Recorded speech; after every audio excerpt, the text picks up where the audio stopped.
Hi, gamers. Hello. Oi, oi, oi. Let's get into this, right? Um,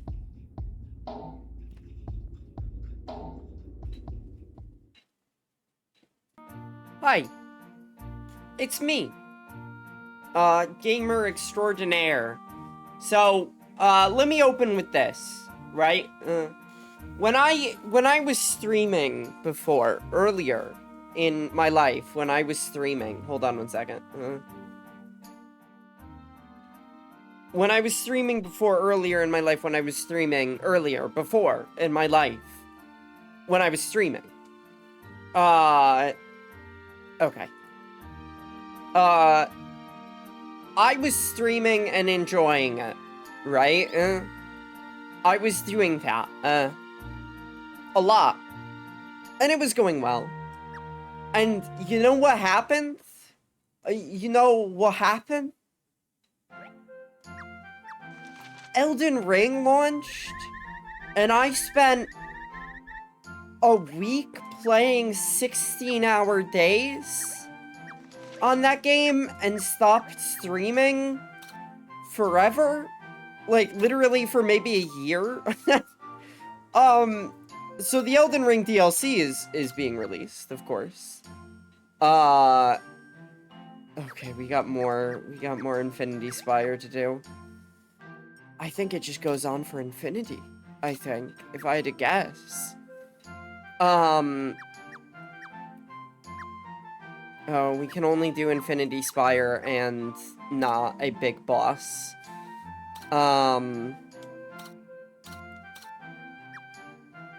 We could explore here. And that really fucked me up, right? Because, like, I really enjoy streaming. Hold on.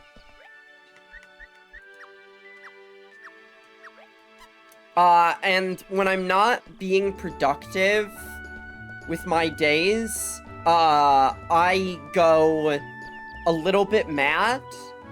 By which I mean I go full-blown mental. I can't have that happen again. So I was like, I'm gonna be playing Elden Ring today. I'm gonna play the DLC. The DLC's coming out. I'm gonna play the DLC for Elden Ring. And then I was like, I can't do that. I'm gonna play the DLC for Elden Ring for 16 hours today, and then 16 hours tomorrow. I have a problem with things like that. So I've just decided that I'm gonna stream through the launch, and only handle it on, you know, my off hours, instead of dedicating all my time to it. So that's fun. I really was like, I'm just gonna... That guy was named Joe without an E? Insane. What a fantasy world we live in here. So that's alright. That's what I've learned.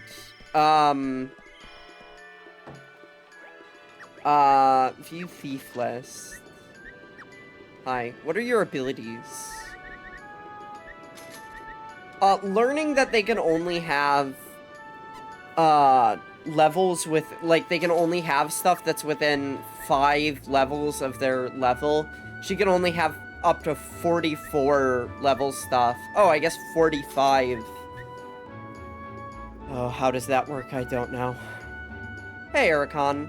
Everyone and their dog will be streaming the DLC. This is true. This is absolutely the case. Which means I'm gonna have to avoid that and all spoilers. If someone spoils Elden Ring for me, that's an immediate fucking ban. Because how dare you? I'm gonna... That's, you know, fun. Pronto Rapids, wahoo. I tried streaming Elden Ring for a bit, and let me tell you, I did not like it. I did not like streaming Elden Ring, just not my thing. I don't really enjoy streaming a game like that. Oh, can I talk about... Okay, alright. So I've been playing FromSoft games for a long fucking time now, right? Like, darn near, we'll say 8 years, maybe? I could actually check on Steam. Vanguard medal, thanks, buddy. I could check on Steam. When did I first play, like, Dark Souls, the original, right? Prepare to Die edition. When did I get my first Chivo in that? 2015. 9 years of FromSoft games. Whoa. I accidentally hit a button. 9 years of FromSoft games, right? And that's, you know, for me, that's fun. FromSoft games have fucked up people's minds. People are fucked up from those games, and when I watch streamers play those games for the first time, I get so upset because they have completely lost the plot on philosophy of those games. Okay, so here's the thing, right? People fucking marathon those games. People go, oh, I'm going to play Dark Souls 1 through 3, and then I'm going to play, Did I commission everyone on the second board? Hold on. Did I commit? I watch people who have never touched a FromSoft game in their life marathon through all of those fucking games, and they have, like, it makes me upset seeing them play because they do not understand what the game is trying to teach them. They have taken the ideas that the internet has put out there of get good, and instead of telling other people to get good and stuff, they tell themselves to get good, right? So you have these people playing through Dark Souls 3 the first time and going, I'm not going to upgrade my weapons because I want a challenge. I want to do this in a way that, like, I saw somebody play through all 3 Dark Souls games, and in the middle of the 3rd Dark Souls game, she went, am I supposed to run past the enemies? Like, it's really unclear if FromSoft wants me to fight every single enemy every single time I respawn. And it's like, why would you ever think that? Why would you ever think that you have to beat every single enemy every time? There is no reason for that. The game does not want you to do that ever, right? They don't lock you in a fucking room with these guys and go, you have to murder them. They give you a big open area to fucking dodge and juke and shit, right? And the reason why people think this is because they see people do difficult things in these games, and they go, that's the intended... I still like that a dude beat the game with a pair of bongo controllers. Yes. Now consider this, right? A dude trying to beat the game with a pair of bongo controllers as his first experience with a FromSoft game, right? That's like, yeah, I mean, you could do it, right? But, like, you're missing out on, like, a big portion of the game by setting yourself up with this, like, challenge run as the first thing you do. If you want to go through the game 10 times and then go, I want to, like, know this game inside and out, I'm gonna play it with, like, different controllers and stuff, right? Cool, that's great. But being like, I'm gonna play through the game blindfolded as my first run? Why would you ever do that? I think that these, like, challenge runs, specifically, they're really fun to watch as a spectator. I would never engage with the game in that way. But as a spectator, that's really cool, right? Like, that's really fun and bombastic and, like, holy shit, like, what a wild way to play. But, like, people who have never played these games see that, and I think they get it in their mind that, very specifically, the more challenging a challenge is, there is, like, a linear kind of reward to it, right? The bigger the catharsis is. So, seeing somebody play through Elden Ring and being like, I'm not gonna summon, because summoning is for weenies, right? And then you get to a boss like Radahn, and Radahn is like, wouldn't it be really fun to, like, summon in a ton of guys? Like, wouldn't that be, like, kind of wild? It'd be, like, a really unique boss fight, and it's like, oh, but it undercuts the challenge, and it's like, what? Like, it's not about beating a big challenge, it's about having fun in a fucking video game, dude. Seeing people who are like, I'm not gonna use magic at all because magic is too easy, and it's like, they never experiment with their builds. They don't know if they like magic. They don't know if they want to switch to something that a boss is going to, you know, be weak against for, like, one fight to get past a specific challenge. They're just like, no, no, no, no, no. I have to get good, and getting good means, like, doing things in a very specific way. Elden Ring, specifically, right, challenges the player immediately who engages in this mindset, right? Elden Ring sets the player up with a very, very tough fight immediately. Not just a tutorial fight where it teaches you, hey, listen, you're gonna die and you're just gonna have to be okay with it. Dying is not a mark of failure in this game. It's a mark of experience, right? And then as soon as you get to the open world, they set you up against a boss that is, like, way higher than your level. Still doable. You could still fight the boss, but it is something that the game is like, you don't have to fight every boss that's put in front of you. Like, it's an open world game. You can literally just walk around this guy and come back later, right?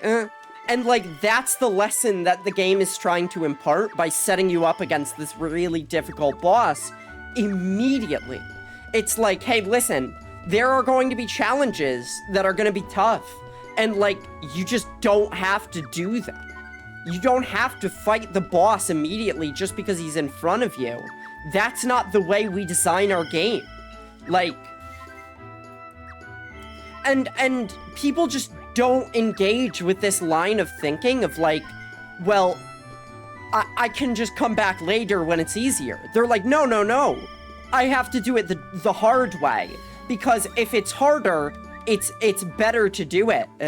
If it's harder, you get a better feeling afterwards. And this is not the case to me, right? You get a good feeling from accomplishing something by using wiles as well as skill.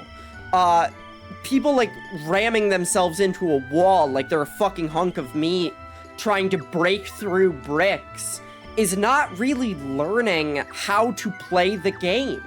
And it makes me mad to see people who think that that's the only way to play is by, like, running into a wall over and over. It just, oh. It makes me feel bad for them. I've seen multiple people that I know really get into FromSoft games, and when they get into FromSoft games, that's how they do it. And it's just like, I've been playing these games for literally a fucking decade, and you are not engaging with the game on this deep level that it's asking you to. Oh, our guys are fighting the Wyvern. I haven't noticed any of them wiping. That's good. Alright. Boost these. Hold on, they need the health boost. Yeah, okay, alright.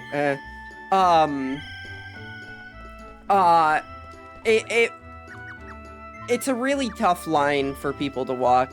It makes me upset because I feel like the internet, when FromSoft games came out, like when Dark Souls 1 really hit the big time, people were like, get good. And then everyone online was like, you know what, maybe that's like an asshole thing to say to somebody, right? Like, to some extent, you do have to, like, engage with the game enough to succeed, but also, like, don't shame someone for, like, beating a boss. They did it. We got another fucking armor shop. Yes! Yes!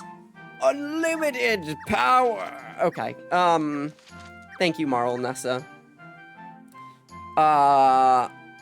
White Mage. Willpower, baby. it's really, like, upsetting to see, like, people were like, okay, get good is stupid. Let's not say that to people anymore because it's kind of mean and not really empathizing with, like, where they are in the game and in life. And then after that, we have people seeing others talk about get good, and, like, instead of saying that to other people, they say that to themselves. They're like, oh, I need to get good. And that makes me really sad. Like, instead of going online and being an asshole to, like, some random stranger, they're, like, being an asshole to themselves by not, by saying, like, they can't engage in specific mechanics. Makes me upset. I've seen multiple streamers now go through all of, the Dark Souls series. Literally all of them. To get to Elden Ring, to prepare themselves. Helms. We finally have helmets. Okay, they only go up to level 30, fine. Whatever. And not treating themselves with, like, the kind of kindness or grace that I would want them to. Bridget. Oh. This is one of the downsides to, telling everyone to go on a behest, is that I don't get to tell people to take a rest. Understood. I can't believe we beat the Wyvern. We fucking smashed it. We smashed that Wyvern's Pusatata. Stupid. Dumb. Alright. Everyone else is good to go.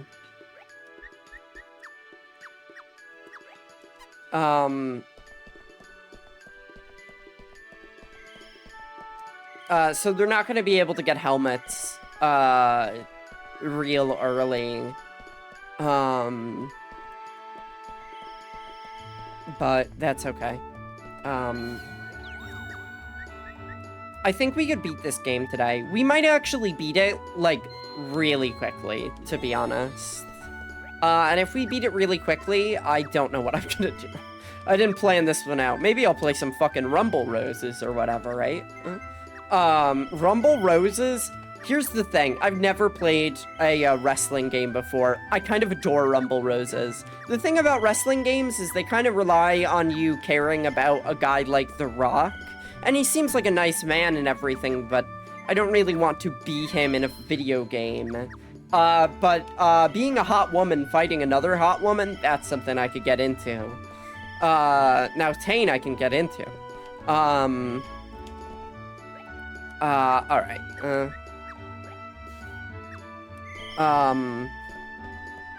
Oh my goodness. Thinking about the Elden Ring and the Dark Souls stuff, like, it really grinds my gears. But that's okay. It happens. So, on a lighter side, a video essay came out the other day that was really good. I follow Dan Olson as a video essayist.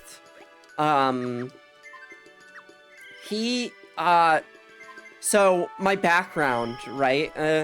I was very into the Angry Video Game Nerd as a kid, and I was also really into, stuff like, the Nostalgia Critic as a child, right? I met the Nostalgia Critic one time. I shook his hand. A Mr. Doug Walker. I will not elaborate further. I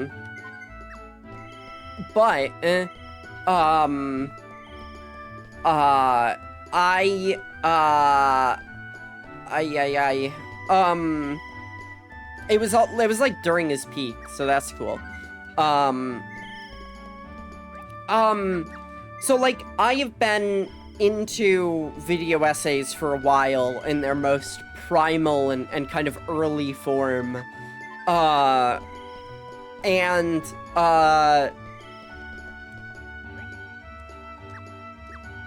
on. I'm gonna make him talk to everyone. And that's where I learned about Dan Olsen. Dan Olsen used to be on the Nostalgia Critic website. He had a channel called Foldable Ideas, where he was a paper puppet, and like an origami puppet talking about media.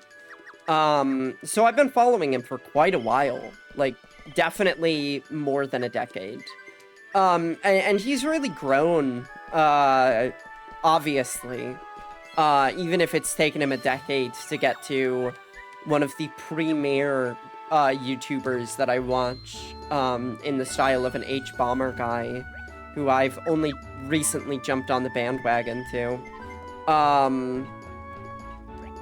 Oh, Linux reached. Okay. Yay. Good job, Linux. They fully explored. Good for them.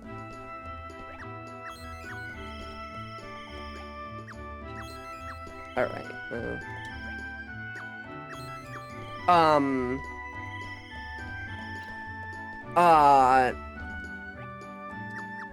But, he recently made a video essay about the angry video game nerds. And that was really, like... It was really good. Dan Olsen is wonderful at crafting a video essay that hits you with a really good hook, and you think you know what it's about, and then you get to the end, and he says something that completely reframes what he's been talking about. Like, he just drops a sentence at the end of the video essay where it's like, oh shit, I thought this video essay was about one thing, but it's actually about a completely different thing, and now with that context, if I watch it again, I will have a deeper understanding of what he's trying to say. And I think that's really cool. Alright, let's go check everyone's houses, to see if we got any extra medals.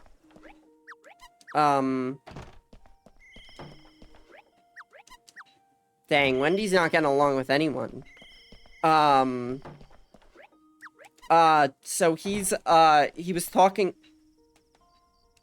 Oh, the camera in this game. He was talking about, the angry video game nerd who I watched as a child and kind of... Oh, we got another Vanguard medal, good. And we got to visit Elise, that makes me happy. There's like a contingent of people online that are like, the angry video game nerd dropped off. He used to be good, and now he's a sellout. And now he's like making, like, he's just pumping out trash.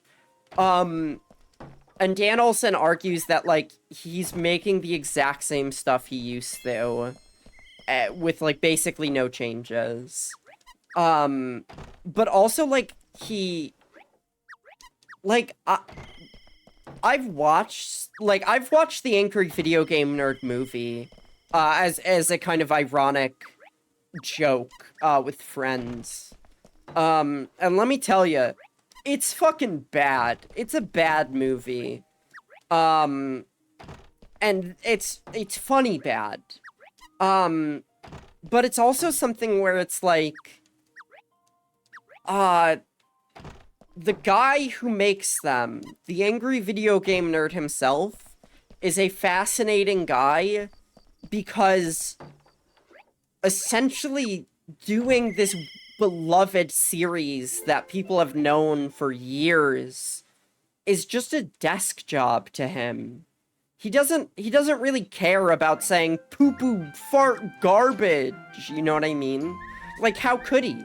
How could he possibly have an emotional investment in being like, shit, rhino farts, in the way that, like, people have an investment in kind of him as a person? I want the library so bad. Apocrypha. You're going down, buddy. So, Dan Olsen reads the autobiography of the angry video game nerd, and he basically doesn't talk about anything he does in it that's related to his web show, right?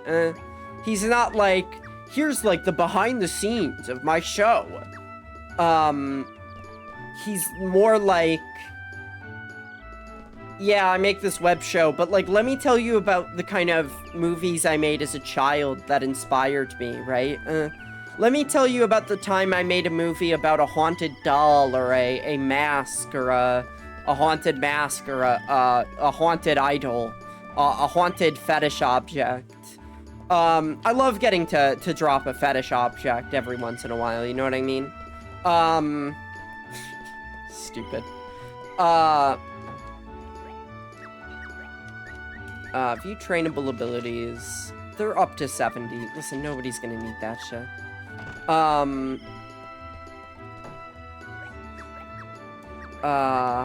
View trainable abilities. Shadow Blade. Are we still looking at Grant's house? What do you... Oh. I mean, wait. What? Huh? Why? Huh? What happened?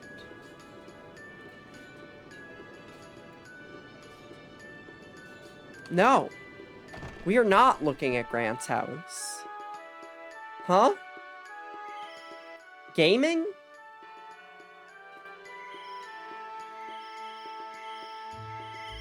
What? Oh, okay.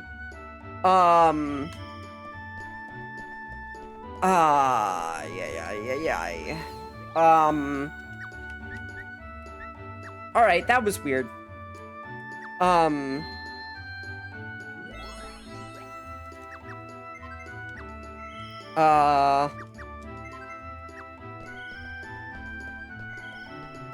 Okay.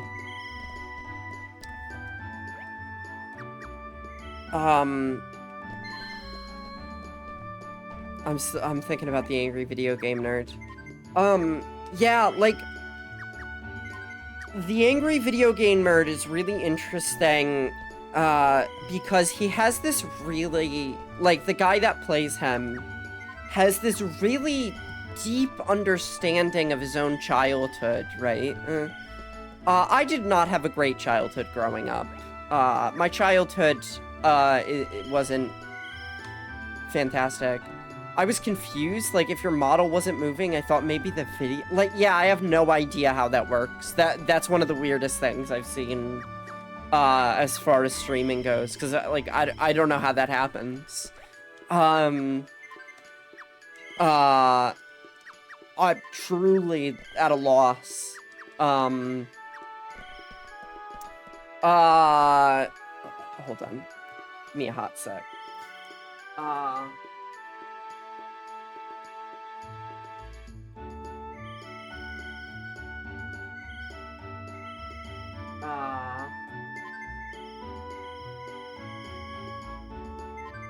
Okay. We're all good.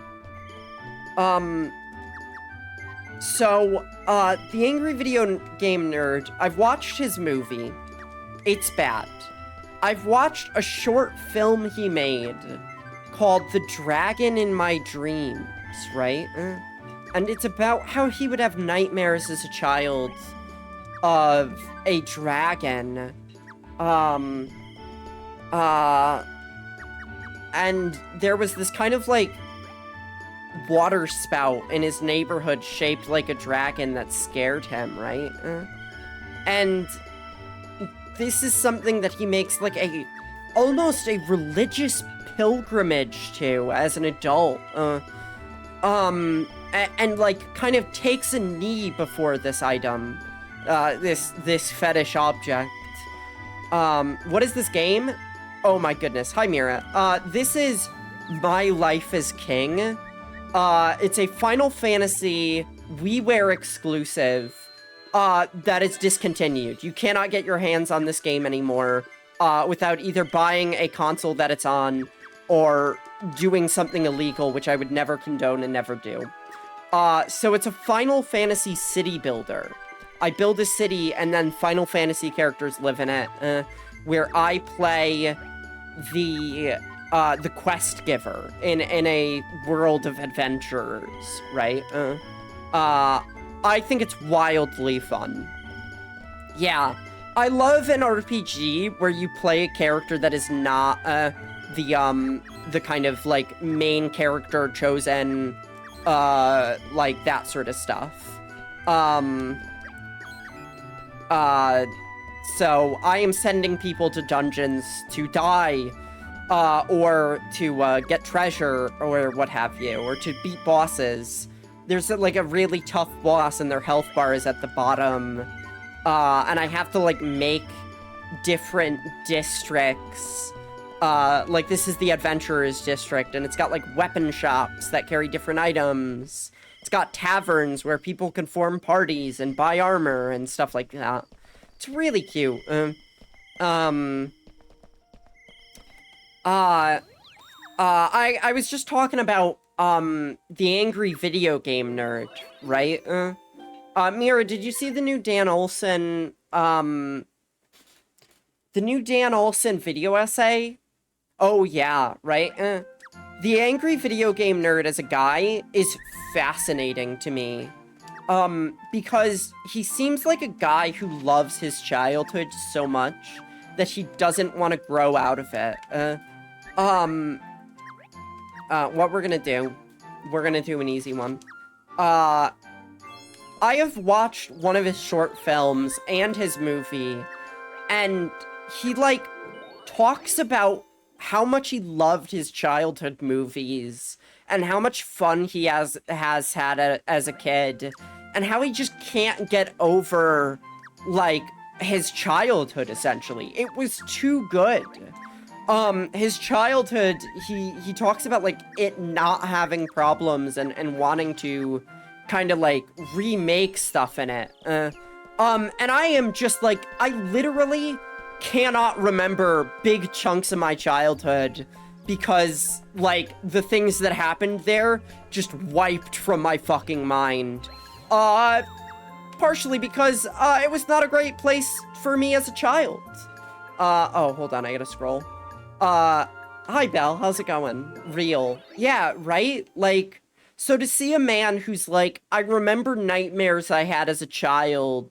I remember, like, going out with my friends and, like, how much fun it was. And I was like, hi, it's going. Yeah, it's going.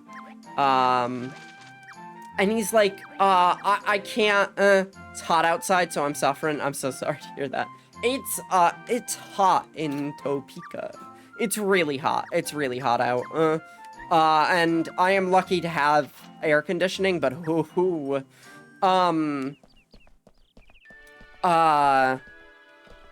but it's like so foreign to me for a guy to just be like, yeah, I just loved being a kid. It was so nice. I can, like, have a linear understanding of my childhood. Check out all of these things I did as a child. And I just can't stop thinking about them. And I love, like, having made them. And it was, like, so great. He talks about his, like, childhood movies. Like, stuff that, like, he was, like, 12 and was just, like, making videos with his friends. And, like, he couldn't complete them because his friends had to go home for dinner. And I'm just like, I literally cannot remember so much of my fucking childhood. It's gone. It is locked away in a little box, that I don't care to open. Completely foreign to me. We do too, but sometimes, someone likes to keep the back door wide open. Oof. I can't do that because I have a little baby kitty. So I can't let him wander. I can't let him wander beneath a clear blue sky. Yeah, it's like fucking weird, right? Like, I feel like being a child to me, like, my childhood was hold on. We have 2 dogs, so they get to go out. Yeah, it's different. It's definitely different with dogs. Cats are like ravenous predators. I remember so little of my own. Yeah, right? Like, a part of being a child to me, was like the tyranny of time. How much I desperately wanted time to move faster because I was so, like, miserable, and the only way I had out of that misery was to just wait, and it like, really sucked. I remember, like, so desperately being bored a lot, and just having nothing to do about it other than just, like, sitting there, being bored. I know I wanted to grow up, and then I did, but hated it. Oh, you could not pay me to be a child again, though. Like, oh, not a chance. As an adult, I at least have, like, the ability to mitigate my own suffering, and as a child, I was, like, kind of just, like, a property piece that could not do that. There's a really good movie about this called We're All Going to the World's Fair. Very transgender movie as well. I remember feeling that intense boredom when we didn't have internet. Oh my god, yeah. Like, yup. I would go to school. I wouldn't want to be now, but I remember the feeling as a teen of like, oh, I know, things I didn't want to know now. Hold on. There's an ad break.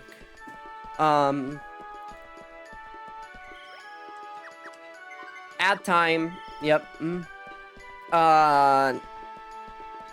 What's your guys' favorite candy? We have 30 seconds to talk about our favorite candy for everyone that can see this. Mine is probably Sweet Tarts. I know it's chalk. I understand it's chalk. It's my favorite chalk. I adore it. A Jolly Rancher. Anything chocolate. I didn't know you could see that. Anything chocolate is really good. Jolly Ranchers, I adore. I love a Jolly Rancher, but it has to be red. Any Jolly Rancher that is not cherry or watermelon is trash to me. Grape is acceptable. Chocolate is delicious, but a chocolate bar doesn't... Hey, welcome back. A chocolate bar doesn't do much for me. Is 7TV messing with the word the? I don't know. Is it? I see it on my stream. It is. What does that mean? A mysterious circumstance. Oh, geez. These guys are fighting. I forgot. I forgot to pay attention to that.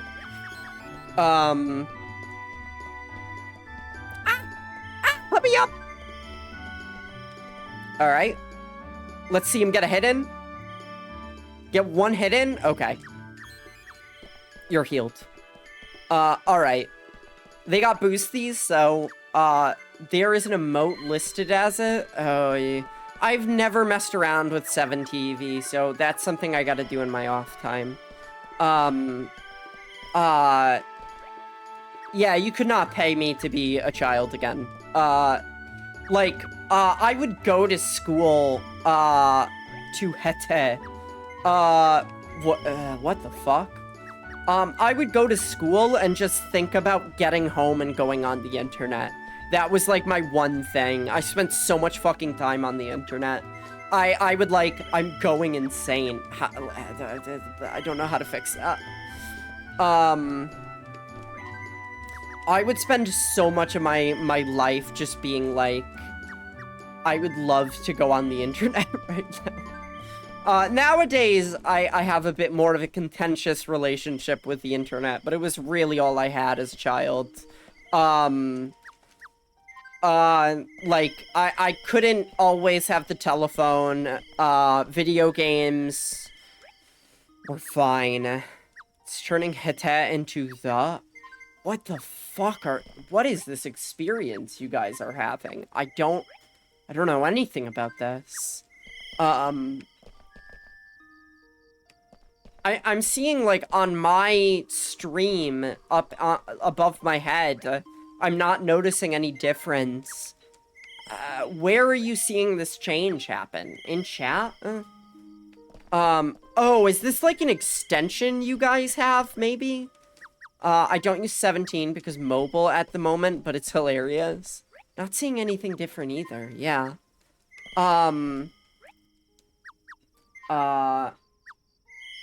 Yeah. Oh, strange. Okay, we got Apocrypha down. Do you guys know what Apocrypha means? Does that word have any meaning to you? Alright,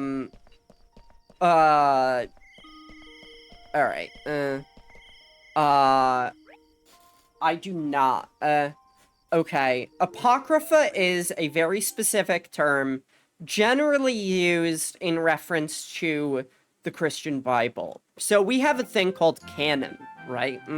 This is what is considered acceptable in the Bible. When people talk about, like, oh, this is canon in a video game or whatever, they're using the words of, like, what is dogma for Christianity, as, like, a kind of, irreverent thing. What we're gonna do is we're gonna give these guys 2 days arrest. So Apocrypha is the stuff that is outside of canon, but not demoted as, like, heresy, right? So, an interesting example of this is when Bibles started to be mass-produced by printing presses had to be like, hey, like, it's gonna be really expensive to, kind of, printing presses were like, it's gonna be really expensive to print all of this stuff that people don't really give a shit about. So what if we just don't put that in the Bible and, like, just have that be its own thing on the side? People want to buy a book of it, they can, but, like, most people won't want to. That's Apocrypha, right? Which is really interesting to think that there was, like, kind of a profit motive or, like, a financial kind of, part of the Christian Bible that was like, no, we're just gonna, this part is just not important enough to like, include. So Apocrypha is stuff like the Dead Sea Scrolls, which, people have probably heard the names of, but, don't know, like, maybe the specifics. I don't know the specifics. I'm not really into that stuff. Everyone's gonna accept this adventure. So that's, like, kind of what's going on there. Why is it a boss in a Final Fantasy game? No fucking clue. No idea. Alright, oh, yeah, but, oh my goodness, I almost, if, you are invested in kind of an exploration of what trans childhood was like for me, the movie We're All Going to the World's Fair, is up there. Mira, I want to watch, we saw the TV Glow. It's by the same person, who made, We're All Going to the World's Fair. I just gotta find the time for it. I've been busy these past couple days, and I've been wanting to stream a ton, so I'm doing that. But yeah, yep, it's a really good movie. Thinking about other stuff. What else?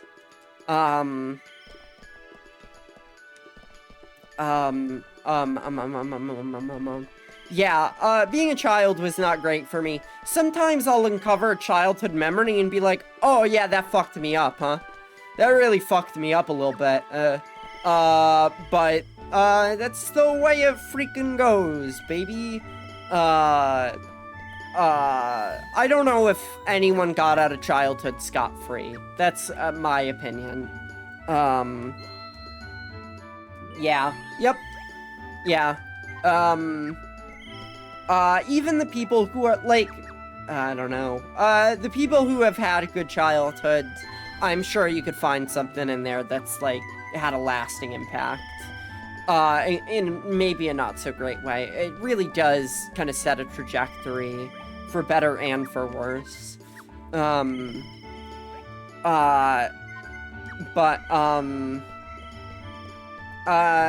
Yeah, We're All Going to the World's Fair is actually, like, really interesting, too.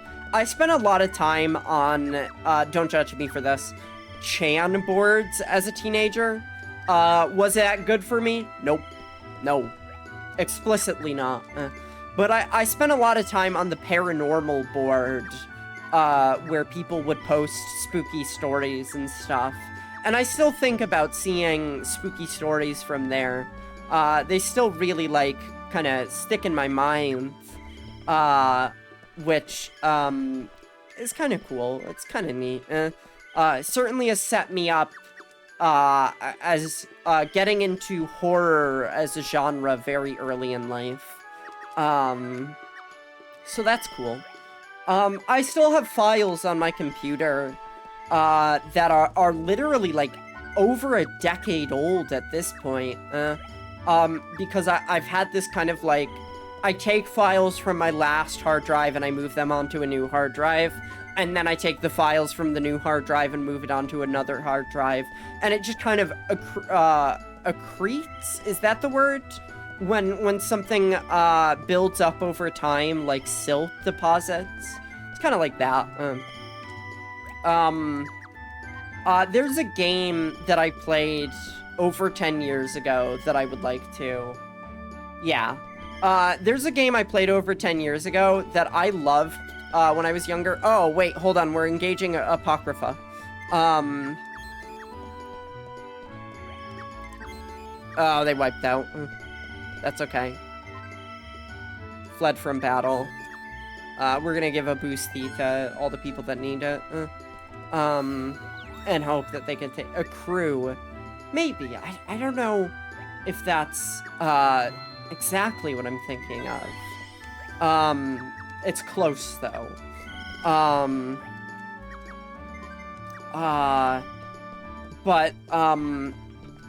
There is a game called Bunny Must Die, where you play a bunny girl that is also a cat girl in a Metroidvania.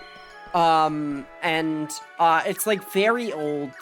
It's, like, very kind of, like, mid-2010s, early, I don't know when the game came out. Like, late 2000s humor, right?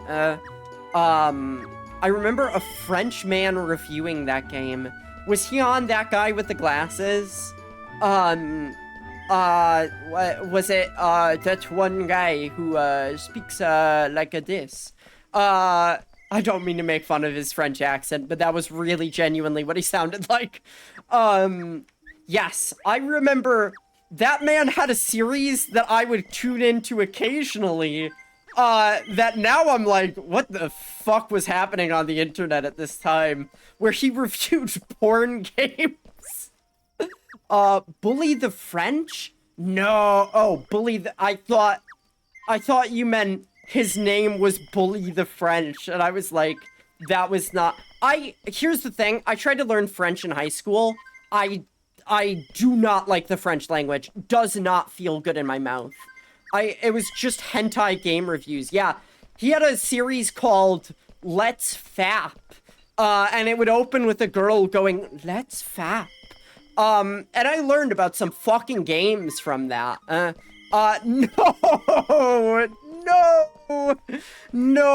Yeah, that was what it was called. That was genuinely what the internet, Automod held a message. I tried learning it in college, and I despise the French now. Automod was like, no, you can't say that. Added permitted term, I despise the French. Yeah, learning French, it feels like bubbly as a language. I don't know how to describe it. It feels like you're speaking with a bunch of marbles or maybe like marshmallows in your mouth, right? Is the world's favorite pastime. Yeah, I mean, yeah, maybe a little bit. For very specific reasons. Okay, they didn't even get to the guy. You guys did not form a good party. None of you formed a good party. Did you damage Apocrypha? Not much. We're still at about half, it seems. Why do they only say the front half of words? It's so weird. French are notoriously racist in Paris. Yeah. Yeah. I will say, playing very stupid historical games like Crusader Kings and Hearts of Iron has really taught me a lot about world history. I know a lot about Alsace-Lorraine now, and how Germany and French fought over this one fucking... I always wipe them out. Yeah, but, like, even just knowing the kingdom names, right? Like, knowing that they go from France to, like, Aquinas? Something like that? Hold on, I gotta... is, like, that's knowing French history. Like, and I like that. I like games that are fun while being educational. We're gonna get this fucking, oh, wait, hold on. Aquitaine. Yes, thank you. I think it's really neat. I will say, Hearts of Iron is really popular with trans women. And I like that. I'm glad. That game is too much for me. I do not like Hearts of Iron. Playing through, I wonder why it is. It's a good question. I gotta think about that one. Hold on. I'm thinking. I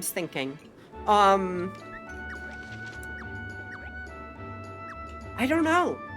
I love when I, like, stop moving, my girl just looks like fucking no thought head empty.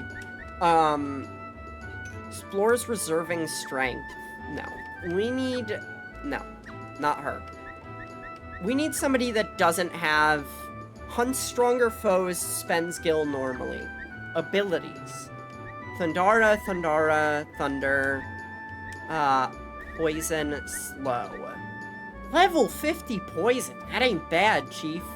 That's Silas? No.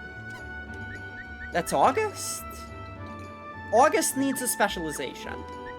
And we need to have a good party. So, we're gonna send in our killers.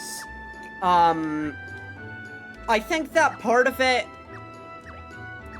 of one of the reasons why, trans women like, Hearts of Iron may be related to, an enjoyment of things that are not capitalism, and being able to play as a group that is opposed to that.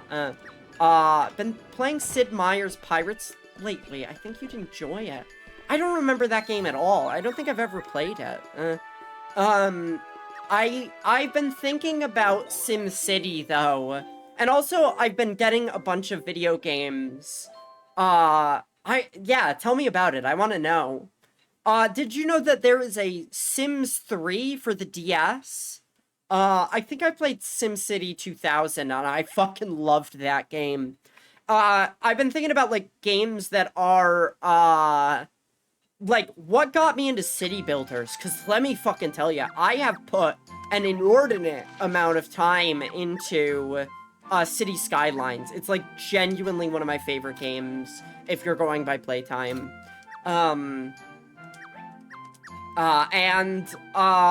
I also, like, played this game as a child.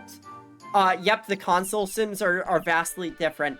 The handheld console Sims must be even more different, and I want to play them. I really want to have, like, a kind of feature on the channel of, like, bad games, and also, like, weird ports, right? Like, I want a game that doesn't seem like it would be ported. There was an Assassin's Creed 2 on the DS. What the fuck is that like? What is that possibly like? No, people are like, I'm gonna go back and play Assassin's Creed 2. And that's cool, right? Sure, why not? But nobody is going back to play Assassin's Creed 2 on the DS. I want to play it. Also, like, I'm not a fan of Assassin's Creed. I played Assassin's Creed 2 Brotherhood as a child, and I thought it was cool. I thought it was fun. I'm actually kind of excited about the new Assassin's Creed game. I like that you can swap between a stealthy woman and a samurai man. And the fact that the Samurai Man is based on a real guy who actually exists. There was a Call of Duty on DS. See, like, I feel like I kinda, like, parse what that is, right? A woman and a black man, gamer's worst enemy. I can't wait either. Yeah, like, I've never been into Assassin's Creed, but this game is like, I kind of want to play a lady ninja. That appeals to me.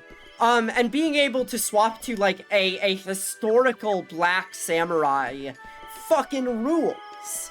That's so cool. Like, truly, genuinely, I like that a lot. I watched a small video by a channel that I peek into every once in a while who does voiceovers of, like, historical documents, right? It sounds very boring when I phrase it that way. Let me rephrase. So they read things like a travel log from two guys who were sent as ambassadors from the USSR to America, and they go on like a kind of America cross-country tour where they travel from LA to New York and stuff, and they describe like who they meet on the way and stuff like that, right? And that's really cool.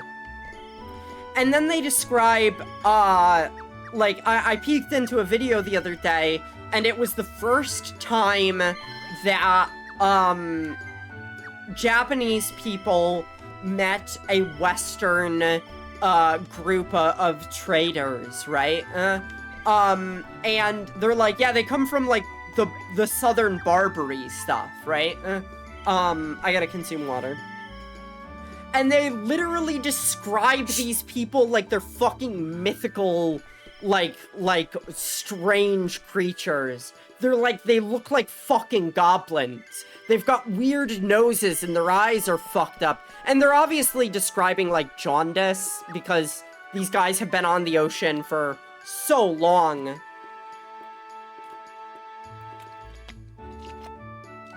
That their bodies have gotten fucked up. And they're like, literally like, people crowded the seats to the streets to see these fucked up guys because they look so weird and different. And it's like, I just can't, I can't imagine that. Like, it's so hard to imagine seeing a group of people for the first time and just being like, oh my god, it's fucking monsters, dude. Okay, we're doing squats. Oh shit, that's probably really loud. No, it's not. Oh, thank goodness. Warning. The activities depicted in this video are strenuous and highly physical in nature. They should not be attempted without first consulting. We gotta do squats, baby. Since they can also become violent, you might also seek advice from a psychiatrist, five of them. Attorney. In any case, we accept no responsibility for any harm you do to yourself or to others. After so this tape, whatever happens, it's not our fault. 1,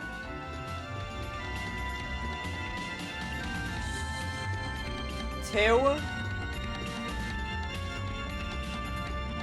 Now for the bicycles. 3. You might want to do this on a real bike, so you don't have to explain the rug burns on your shoulders. 4. 5. Okay. I would also like, red is cheaper because I like the background being red more than I like it being blue or green. There's your answer.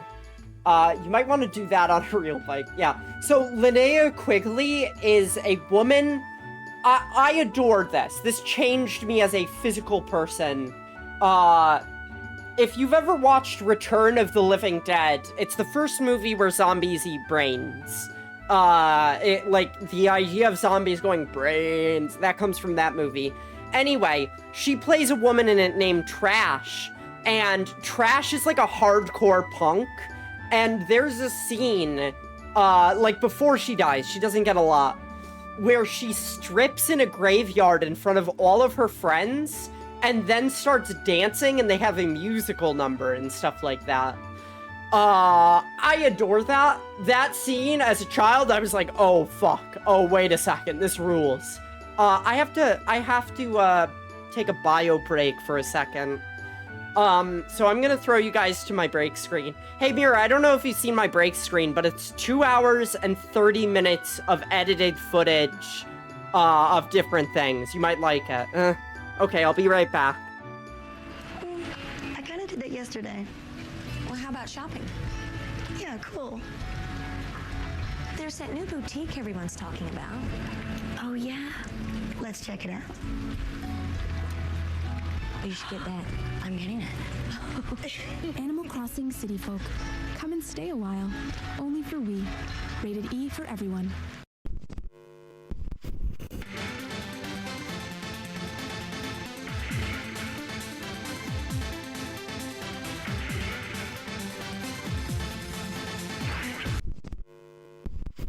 The guillotine has been out of fashion for a while.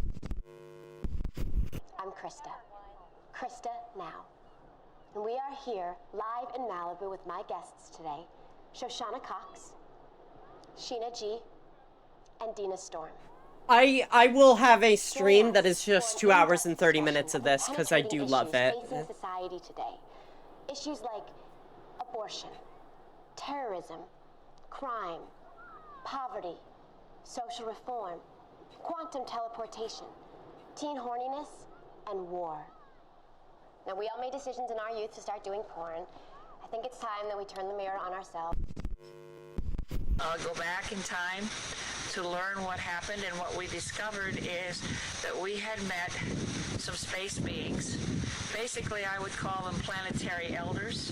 These beings, or planetary elders, had a specific mission in mind for the Hardy family. And they wanted us to build my then 3-year-old son a pyramid. And once you get on the bang bus, you never get off. You know what? The bang bus should be banned. It's totally unethical, even within the parameters of porn. Do you like to get slapped to the ground and fucked? It's too violent. Violence and porn should not mix. It Totally. gives I'm not porn a gonna bad lie. name. You know what? I like to get fucked. I like to get fucked hard. Okay, but you have to draw the line somewhere. I mean, violence is a big problem in our society today, and I will not support it. That is the primary reason why I won't do anal. I didn't know that about you. It makes me want to give up anal. Extraterrestrial lore behind. Bitch, gonna step on my toe, bitch. That, like, boots, bitch, disgusting. I didn't know that about you. That clip is from one of the worst movies I've ever seen, and I kind of love how bad that movie is. I have tried to like the movie so much. I have tried. I've watched it, like, literally 5 times. Like, maybe I'm gonna enjoy it. But deep down inside, So, wishes they were a porn star. I cut this part out, but she says, a bunch of nerds founded America, and they've ruined the American Indian orgy of freedom, and that makes me mad. I don't like that, Help computer. I don't know much about computers other than the one we got Yeah. in my house. Yep, My mom not a put couple fan. games That on movie there and I sucks. played. It's bad. G.I.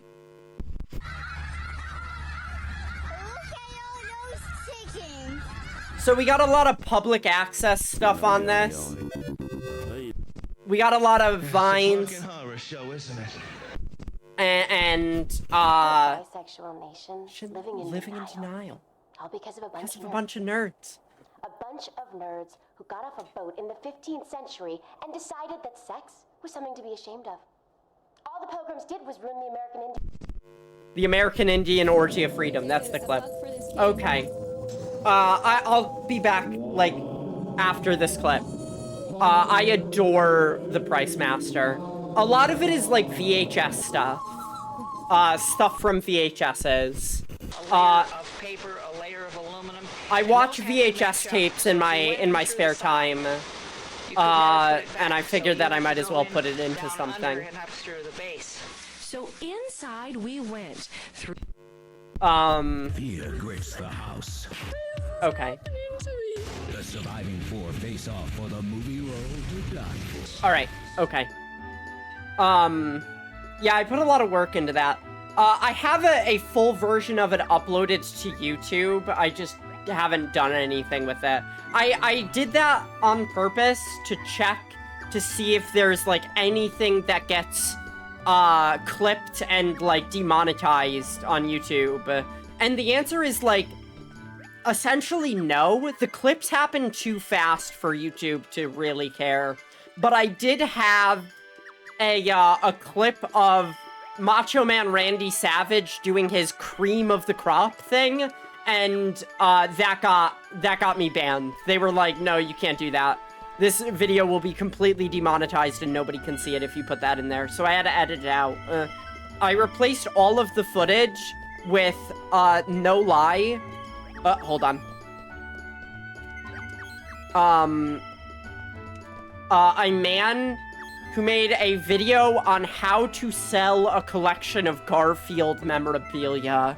And it's really funny. The guy is very bad at like, pitching this idea.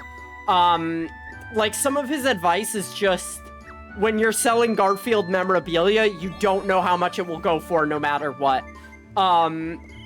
People that are fans of Garfield don't buy it because it's an original Garfield. They buy it because it makes them smile. So, if you're a guy who likes golf, you'll buy only golf-related items from Garfield. If you're somebody that likes beaches, you'll only buy beach-related items. If you're somebody who likes cowboys, you'll only buy cowboy-related Garfield memorabilia. It's like, he goes through like 10 of them. It's really funny to me. Some people will only buy clocks. And it's like, okay, alright, I get it. I get the idea. And his audio is completely blown out. It's like so fucking like, it sounds like he's like talking really loud, but you can't fully understand him. And like, he fumbles a lot of lines. He has to do like, he's like he's not an actor or anything. He's just a Garfield guy who goes on camera. And it's like, I adore him. So that's what we have instead of Macho Man's cream of the crop. David Lynch as Agent Gordon. A little bit. Yeah, he's a little bit. Oh my goodness. I tried to watch Fire Walk with Me. And I realized that the last time I watched, Fire Walk with Me and Twin Peaks was when I was very young. And it was a period of time that I had blocked out of my memory. And it started coming back and I was like, I gotta fucking shut this off. Twin Peaks, it turns out, deals with some pretty dire subject matter sometimes. And that could be a little heavy. Who knew? Hey, how much damage did you do?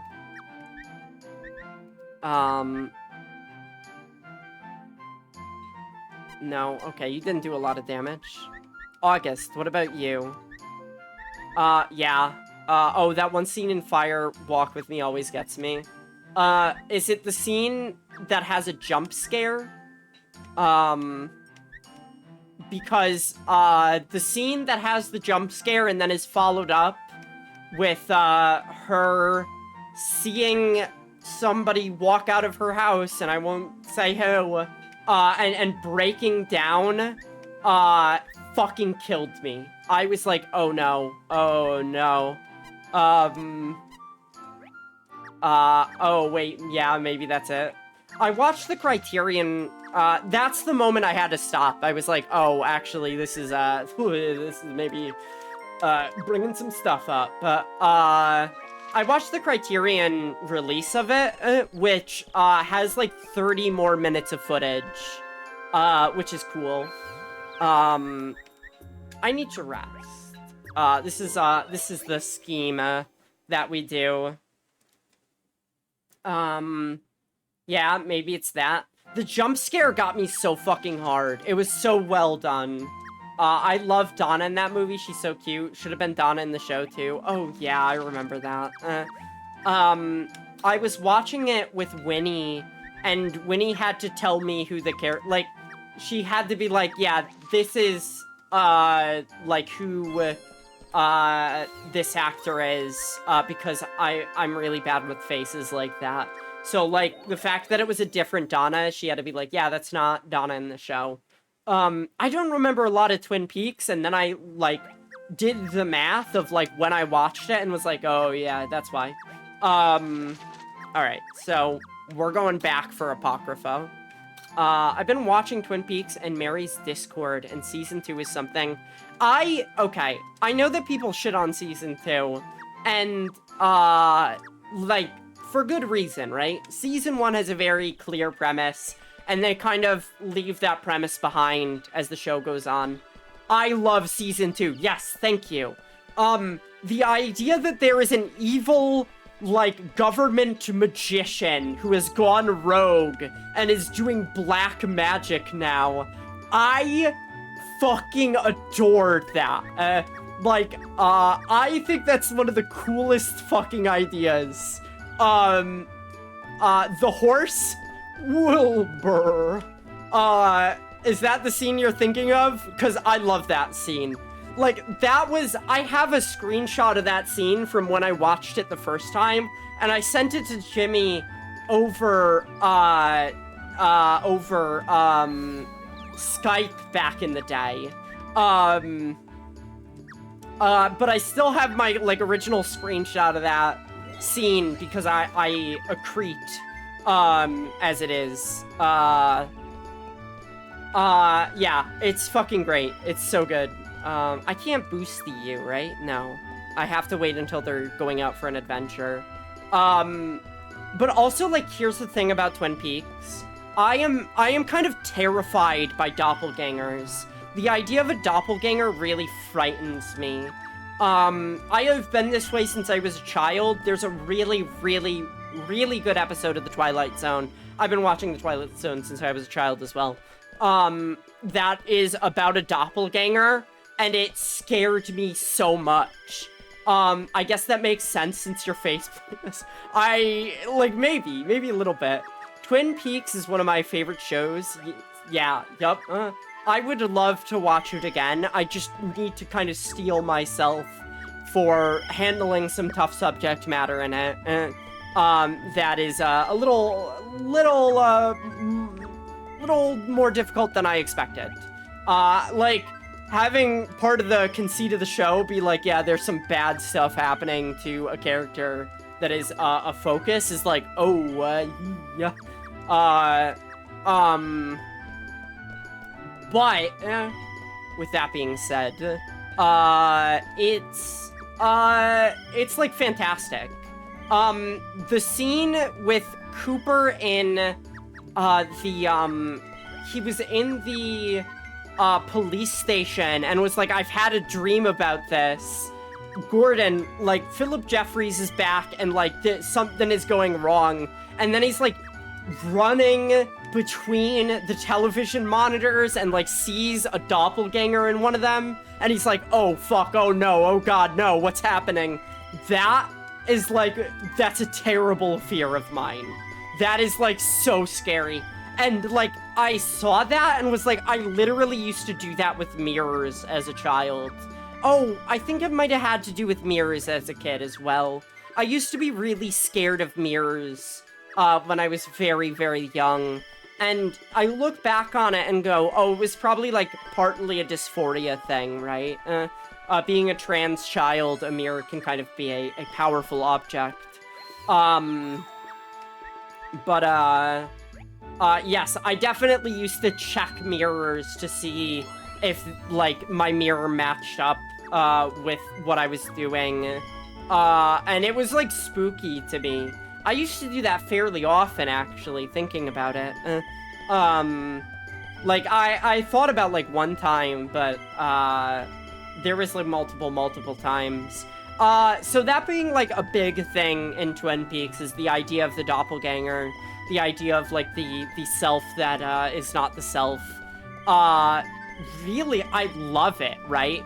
It really, like, hits me in a place that, like, I'm comfortable being scared. I gotta wait until these motherfuckers engage Apocrypha. Literally, engaging Apocrypha, me when I'm reading the Book of Enoch. How do you feel about that one? Is that a good joke that's relatable to everyone? No, definitely not. Alright.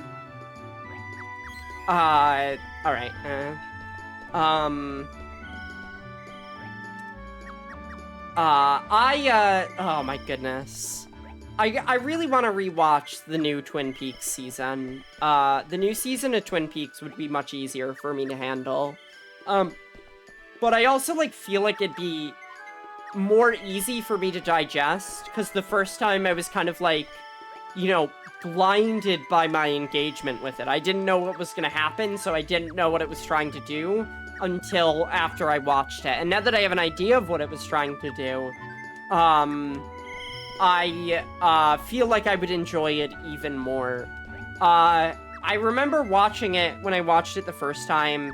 The stuff with Dougie, I thought went on a little long. I thought that the Dougie section was a little too, a little extended in a way that I wasn't enjoying, but maybe I would like it more now.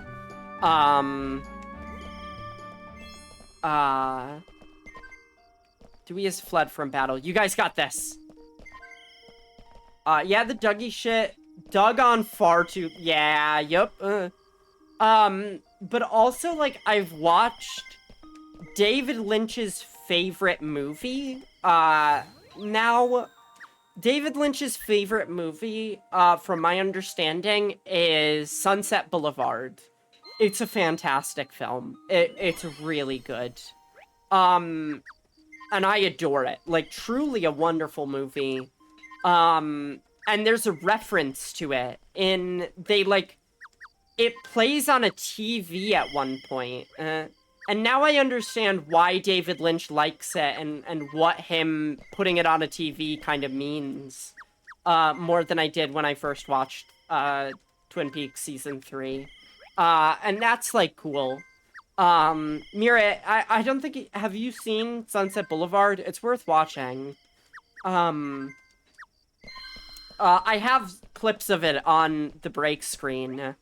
Who do we got now? Some nobodies. You made a rope of words and strangled this business, haha.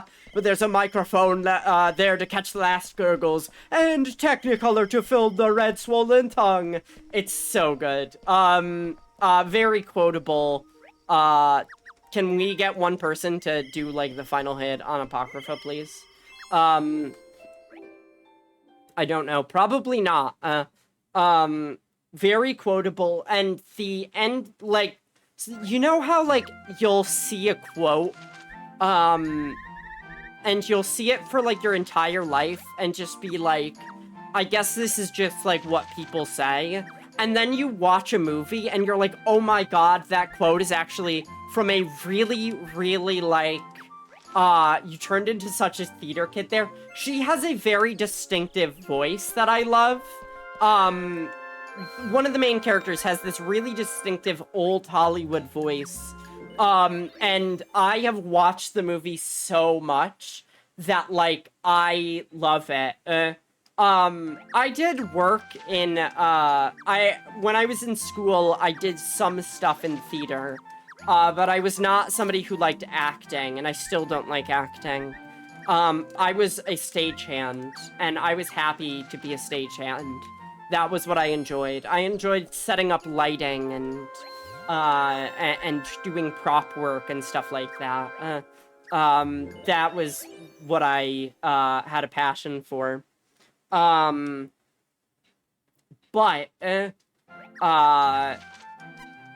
like, so, like, here's, like, a good example, right? What's Up, Doc, while chewing a carrot is, like, well known to be from a movie that I haven't seen, but, like, it's a reference, right? Foghorn Leghorn as well, right? Foghorn Leghorn is the rooster who's like, oh, listen here, son. I wanna get a deal with you, you hear? I'm not really good with accents. Now listen here. he does like a really southern accent, right? So there is actually a character, and like this is something that you can't really know without looking up. There was a radio character in like the 50s and 60s called Claghorn Leghorn, right?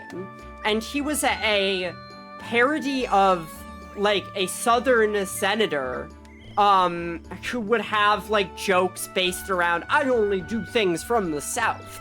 You will never catch me drinking a Long Island iced tea.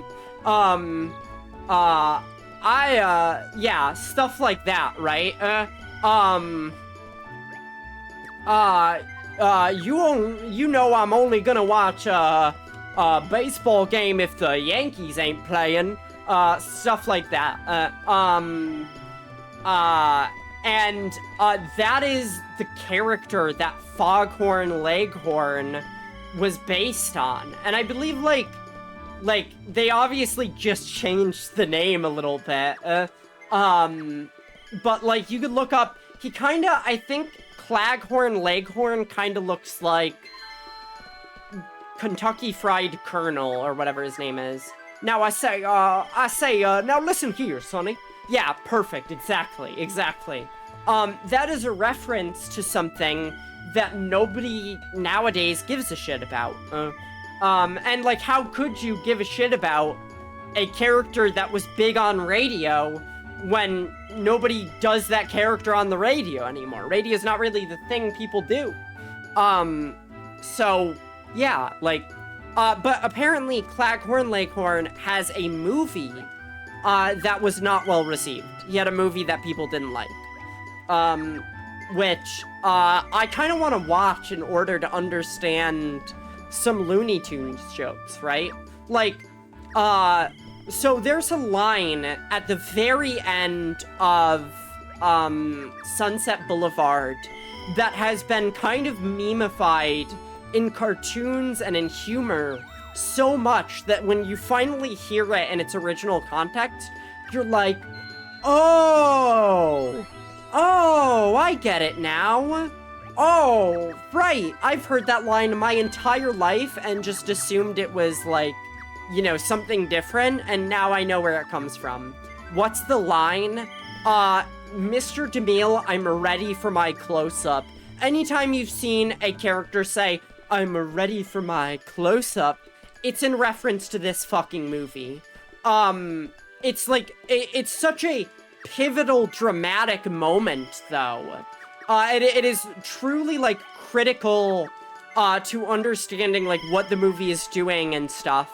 That, like, hearing it in its original context, you're like, oh, fuck, like, that's huge. That's a really big, thing that's going on here. And it's so big and impactful that people remembered it when they left the theater and, like, repeated it for years. So that's, like, really cool, right? To finally know where that comes from. And I definitely remember that on, like, shows like Animaniacs, specifically, which is full of reference humor. Apocrypha is, like, one tap. I know, I'm, like, so looking forward to it, dude. We got it. We fucking got it. But I'm still gonna wait the day out just to make sure I can boost them. But yeah, like, that's a really, like, a well, like, dispersed line. Yay, thank you. I appreciate it. Arm workout. You got it, buddy.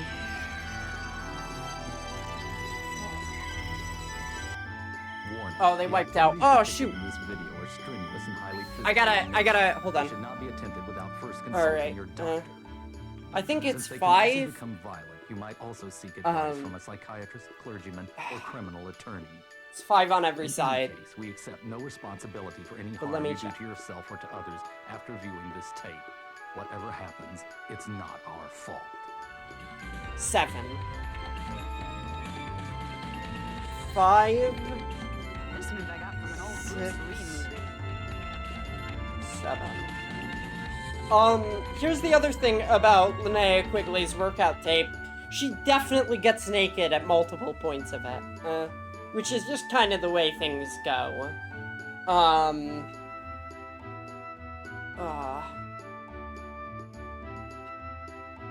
6, 7. Alright.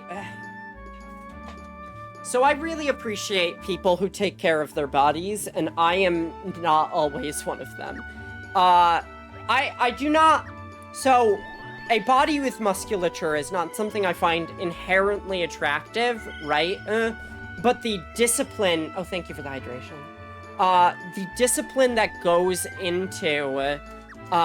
give me 1 second. Hi, Z, how's it going? We're about to get one of the biggest upgrades in this entire game, and I can't wait. If all goes well. Let me hydrate.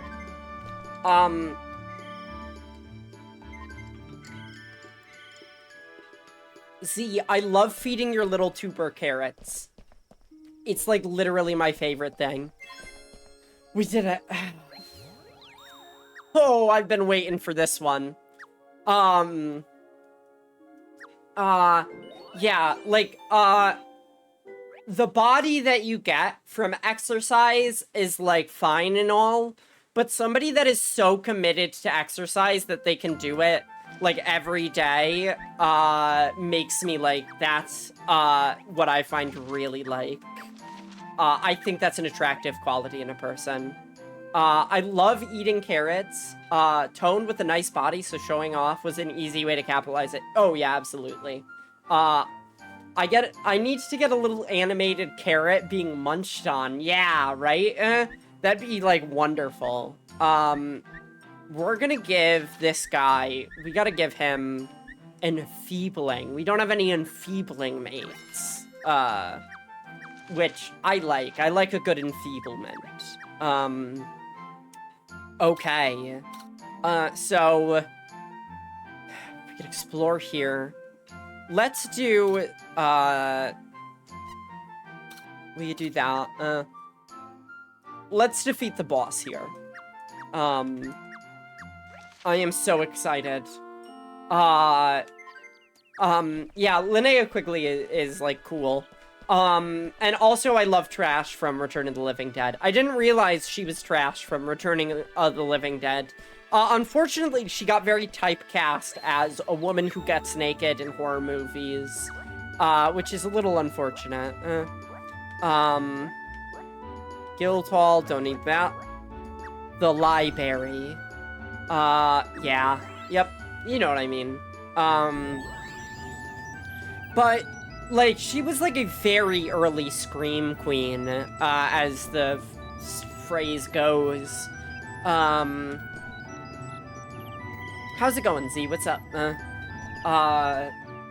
From my understanding, the Ring of Elden DLC has probably launched. Yeah. Clavatian Might. So these are the big upgrades. We're gonna get them all to level 40. Ooh, we're not gonna be able to get them all to level 45. Yukish Might. Alright. You do not need any more no specialty medals. You got that right, buddy.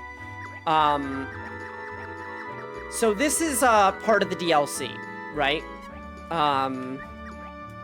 Finally a place to use my fucking cash. View ability list. So every, let me back out. Every race in the game has special abilities that they can get now. The Octo Kraken. How frightening. Yes. You're all welcome to kill the Octo Kraken. You should honestly be able to do this in a day. Oh, I gotta change August's party. We gotta rotate, his, party out. Okay. Ragiel has, good stats and everything. This thief has nothing. We're gonna have Azra lead a party. Ragiel can go with her.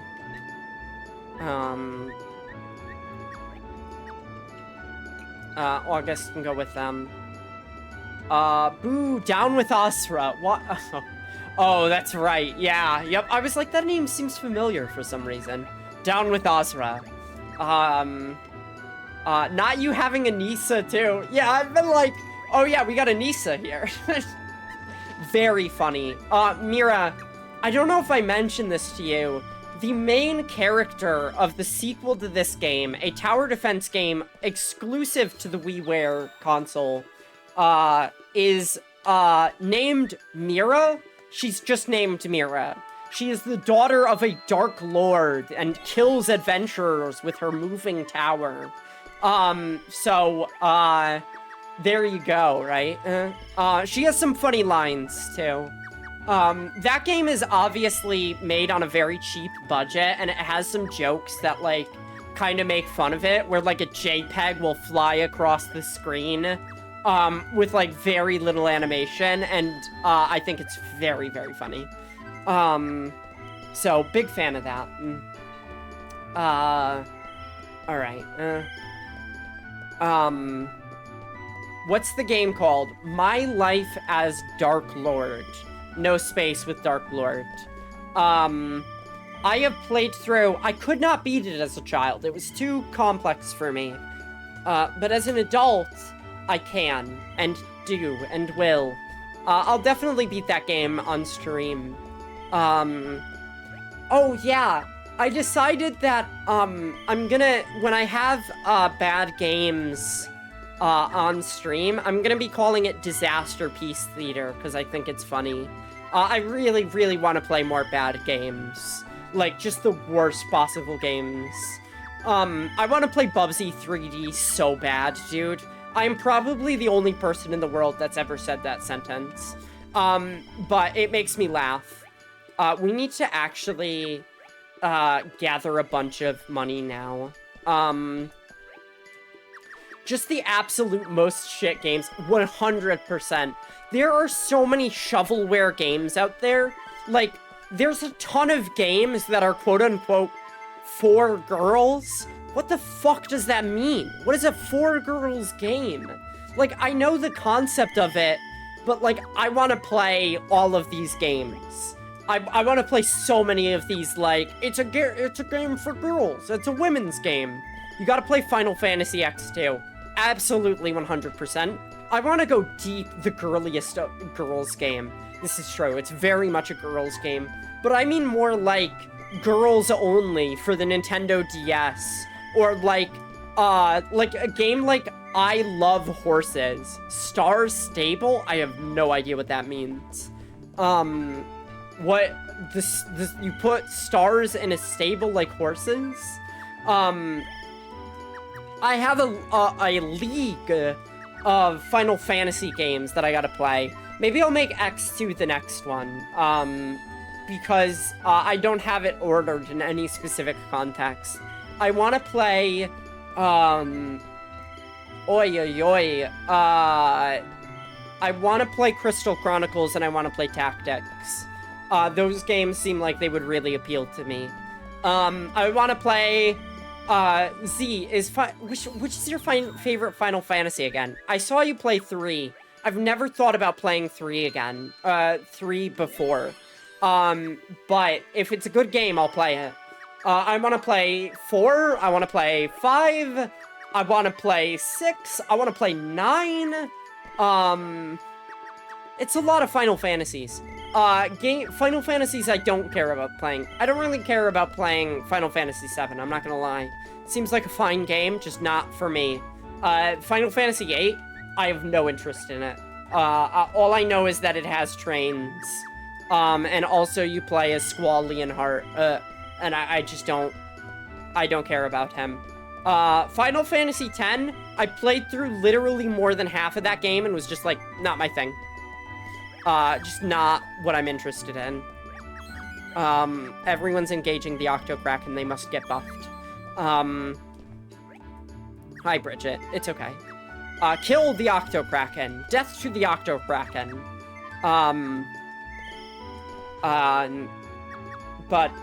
Yeah. I have a lot of Final Fantasies that I'd like to play. There's a Chocobo mystery dungeon game. The original Chocobo Racing. Like, 3 is good, the DS version is cute, but turns the difficulty up. You need to get a translation for the original. I have the ability to get my hands on the DS version, and I would like to try it out, because it's, like, unique, right? It's unique to the DS. I would like to play it. Hopefully we do some, like, fucking big damage against Octokraken. Fled from battle, that's okay. It's okay to be a coward sometimes. Now, 6 has Kefka. I like Kefka. 9 has Vivi. I like Vivi. 10 too has Pain. I like Pain. Oh my goodness, I like Pain. Like, not necessarily my gender, but a gender. Not necessarily agendered, though, maybe agendered. Pain in Final Fantasy X, I'm like, oh, that's a good character design right there. Ad break. You got ads. But I want ads. No, I don't want ads. I really don't want ads. Pain is cool. I like Pain. Hopefully we'll build up some money, by talking to everyone. Let me take a sippy of water. I have ice seltzer on my mic. My phone of the micro.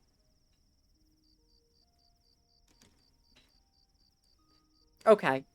I have ice water on tap right now. Or ice seltzer.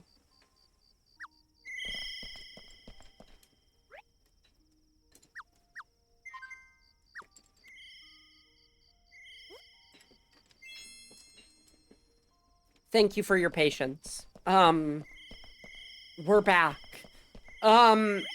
Vivi from Final Fantasy IX might be one of my favorite Final Fantasy characters, just judging by their design. But I really like Final Fantasy XII has a sexy bunny girl, which I am not immune to sexy bunny girl propaganda, so, what we're gonna do, gonna have a holiday.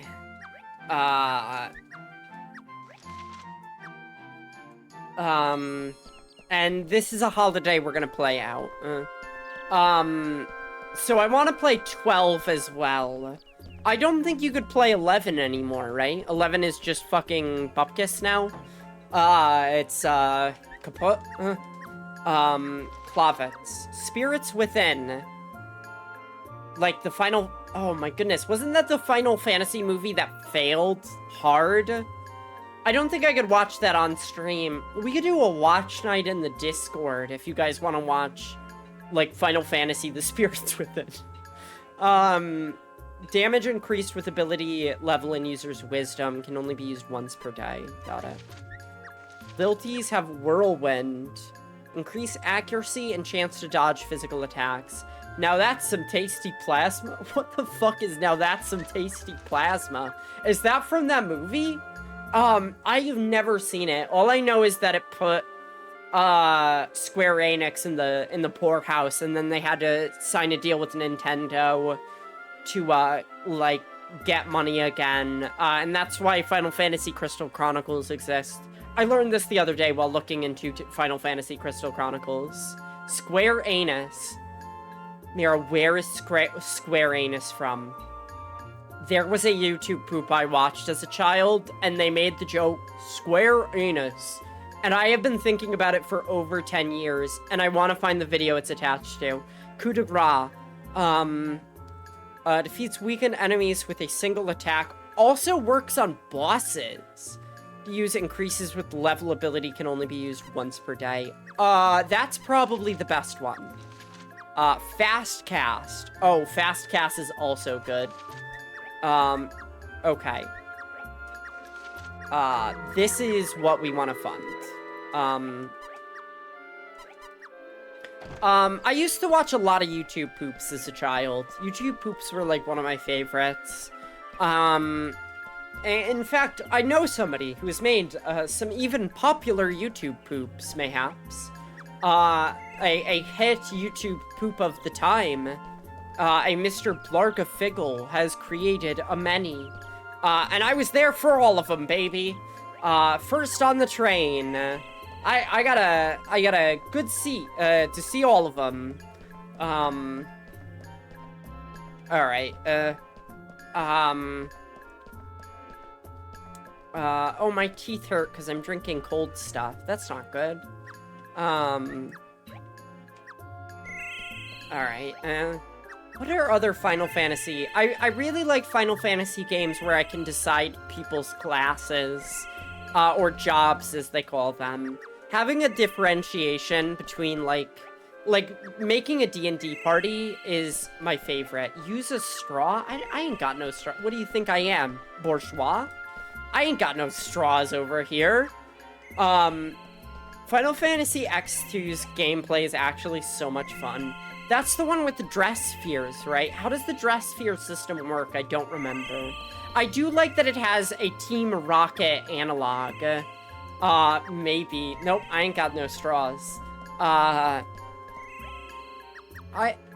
Dress spheres is just classes.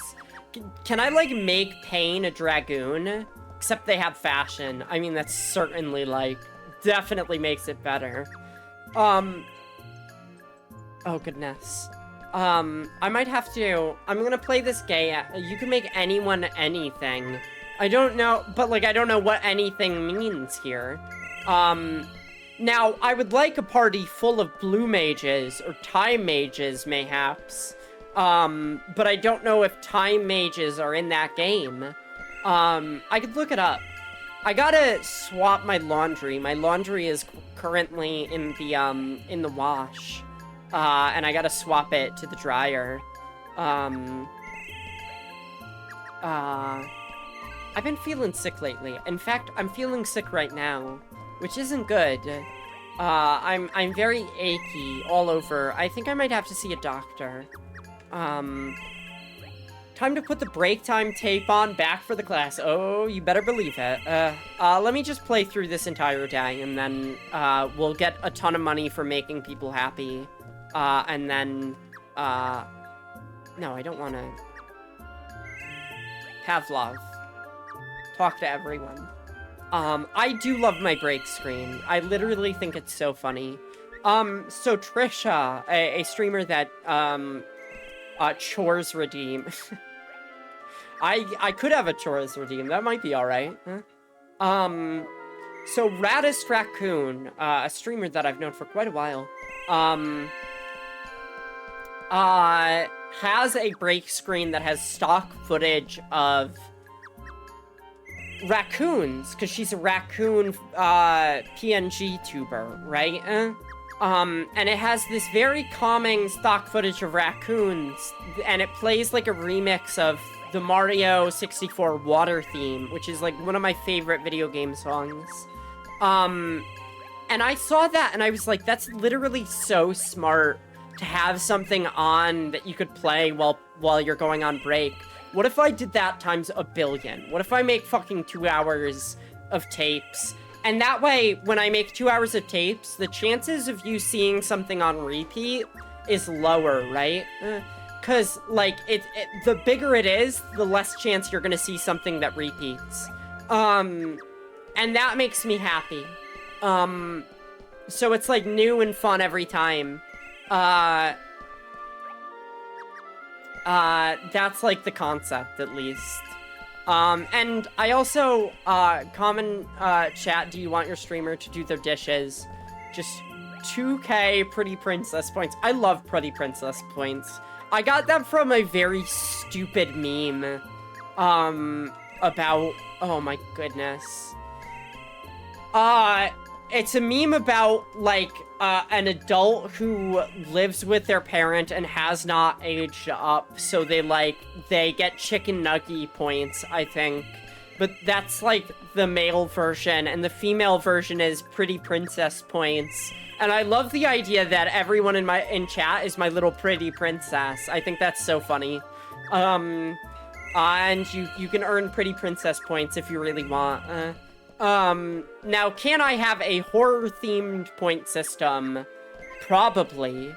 Maybe I could name them violence points or something, because that's, like, kind of funny. They're points of violence. Because it's like, they're not really violent, but, it's a name that is, against what they really are. Kind of ironic, don't you think? And yes, I really do think. Alright, the day is closing, but I wanna get a few chats in with everyone. Alright, and then they're gonna go into their houses a little bit. I also think deciding on, captive audience points, maybe. No, I'm good with that, actually. We got a lot of people to talk to maybe get one more morale sphere. I gotta look up the dress sphere system. I liked the way that, Final Fantasy X lets you level people, but I don't like the characters that are attached to specific levels. Like, I don't want to take Calamari out to have a blue mage, because I don't like Calamari. I know his name is Kamari, but, I'm calling him Calamari for fun. I really love blue mages. I just wish that they got more respect. I wish blue mages were cooler. Because, like, they do not have the drip of a black mage or a white mage. You cannot compare them, to these groups. They're truly incomparable. And that's a shame, because I really love the gimmick of you get a monster's moves. I think that's really cool. I love enemy design, so being able to play stuff as an enemy is really fun. Alright. I will say, I ain't playing fucking My Life as Dark Lord for a good while. These games take way more time than you'd think, considering how insubstantial they can be with stuff like, you know, like, points or whatever. Like, or, like, not points, but, like, the content inside of them is not necessarily huge. How much money did we get? I gotta see.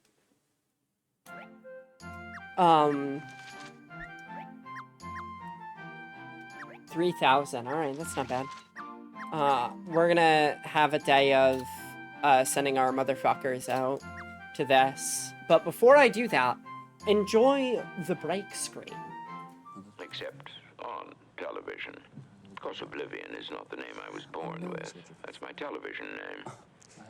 Soon, all of us will have special names. Names designed to cause the cathode ray tube to resonate. Yes, I am actually. Yes, I might dress, yeah. Yes, I am.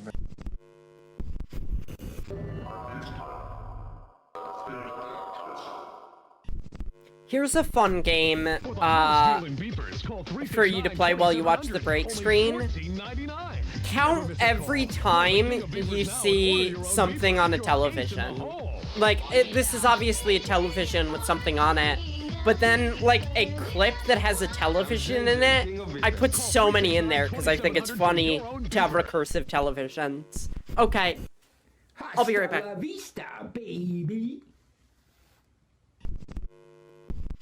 Do you Joe take fate? Henry.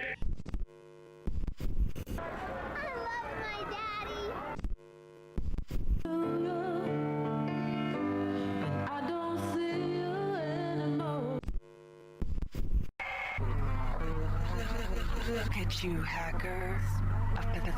pathetic creature of meat and bone, panting and sweating as you run through my corridors. How can you challenge a perfect, immortal machine? But that takes a little longer.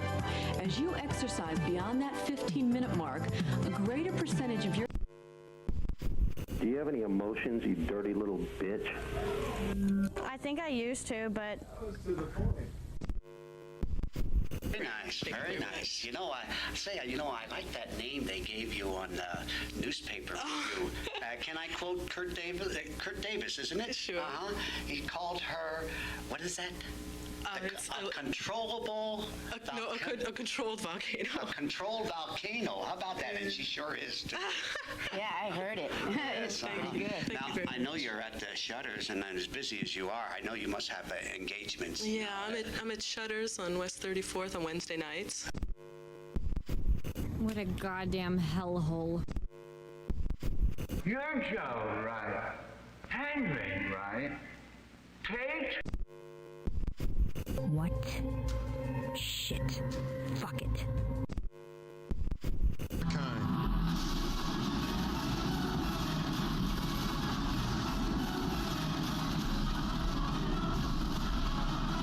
Will Smith is God. Now on Blu-ray.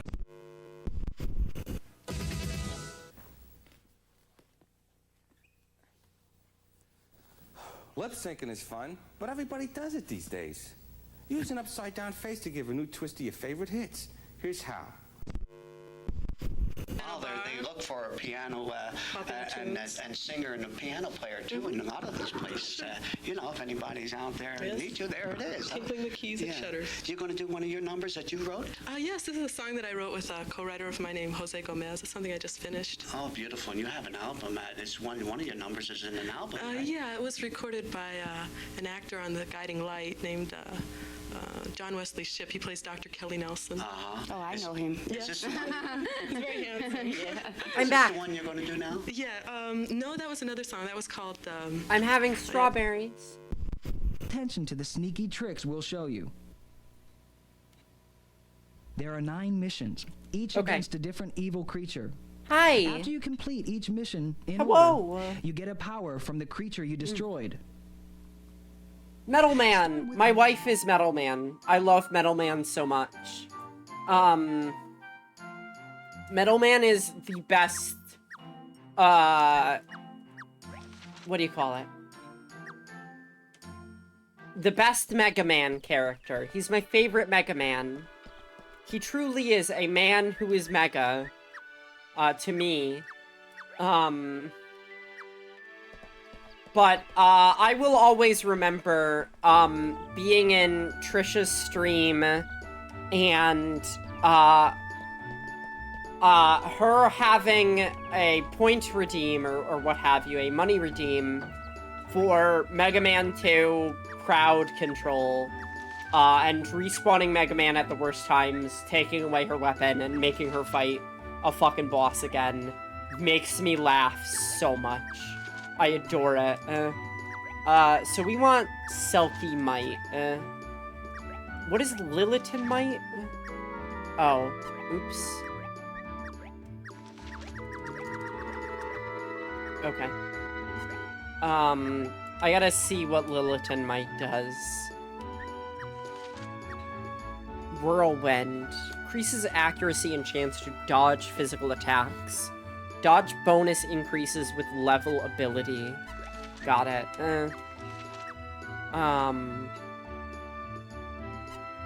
Okay.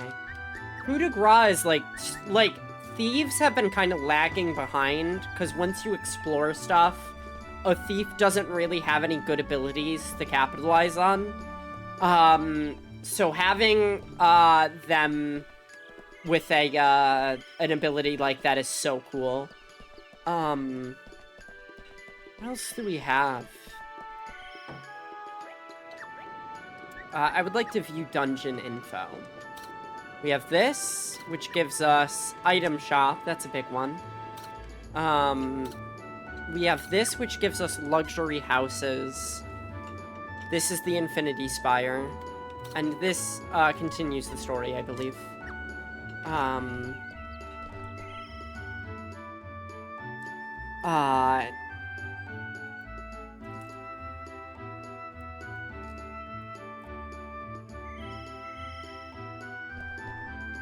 Sorry, I'm having a strawberry.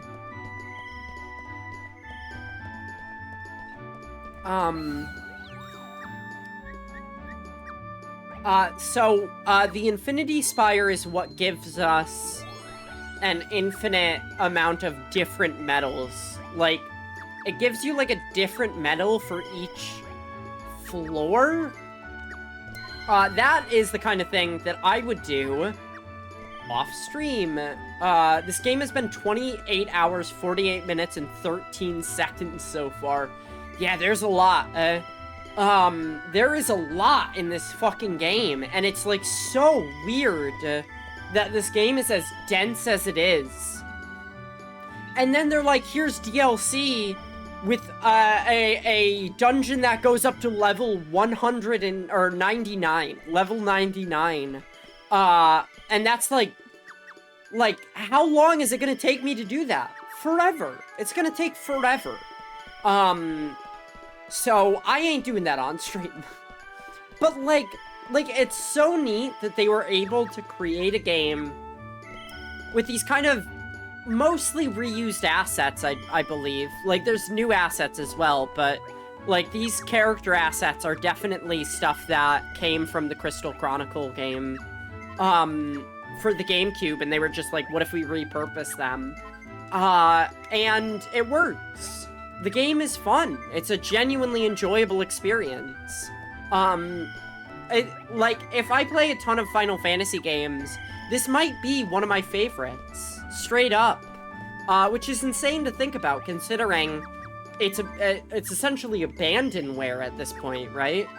The game has been abandoned to the ravages of time. Which is sad. I hope they bring this... If they fucking launch a second one of these games, I would go cuckoo bananas. I would truly lose my shit over it. Is this the new party that I invented? But, like, also, like, our guys are, like, level 50, which I think is, like, the max that, this, new game, not new game plus reaches, is level 50. Electra has fled from battle. Yeah, she's going out on her own, so... So, like, we're kind of getting to the end of the content, and then once this is over, like, I really want to play... Here's the thing, right? Mira, you might be excited about this. I want to play Clock Tower 3 so I can play Nightcry. Nightcry is a terrible, terrible game.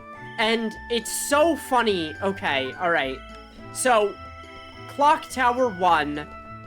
Yeah, you know what I'm talking about. Applying to jobs is so... don't make me think about that right now. Yeah.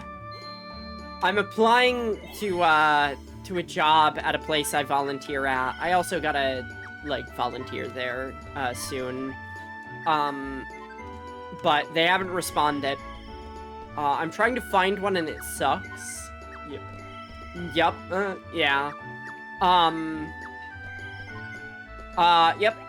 It's bad. It's no good. Anissa got wiped out. I can't drive, so cuts a lot. You and me both. I also cannot drive. I gotta do that soon, too. Yep. Can't drive, and I don't think I would be good at driving. And I don't think that it would be a good thing for me to do. Getting my license, I might be okay with, but actually using it, I'm not sure. I get overwhelmed really easily, and behind the seat of a car, that is, maybe not the best thing. I'm not good, so I just don't. Yeah. Yeah. I've tried to learn how to drive, and it did not go great. We're gonna have a couple days. I just never learned. Yeah, I feel like, I was told, like, I'm gonna learn how to drive, and then, the people that, like, would help me with it are just kind of like, nah. I did driver's ed in high school because that was required in New York. Huh. I mean, that's kind of a neat requirement. Because that's, like, a pretty practical skill. Like, instead of having to pay for it, which I did. But also, like, it's good, I just failed at it. Yeah. Yep.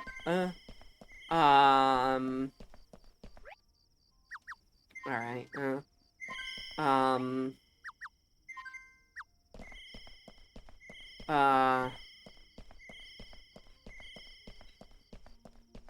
I don't think anyone is going to be wiping out the Octo Kraken today. And that's okay. I would like to see, some poison applied to the Octo Kraken, maybe.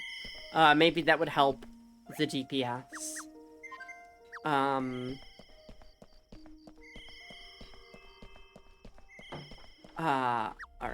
Fire Magicite, trainable abilities. So, like, how do I teach these guys Blizzard magic, right? Like, I don't know how to do that. I feel like there's still a mechanic that I don't know. Yeah, alright.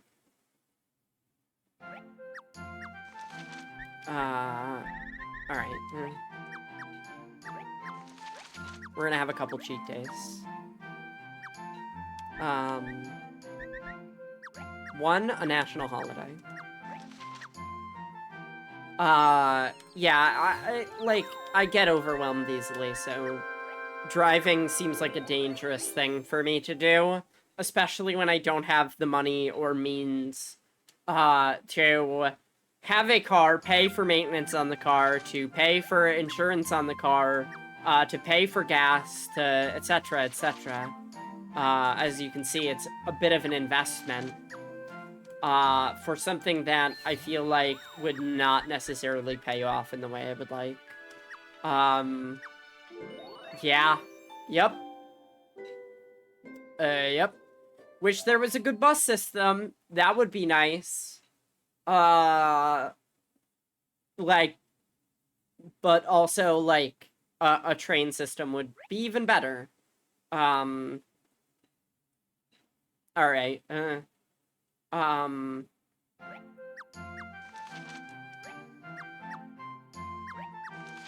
we're gaining some money, and also, like, letting our adventurers rest.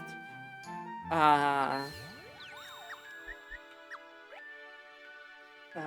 on. I gotta check something for a sec.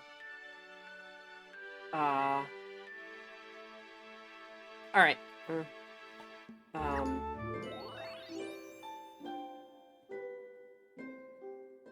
Alright, I'm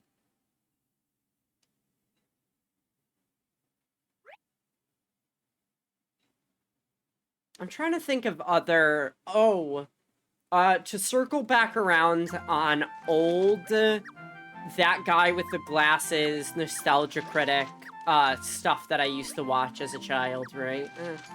I found out about one of my... I should probably go and mine that for funny content, by the way. Any infrastructure, transportation infrastructure would be nice. Yup, yeah. The car stuff seems dangerous, because it relies on a lot of factors to work, whereas train infrastructure requires much less. Yeah, yep. It's like seeing, in video game, gamer voice, it's like seeing someone spec into a class that isn't, optimal, but, they already got so many levels in it that they can't stop going. You know what I mean?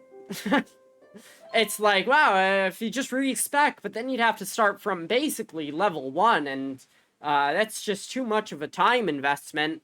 that you might as well just keep going for more lanes on the fucking highway. Dumb comparison, but yeah, yep, okay. We are going to have a national holiday today. And then we're gonna level some stuff up. Yuke's being able to cast stuff at,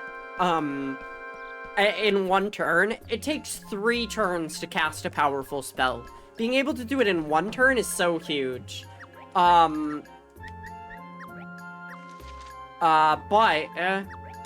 Being able to automatically kill stuff is also really big.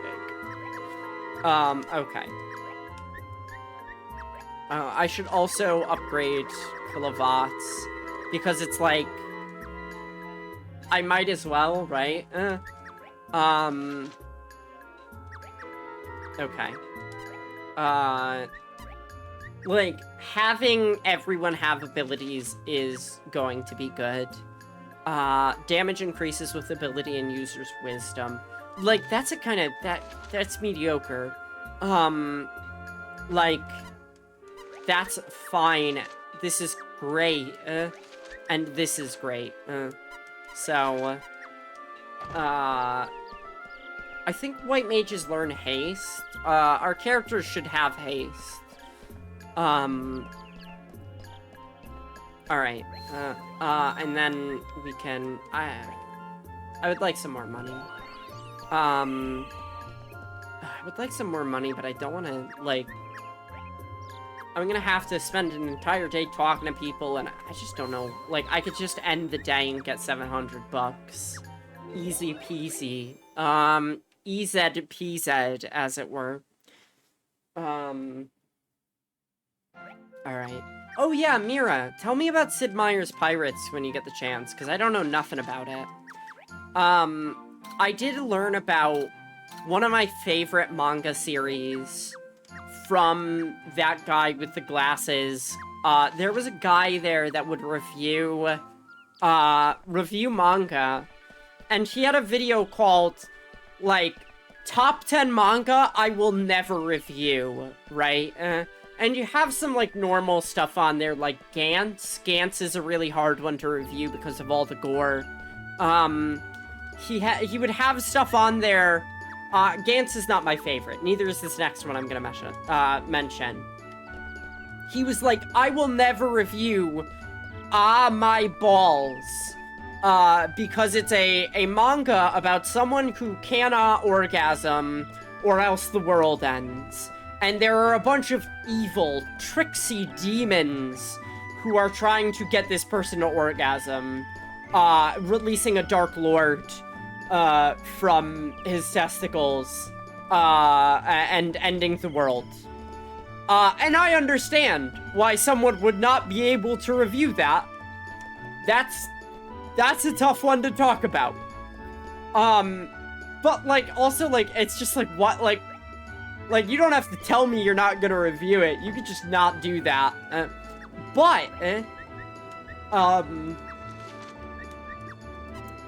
One thing that he was like, I'll never review this, and then I was like, this sounds fucking sick, actually, is a manga called Frankenfran, about a Frankenstein, like, woman who, was stitched together with different parts by, one of the best doctors in the world, who has since disappeared, and she has to take up his craft. So she becomes one of the best doctors to ever live, and, people go to her for, like, miracle cures, or, like, strange, like, surgeries that they need. There's a lot of gore, there's a lot of body horror, and a lot of it is comedy. Easy, just start taking Spironastrin and become a girl, and then you will never release the Dark Lord for your balls. Yep. Yeah, it's trapped in there for forever. Unlive? What is... like, I know that is internet parlance, for what I don't understand what that means in this context. Explain yourself.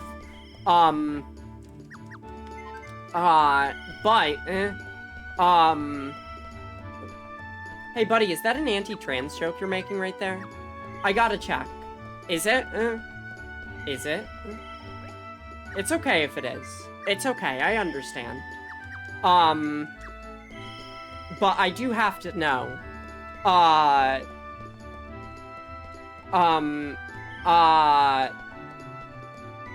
my goodness. What was I gonna say?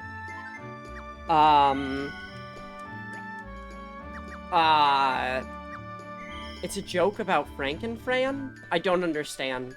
What's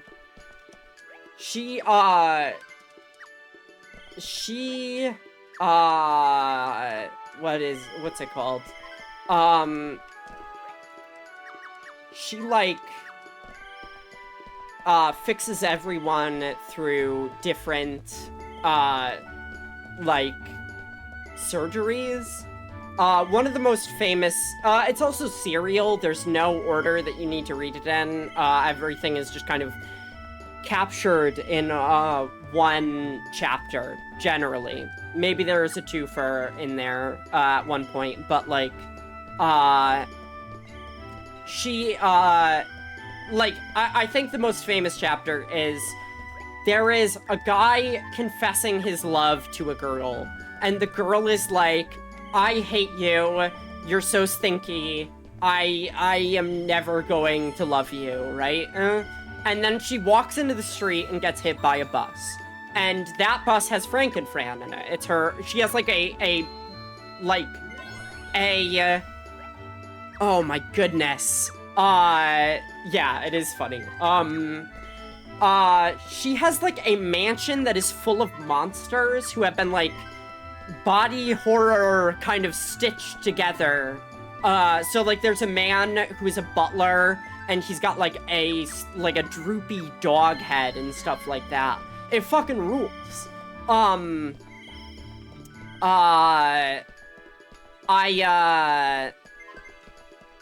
Can she fix my acute encephalopathy?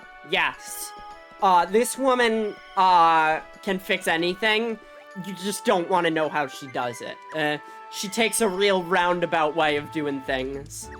So this woman gets hit by a bus, right? And Frankenfran is like, oh, well, that's unfortunate. Oh, well. And she's got, like, her entire fucking, mansion of monsters behind her.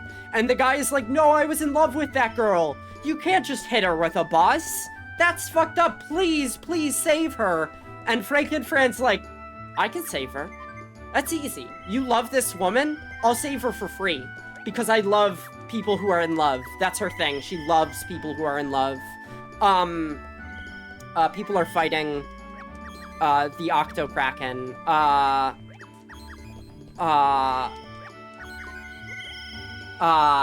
Okay. Hopefully that's helped. So she's like, okay, I'm gonna fix her up for ya. And then, the guy's like, can I see her? The surgery's done. Can I see her? And he goes to see her, and she is an anime woman's head. Imagine an anime girl's head, right? You're imagining it. On a giant caterpillar's body. Like a giant caterpillar. And the guy is like, why is she a caterpillar? I don't understand. And she's like, I kind of thought it was funny. Like, I ran out of human body parts, but also, it's kind of funny, right? It's, like, funny that she's a caterpillar.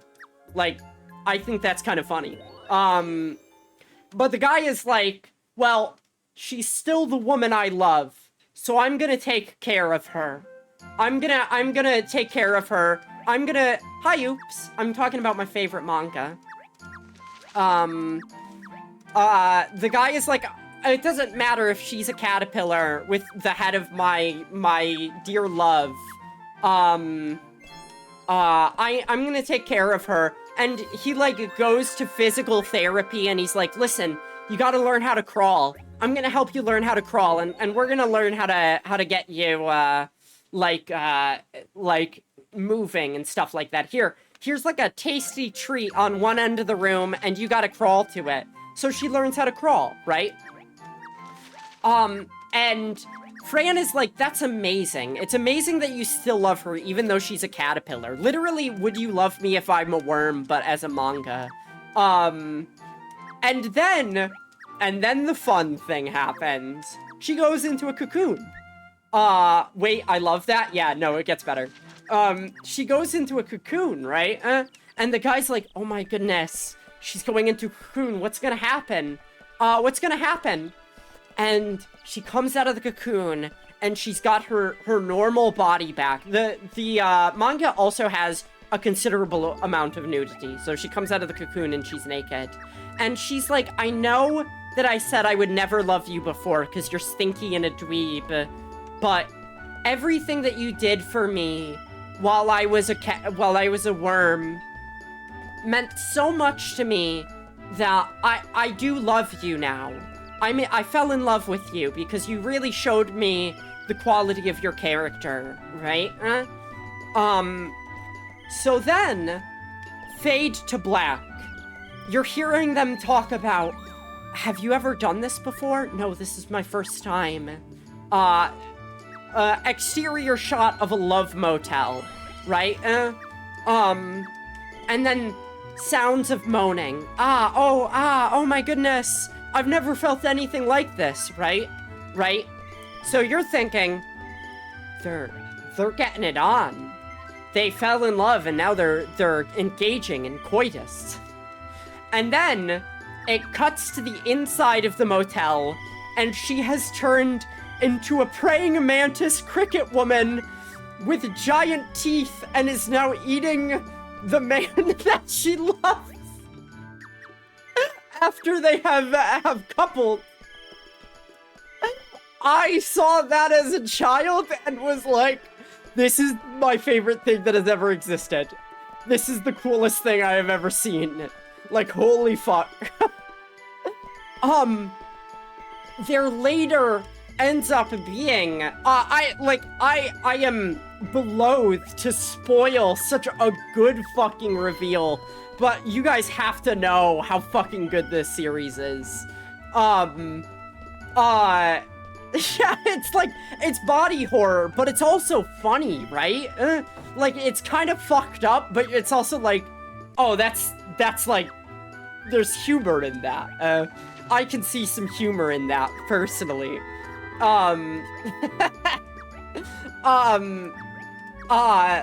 It sounds hilarious. Yeah, right? And that's, like, the way that this story kind of goes, of, like, you have very funny things that are happening, which are also horrific, but are also one of the most creative things I've heard. So, like, there are some, I can explain some things. There is multiple chapters dedicated to, I believe, it's a theme park called Wally World, right? That's morbid, and I'm no longer comfy, I'm so sorry. There is a lot of kind of morbidity in it. If it helps, she gets pregnant with an egg, and that egg has a weird fucked up, like, bug baby in it. And then people are like, whoa, I want a weird fuck, you're telling me I can lay an egg, and then the pregnancy happens outside of my body, and then it becomes like a fad, where... I'm not sure that helped the vibe. But, okay, hold on. And then everyone starts laying eggs and becoming bug baby pregnant. I personally find it fascinating. Yeah, like, so everyone's like, oh, it's cool, I get to have a pregnancy outside of my body. I will not spoil to you how that goes. We can leave it at, everyone's very happy, and pregnancy is no longer a burden onto someone's physical body. They can go on roller coasters now while the baby rests in an incubator, and that's great. There is no drawbacks to this. There is never a drawback to this ever. There is one where multiple chapters dedicated to Wally World, where there are suit mascot people, and, well, now I don't believe you. It's fine and good. It's fine and good and wonderful, in fact. There is never... now I suspect that there are drawbacks. I cannot say whether or not there are drawbacks. Oh my goodness, I have suddenly gotten retrograde amnesia. I do not remember how that story ends. There is, multiple chapters dedicated to, Wally World and the mascots within it, which have been biologically engineered to have, like, instead of having a mascot that is a person in a suit, they are Carrion liars. You don't know. You will never know if I'm lying. I imagine most men are eaten. No. There's one where, oh my goodness. Like, it takes, like, these very horrific subjects and does them very playfully. There are a bunch of people who want, like, I don't even know. Okay, the Wally World one, they turn mascots from, instead of being, like, people in suits, they are biological creatures that just look like imagine Mickey Mouse, but he, like, actually exists as a biological guy. There is a, I'm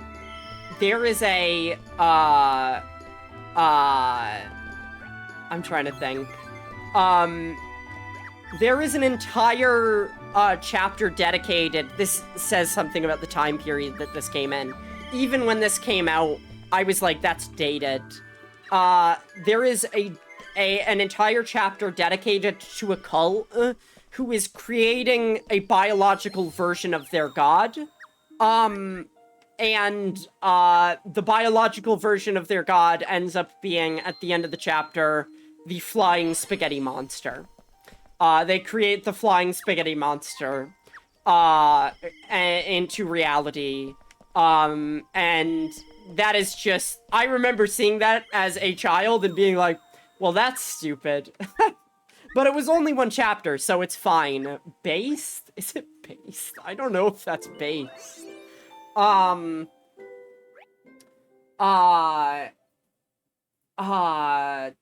lot of, I accidentally did a thing.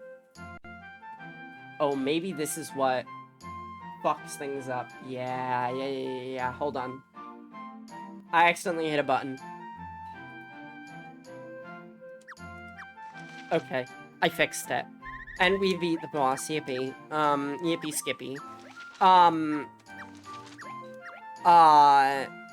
Okay. Got a ton of willpower. But, we want her to have special metal. We're gonna give her Vanguard, goes to higher level areas. Yes. Okay.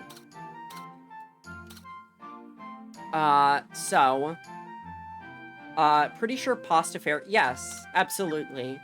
Like, I have no opinion one way or another on, Pastafarianism, other than, it was a joke that was funny for a couple of years, and then it just was like, okay, I get it. I get the idea.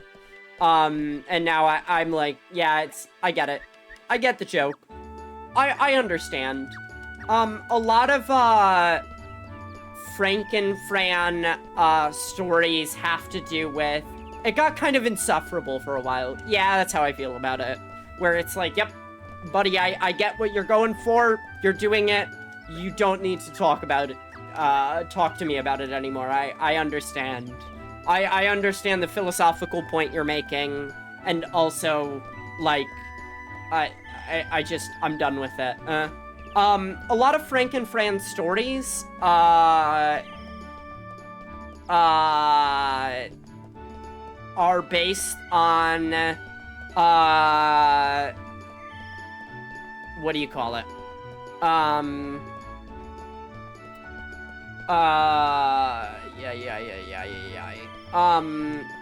like, karmic retribution, a lot of stories end up with people who are, like, trying to get away with something that is bad, through biological Don's colander. I mean, like, yeah, yep, you can do that if you want. Like, sure.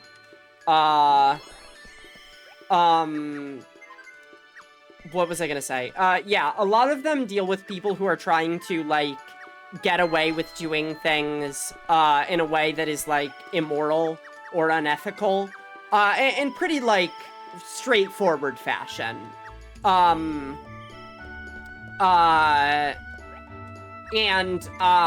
Fran either purposefully or unknowingly makes a scenario worse for that person in terrible biological fashion.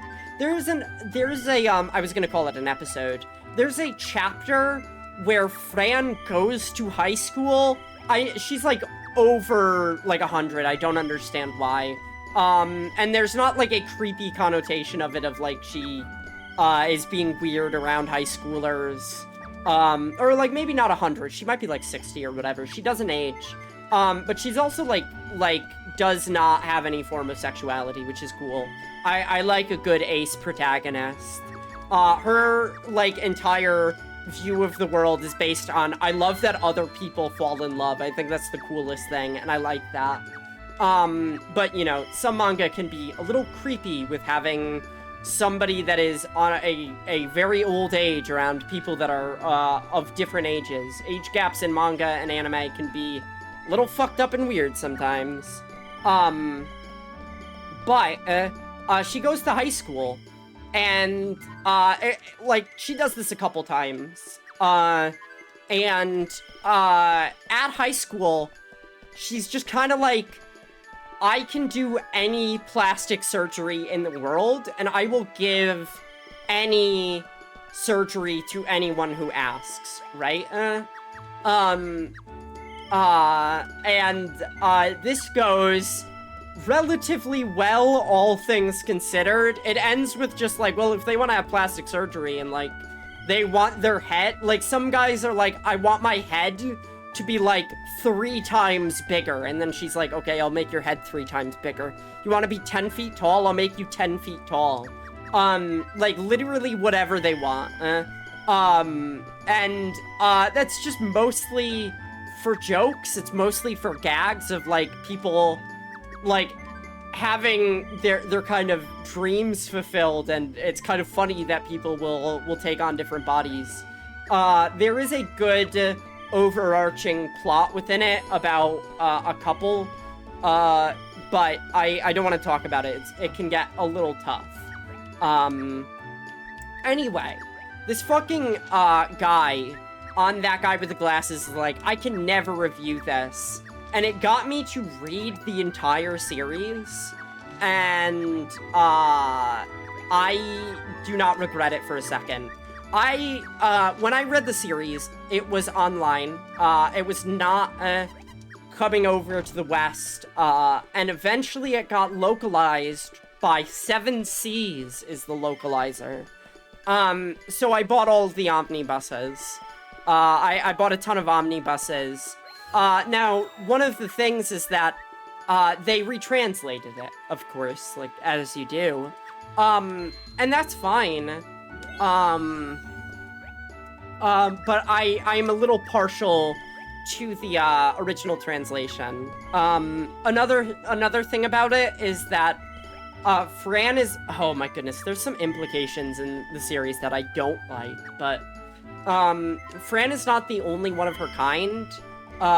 There is like a kind of Frankenstein woman who is a bodyguard, and there is also this like crazed, and like her entire body is a weapon, and I think that's so cool.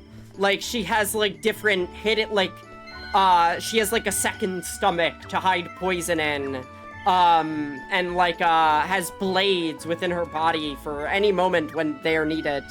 And there's also a woman who can transform into like a werewolf. It's cool. I like it. It was one of these mangas that the guy was like, I will never review this for obvious reasons. There's a lot of nudity and violence. I love it. I think it's great. that guy with the glasses was, like, such a early, oh. Sometimes the game doesn't register controls.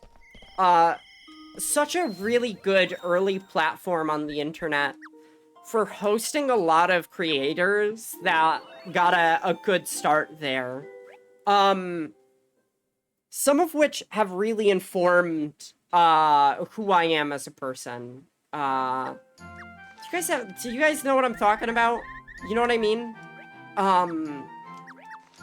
Sometimes you see something as a child, like a specific internet video, and you're just like, yeah, right?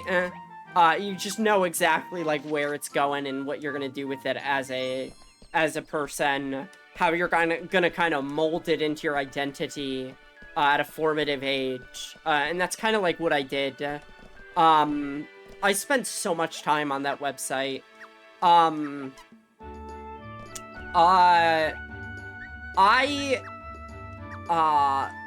This will become a fundamental part of me now. This is me with Twin Peaks. Yup, yeah, right?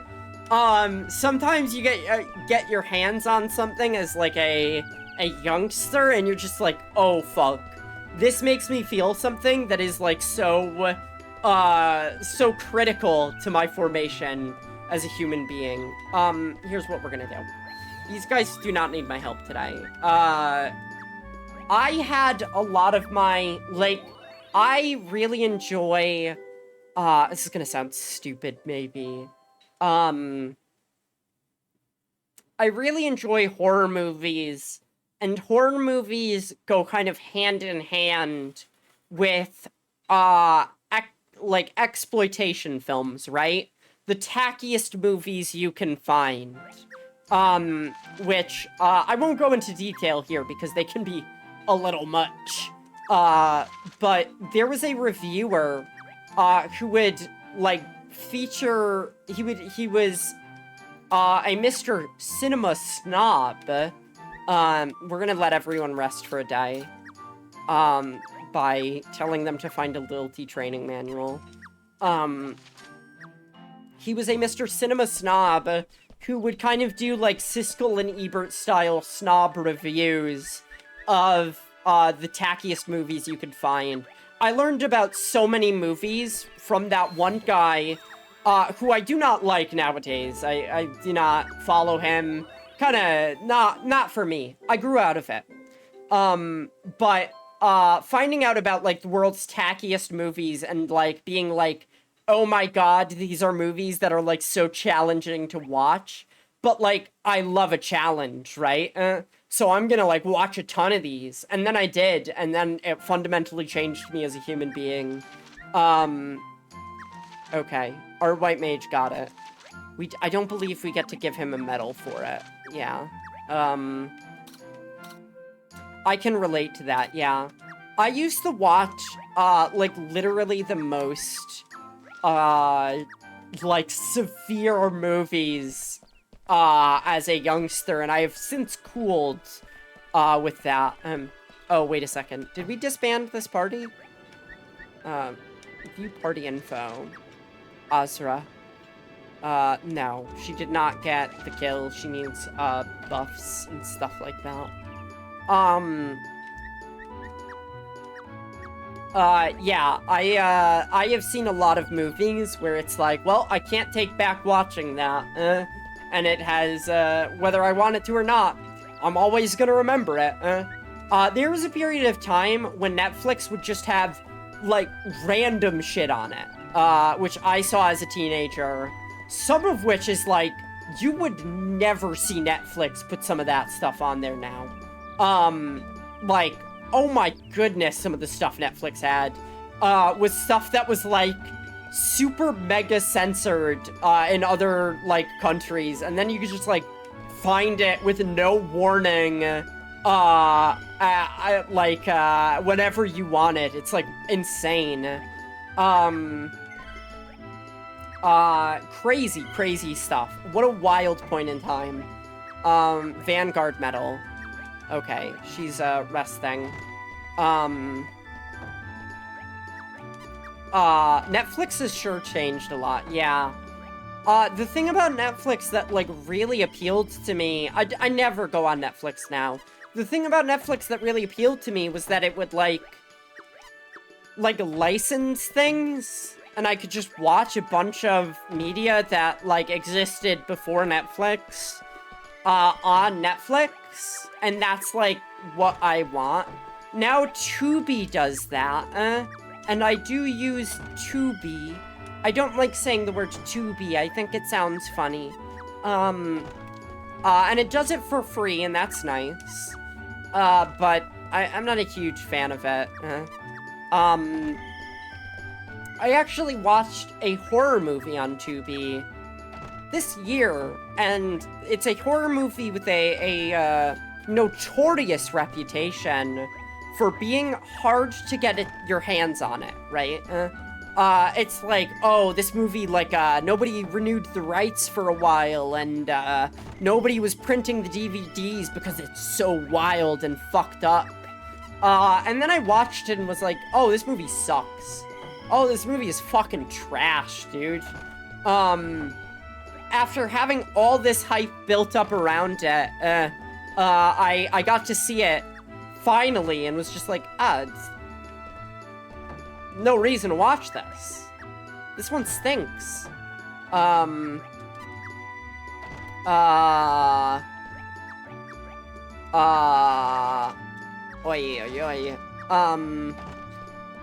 those, who are mildly curious, it's called the Poughkeepsie Tapes. And it's kind of like a fake true crime documentary. It's like, oh, like a true crime documentary about, like, what if there was, like, a serial killer who was so fucked up? Ad break. I watched it. I watched the true crime documentary, like, fake movie, and then it was just like, oh, this fucking sucks, dude. This movie is just fucking trash. Which, you know, what's the Emporium doing? Really popular. Good.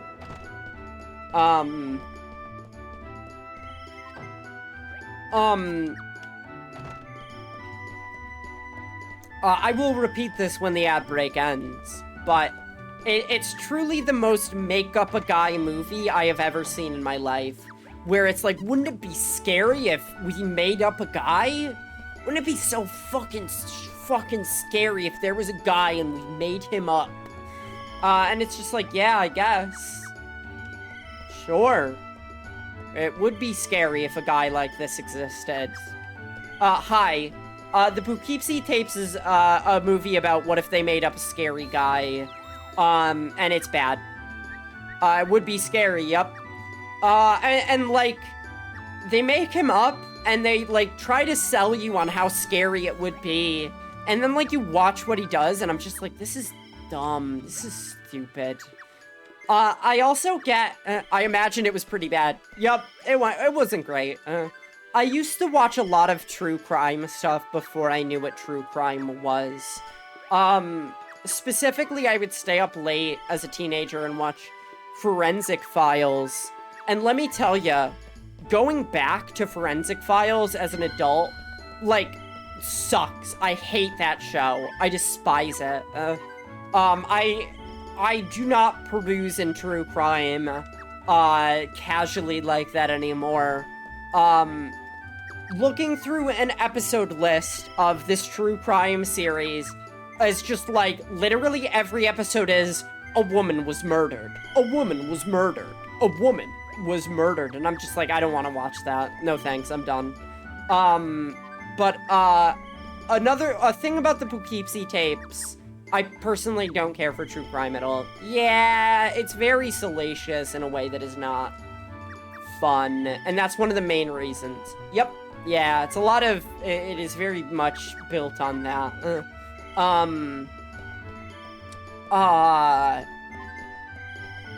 Okay, they've reached land of Okuka. Reached the Colossal City. I'm gonna buff them in the Colossal City. But having... Okay, engage Titan. Okay, they're good to go. Having a movie dedicated to, like, what if a guy was fucked? Okay. So, it's like, you're looking through the tapes that he has recorded, and, like, criminologists are, like, going and being like, this is one of the most fucked up tapes we ever seen in our lives. But, like, I'm a nitpicker when it comes to stuff. I could be a little bit of a nitpick sometimes, and, like, when somebody is, like, running, and, like, the camera is being held perfectly still, and not, like, jittering all over the place, I'm like, I just don't buy it. Seems like bullshit to me.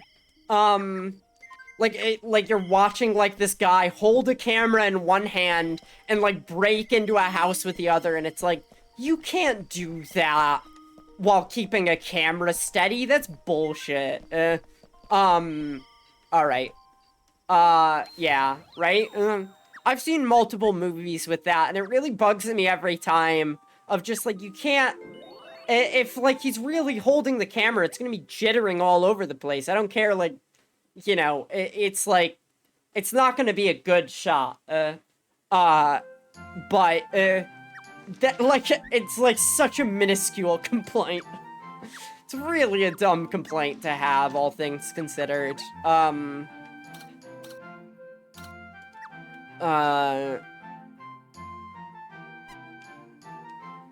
on.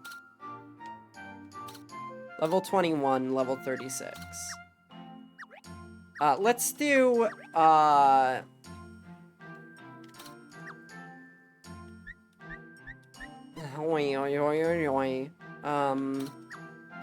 let's give them some downtime with easy missions. But yeah, that movie is bad. Now, was it worth watching? No. Was it worth having my curiosity satisfied to see if it was a good movie? Yes. Does that make sense? The movie itself was not worth watching, but the enjoyment I got out of being like, well, now I don't have to wonder about that movie ever again, makes me feel good. I am critically curious as a person. I have always been curious for my entire life, in a way that has gotten me into a lot of trouble in the past. So I have to kind of temper my curiosity nowadays. But something like that is like, yeah, it was kind of a waste of time, but I only have to waste my time once. So that's nice. And sometimes the curiosity pays off. Sometimes you'll watch a movie and you're like, this has gotta be bad. This has to be, it's gotta be the most tacky thing in the world that is so awful. I don't think I need to play the rest of this day out. They're just exploring. And then you watch it and you're like, oh, wait a second. There's some real fucking artistry on display here. There's, like, some real good stuff happening, and nobody has seen this movie because it looks so tacky from the outside. I saw a movie like that, which, I won't go too into detail because it's quite disturbing, but, it ended up being a really heartfelt movie. I don't know if it means to be. I don't know if they intended it to be good. Everything in my life tells me they did not. But, watching it, I'm like, oh, it's kind of got some stuff going on here. Wait. They need a special medal.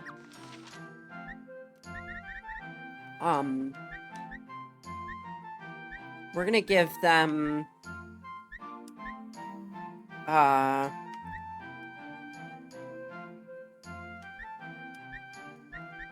somebody's gotta be the tavern lurker, you know what I mean?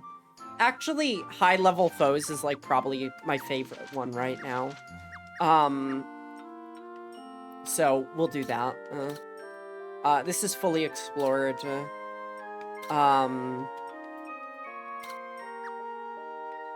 They got, like, no exploration on that one. Okay. And then we could have them be a legendary foe again. Just to, like, the legendary foe stuff is not good, and because they can do that pretty easily, we could just send them on their merry way. The legendary foe stuff is not necessarily good, but it is helpful because it lets us give people medals. That's a pretty, like, simple buff that we need. Because we have a lot of medals and we don't have a way to spend them quickly and easily.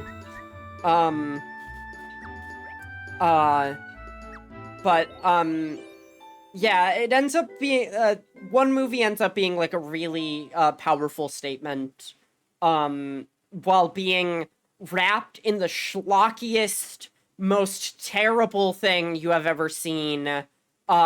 Cheap, tasteless, everything. It's got it all. And what it has is bad. But it also manages to have, like, something really heartfelt in there in a way that I, appreciate. We're gonna give this guy, I'd like a last stand. White mage, huh? Increase strength, but oh, that's good. Vanguard.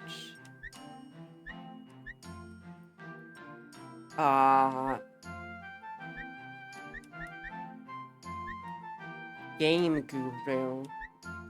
We'll give them Tavern Lurkers. Somebody has to like taverns. Alright.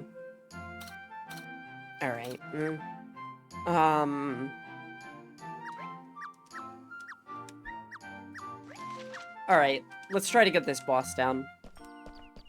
They've been making some good progress on it. It's not going down too fast, but this is, like, the last big thing we need to do, and then we can, like, work to close out the game, essentially. And that's a pretty good one. Yeah, dealing with, horror stuff, you gotta deal with tackiness. But sometimes you stumble on a horror movie that really touches on something deep and meaningful. And I like that. I wish there were more horror movies about doppelgangers. I feel like doppelgangers don't get... Like, Twin Peaks absolutely gets that kind of rep. But other stuff, I think, could go in harder on the idea of the doppelganger. There is a big movie by someone I like, Jordan Peele, that involves doppelgangers, and I think that movie's, like, pretty good.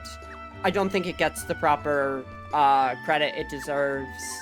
But, I like it. I think it's a fun one.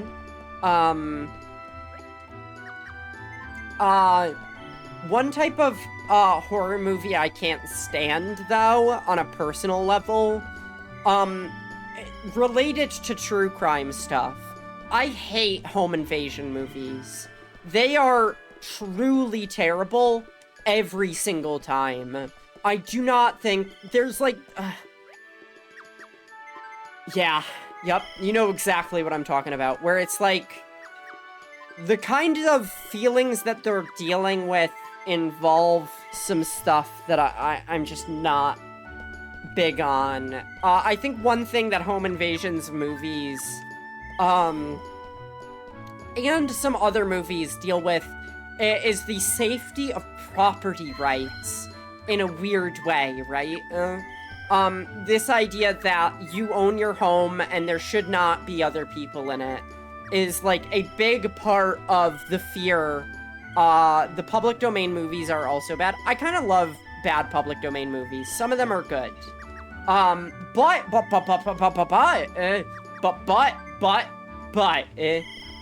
You know what's getting into the public domain soon? So we got Mickey Mouse this year, right? We got the first Mickey Mouse movie. Now, the first Mickey Mouse movie has Mickey Mouse, right? But it's also a big deal because Steamboat Willie has sound.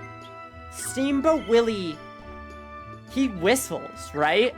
You've seen that picture of Steamboat Willie where he's whistling while he's driving a steamboat, right? that means that the first sound films are about to enter the public domain. You know what that means? In 3 years, I've looked this up. In 3 years, Frankenstein and Dracula will be public domain movies for the first time in the world. Yeah, that's a big one. That's a really big one. Now, I used to do public domain movie nights, right? We would watch public domain movies on my channel, so I've seen quite a few of them. I actually really enjoy watching public domain movies. The Brain That Wouldn't Die is very, very funny. I actually have a clip of it in my clip show. Buckets of Blood, we can make them canonically gay for each other, yes.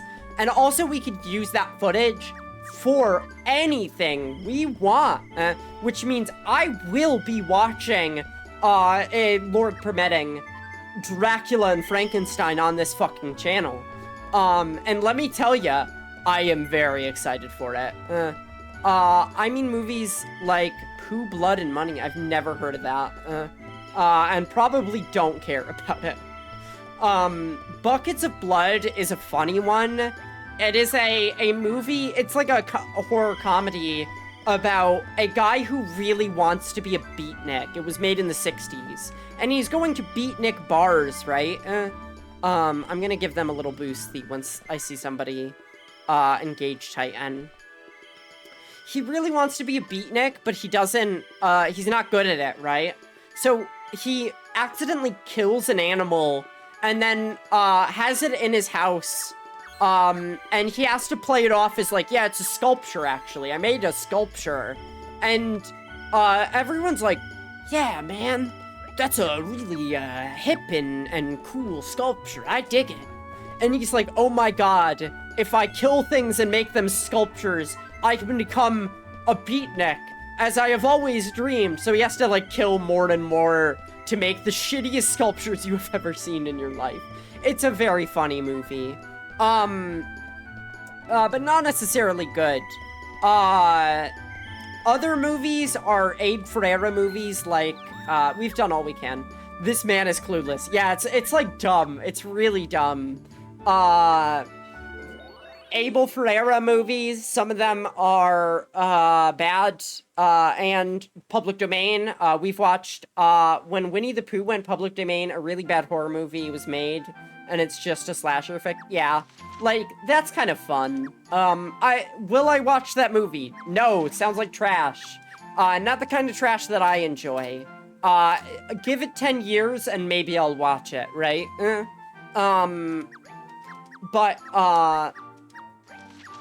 Yeah, like, some good movies are about to start entering the public domain, and I could not be happier about it. Dracula and, oh my goodness, The Invisible Man, okay, Dracula and Frankenstein get remembered. The Mummy has a modern remake, and it's got, like, Scorpion King and all that stuff, right? That's fine and good. The Invisible Man is completely forgotten in modern day, except for a modern remake that was okay at best, right? The original Invisible Man movie is one of my favorite movies, straight up. So, there's kind of been a cycle of camp, right? Where, people looked at these 1930s movies and were like, oh, they're campy. How could anyone ever be scared by Dracula? And I think we're coming out of that phase and being like, oh no, this movie does have some horror to it. It doesn't necessarily land all the time, but there is some horror to it in a fun way that I enjoy. It can be camp and scary. So, The Invisible Man is one of the most camp horror movies I've ever seen, where a man is like, I've turned invisible, and I would like to do random terrorism acts. And on one hand, that's very silly, right? The idea of a man who is invisible, is a silly idea. but the idea of a man who is invisible and, like, loves being invisible, like, it can be played for horror in a way I love, right? He laughs a lot. Like, he's like, I'm invisible, and there's a bunch of police officers chasing me. And he, like, steals their pants and puts their pants on and skips down the street while singing, and everyone's like, oh my god, it's moving pants, that's terrifying. And it's very silly, right? And then there's another scene where he's like he's standing at a cliff and he's like, I found him, I found the invisible man. And, like, there are a bunch of people who are, like, looking for him to stop him, and they're like, where? And he just kicks someone off a cliff. And then they're like, oh my god, that was the invisible man, where is he? And he just, like, starts, like, repeatedly kicking people off cliffs. And that's, like, terrifying. The idea of just, like, oh no, I saw someone go over a cliff, and then you just start falling down the cliff yourself. Like, genuine horror there, I think. But a villain that is in on the camp, as well as, like, being scary, is, like, fantastic. I can't wait to watch that movie. So, the author of Frankenstein, Mary Shelley, I have a bunch of horror movie trivia. You might notice I like horror a lot. The author of Frankenstein was Mary Shelley, right? And she did not live long enough to see the Frankenstein film, so we don't know how she felt about it, right? But the Frankenstein film was based on, very specifically, hold on, you gotta get your morning kisses. You do? I never noticed. I know, I'm pretty subtle about it. Nobody could ever tell. So we don't know how Mary Shelley felt about the Frankenstein movie, but we do know she went to see the Frankenstein play that was written during her lifetime, right? And when she saw this play, I don't think that she disliked it. I have not found anything to say that she thought the play was bad. She might have, in fact, liked it considerably. I don't know. And that play is what the movie is based on, right? And it's a pretty faithful adaptation. You could tell they were working with the script of a play to make that movie. So we don't know if Mary Shelley would have liked it, but we can kind of assume, based on the fact that she might have liked the play, that she might have enjoyed that movie. And that makes me happy. Bram Stoker, on the other hand, he would have no fucking clue what's going on. I have not read Dracula. I know Dracula Daily has started up, and I have subscribed to Dracula Daily. Winnie has been like, you should watch or read Dracula Daily. And I was like, yeah, maybe. But then I just haven't. I have read the original Frankenstein. It's good. Totally unlike the movie. Totally unlike the play. 1 second. Oh, never mind. I thought I had to make a, like, I had a burp, but I didn't. Burping on microphone is gross. Colossal City of Heparl. Good. We got people going to the Colossal City. I gotta boost them. I gotta give them boosties. I'm not gonna be too precious about it. But once they engage the Titan, they'll get, these stat boosts. Maybe it'll help to do it now instead. They engaged the Titan, so they got it. I don't know how long those boosts last. But like Scarface, the original Scarface, that's about to enter public domain, baby. That's about to fucking pop off. We can watch the original Scarface on my stream. Like, that's exciting. That makes me so fucking pumped. I have a bunch of public domain movies I'd like to watch. Some of which are bad. Some of which are, like, Wasp Woman, which is probably not great. Attack of the Killer Leeches we've watched, and that's just bad. A lot of them are boring. Unfortunately, a lot of them are kind of boring movies. But still kind of fun to riff on, right? It's kind of fun to watch a movie and just be like, nobody gives a shit about this. Nobody is like a hardcore, like, Attack of the Killer Leeches stan, right? Alright, they engaged Titan. We've done all we can for these people. I need to go on break. I gotta take a bio break for a little bit. I've considered having, like, Attack of the Killer Leeches as my break screen. Oh, they beat... Oh my goodness. Yay. They beat the Titan. Let's give them, something other than Spen's skill normally. We'll give them Bargain Hunter? No. Armor buff? Tavern Lurker. We could give them Tavern Lurker. Okay. With that being said, I will throw it to the break screen and take a small break. I'll be back in a hot second. Enjoy.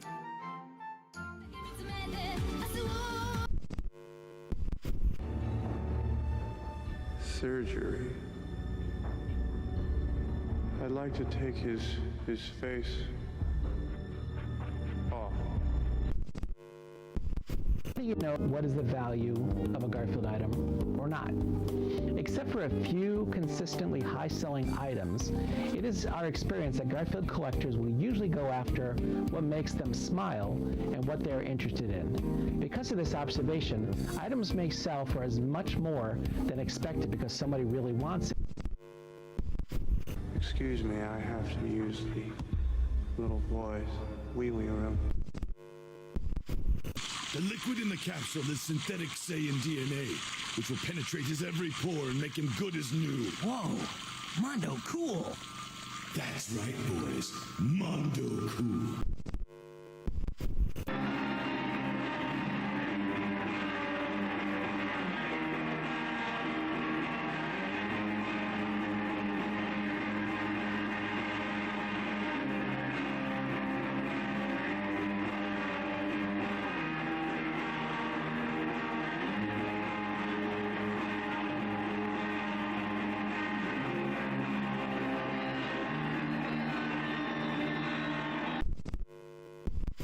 My wife tends to purchase beach items and boating themed items for someday that we own a second house in Florida.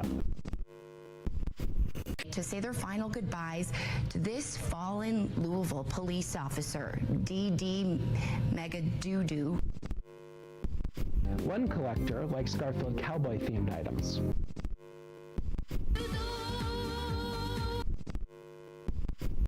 Oh, you! Shut your mouth and look at my wad! Loads of money! Another person gravitates towards clocks and mugs. Jill, here's a lockpick. It might be handy if you, the master of unlocking, take it with you. A fellow collector on Long Island has every Christmas ornament ever made. You want to take his face? Yes. His face. Another collector will buy anything with Garfield and golf. Eyes, nose, skin coming off. And some people might only buy Odie, Arlene, or Pookie collectibles. The face.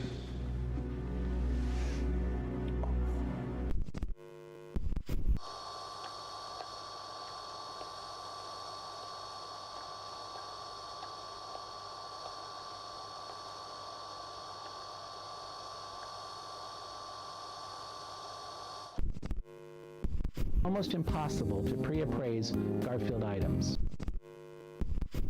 You're a racist, Ryan. Did you know that? On the entrance exam for new policemen, they ask, what are rabies and what would you do for them? Ryan said, rabies are Jewish priests and I would do anything I possibly could for them. A jalapeno cheddar bagel. Not too shabby. I love Garfield, man. I am Dracula. Yeah, that we could watch that entire movie on stream in a couple of years. He said, he who knows that enough is enough God willing. will always have enough.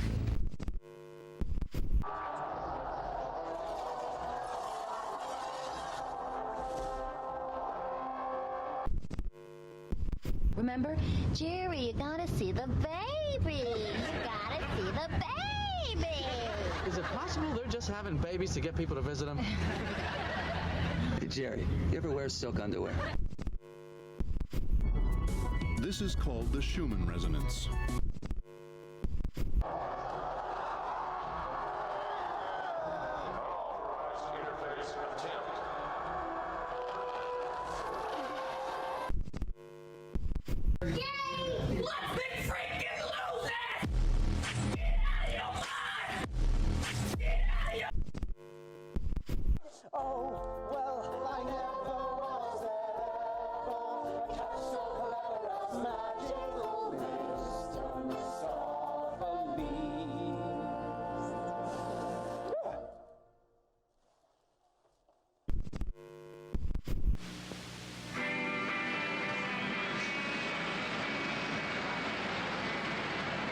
Hi, I'm back.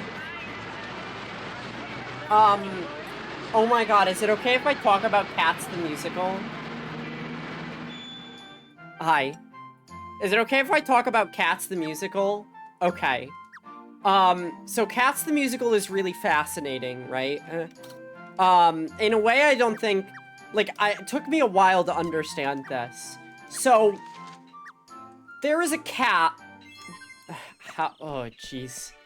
There are multiple cats in Cats the Musical. I never got luxurious houses as a child, by the way. This is, like, uncharted territory for me. I bet they take up 4 spaces and I don't have any. Yeah.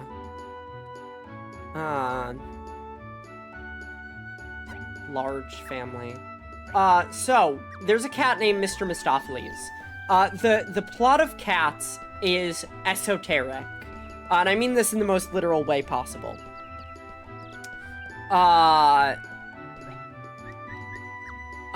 It is a play about cats that want to go to the heavy side, or alternatively, heaven side layer to be reborn, right? What does that mean? I don't know. I really, truly don't know. But that's the truth. That's what they want. Build one of these big ones. Let's build another big one. And looking into the history of Cats the Musical, because this is what I do with my spare time, of course. There's a lot of cat names that are references to religion in a weird way. Like, there's a cat named Mr. Mistopheles. Mistopheles is the name of a demon. There's a cat named Old Deuteronomy. That is a cat named after a book in the Bible, right? Deuteronomy is a book in the Bible. There are multiple cats named after these kind of strange and obtuse things where you're just like, why, right? So, you have this play that is kind of engaging with more occultic subject matter than others, talking about being reborn and all of these kind of strange concepts that you kind of see in religion. Now, here's where it gets good, right? This is not new, in fact, for plays. Plays have been doing this for a while, but they do it very specifically. Now, The Magic Flute, for example, is a play by, I believe, Mozart? Mozart made The Magic Flute as a way to show these kind of magical rituals that go on behind closed doors, like, in specific, kind of secret communities, right? Whether you buy into any of that or not, I don't know. Like, I don't know. But that's the way the legend goes. So it's like a play about, like, the Queen of the Stars and things, and they represent different things that, people of like, hidden religions worship. Stuff like that, right? So, there is a sequel to this play written by a Mr. Goethe, right? A German author. And Mr. Goethe is the guy who wrote Faust. Faust, of course, the story about a man who makes a deal with the devil. Not any devil, though. He makes a deal with Mr. Mephistopheles, or a Mephistopheles, as it is. Mephisto, if you want to shorten it. And also wrote a sequel to The Magic Flute, right? So he, like, is kind of looking into occultism to draw and write stories about, including Mozart, right? Goethe is actually a huge inspiration for T.S. Eliot. So T.S. Eliot is, like, stealing from Goethe, I keep pronouncing his name different ways, and I'm never gonna find a way to pronounce it, to write his stories. Like, he gets the name Mephistopheles, look at how big this house is. Does anyone need a house this big? I don't know. It's kind of cool, though. Why do they only have 2 people here? I thought the big oh, maybe they gotta move in the families in the next few days, maybe? So, Andrew Lloyd Webber adapts T.S. Eliot's Cats into, a play, a musical, right? And doesn't really care about these aspects of it, but is engaging with them on some level. So there is a direct line that can be drawn through authors and their inspirations, from Mozart's The Magic Flute to Cats, the musical, a silly musical about cats that is not about anything else. And I think that's, like, wonderful, right? Like, you could have shown Mozart, this sort of thing and told him, like, yeah, actually, like, this takes inspiration from you, and he would have been like, well, it fucking sucks, but alright. Like, okay. And I think that's funny. That makes me laugh. Alright. Give me a quick second.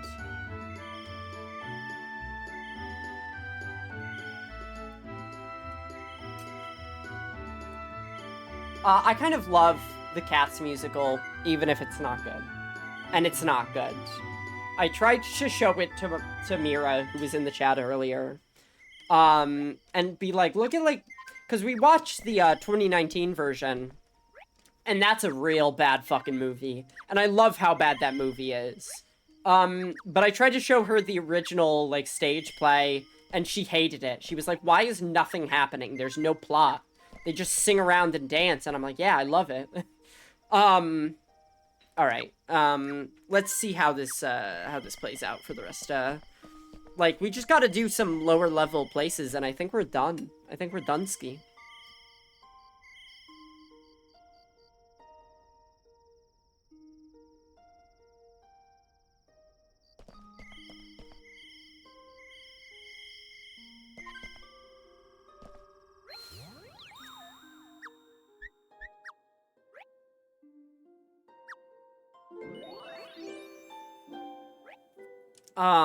I'm excited to be done with this game. I'll probably pick it up in my spare time.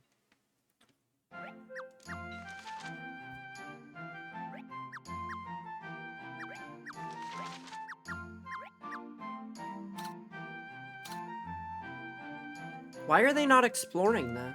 I don't understand. I feel like I'm missing something here. I feel like the exploration rate should be getting higher, but maybe, like, everyone's wiped after doing that big dungeon, so nobody's really getting assigned to it. Could be the case.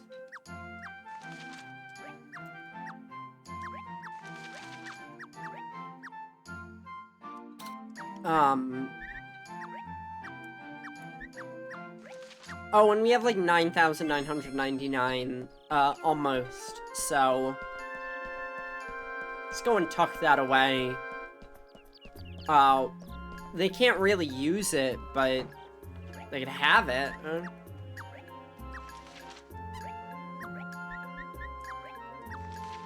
I don't understand, like, what is leveling up? Had a woman tell me liking Madam Web is a red flag. Why? Does she think it's misogynist? Or does she think... I literally saw someone be like, people are shitting on this movie because of misogyny. And I was like, I don't think so. She just thinks it's bad? What? That's insane. What does that mean? What does it mean? She thinks, like, it's a signifier of someone having bad taste? Is that what it means? I'm, like, baffled by this. There are people out there that I will never meet, and I just want to pick them apart. No, she thinks the movie is bad. Just bad. What? Like, why is that a red flag, then? I don't get it. I don't get it. Like, even if someone likes one of the worst movies I've ever seen, Southland Tales, I'd be like, I can kinda get why you like it. Somebody being like, I am so diametrically opposed to this bad movie as to, like, I just don't understand. A mystery. A mystery. We're actually gonna have another day of celebration. Nura, do you have any movies where someone liking them would be a red flag to you? I'm trying to think of ones for me. Mostly tacky movies. I'm trying to think of, like, what would be, like, if someone's like, this is my favorite movie, I'd be like, yikes. I'm not gonna interact with you. Star Wars. Taylor Swift tour documentary. Taylor Swift tour documentary, yeah, yes. Star Wars... I know some girls that like Star Wars, and I don't blame them for this. But it's certainly not something I like. I love Star Wars, I don't like interacting with fans of things. Yeah, the Star Wars fandom is maybe a little intense sometimes. Specifically if they're a man. Interesting. Certainly, there is a connotation to male fans of Star Wars that I don't know if I don't know if it's the way all of them are. There probably are chill guys. But like a cishet guy, I don't know. I don't know about that one. We're gonna have Bridget on this squad. I'm sure there's great ones. Yeah. And then we'll have another warrior, in fact. I've never doubled up on warriors.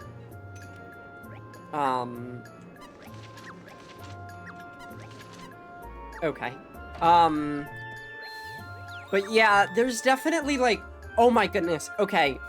So having watched a, documentary, or not a documentary, watched a video essay about, like, the Angry Video Game Nerd the other day, right?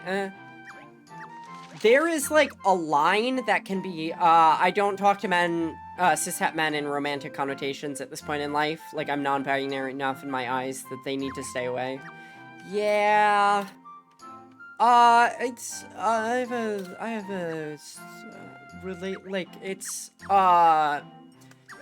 dealing with,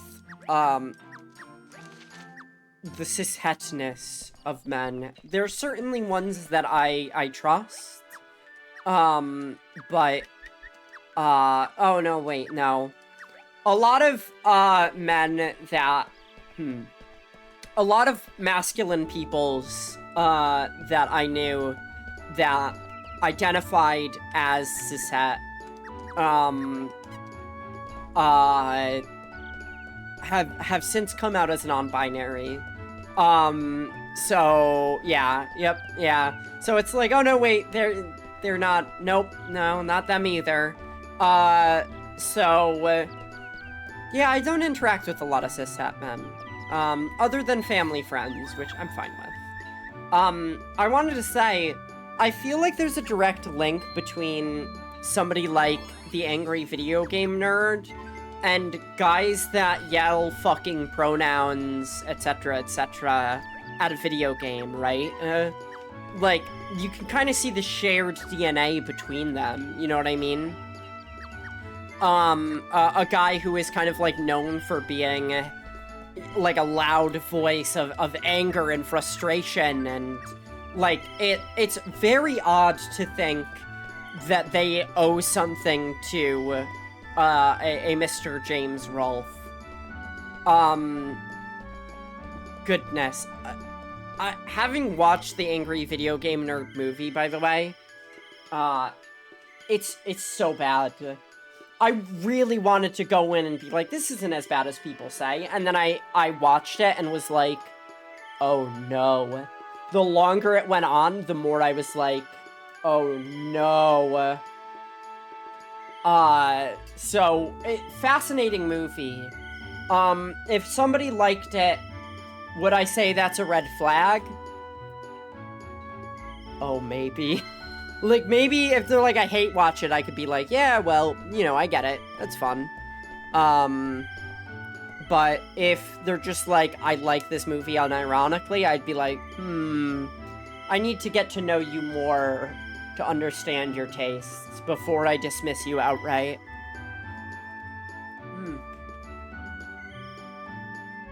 If you want to see all of the movies I like as red flags, I have a Letterboxd link below where you can see my ratings and reviews of movies.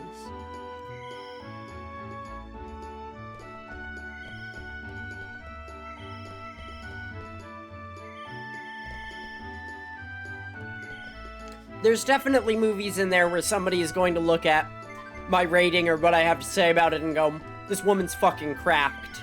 And I fully understand. I fully get that. But, you know, I can be funny sometimes. I have jokes on occasion. Basu saw Whisper Path. Oh, the fucking grinding in there. Buff them all.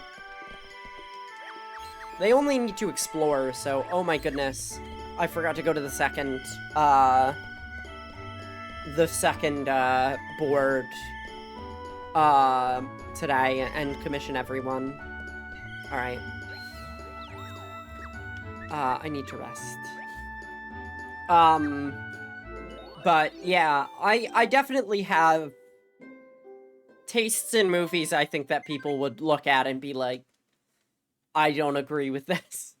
I have very specific and consistent tastes, which is good. I think. Okay. They explored. Explore some more. Why is it so hard to explore this? I don't understand. I don't get it. Like, just do it. Just explore.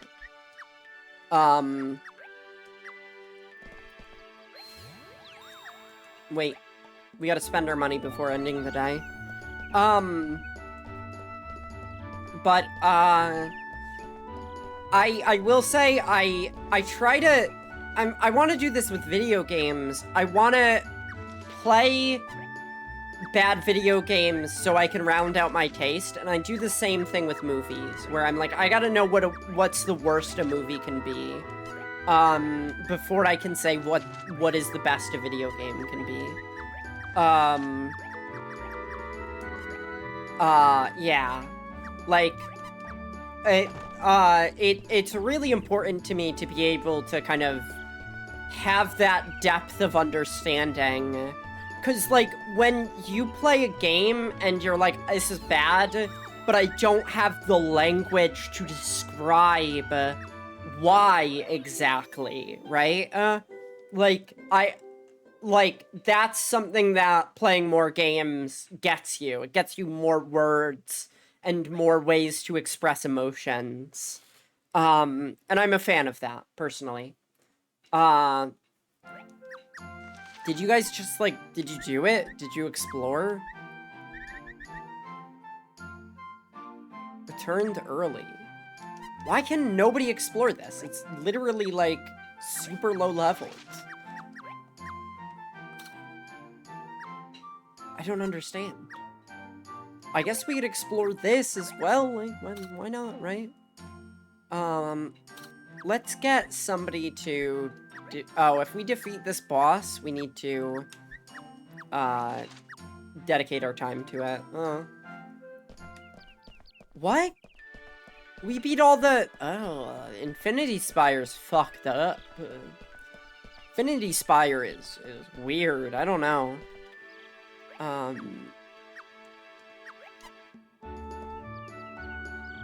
Oh, I keep commissioning people that are like, need to rest. I see. Here's the thing. Do it anyway. Here's what we do. We say, do it anyway. End the day, give them a few days rest, and then send them into the better place. I'm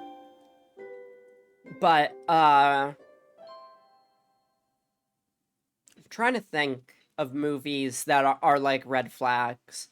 There's movies where I think other people liking them, if you meet a person that is like way in deep on American Psycho, I think that there are a lot of people that'll be like, that's a fucking red flag right there.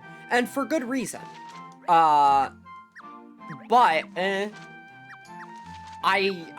don't judge someone for that. But it is definitely, I've heard a lot of people say that movie's femcel core, which is insane. Which, I don't, depends on how they talk about it. Yeah, exactly, right? Like, maybe they have good takes on it, but also, like, they could not have good takes on it. You gotta judge that one as it comes at you. Alright, let's rest. Let's give everyone a good day of relaxation. Yeah, but, fascinating movie. That movie has been in people's brains for a very long time. I can't take femcels seriously as a thing. It's a complicated one. It's a very complicated subject. I would prefer not to... Like, I did bring this up. I brought this upon myself. There is a lot to say about this culture of people. It's really good. I enjoy it. I agree. I think it's a really well-made movie. Yeah, Ansiagium. Is that a key smash, or is that something specific? I don't know. Yes. Key smash. Got it. Understood. I was like, is this a key smash, or is this, one of the main villains of Kingdom Hearts? I don't know. I really like that movie and what it has to say. I really enjoy it. That's a movie that I can watch and quote a lot of. I've never played Kingdom Hearts before. You're better off that way. Let's not beat around the bush. Kingdom Hearts ain't too hot. I have played two Kingdom Hearts games. They just seem bad. Like, they don't appeal to me, is how I'll phrase it. Yeah. Yep. Like, they're just not for me. James, Video James, Jimmy Blargafigle, Mr. Fickle. he has played all of the Kingdom Hearts games. And an undertaking of such mass that it boggles the mind. The senses cannot handle thinking about it too long. But, I think he's very tepid on it. He's like, yeah, they're fine. They're okay. Some are bad, and the good ones happen really early. And I like that. Yeah, I played, like, Kingdom Hearts as a child, and I cannot go back to it, I don't think. I would just be bored.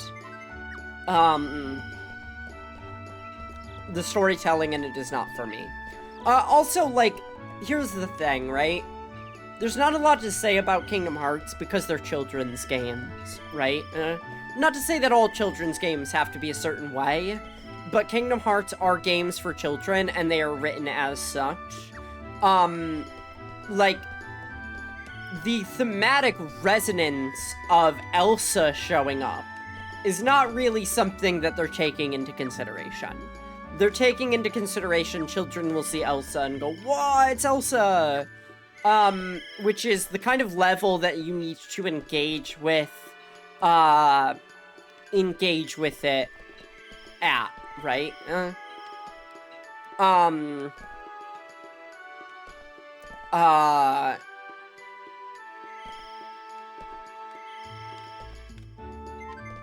I'm waiting for them to come out of the tavern. If you were engaging with it on a deeper level of trying to analyze, and believe me, I've done this for many years, trying to analyze and understand Kingdom Hearts on an intellectual level, you will fail. The game is not built for that. They do not design those games around understanding them from this kind of top-down perspective. They design the games so that an adult will recognize the name and go, I'm going to get that for my child, and the child plays it without thinking too hard. That's about it, right? And it's fine if a game is like that. It's just not what I enjoy.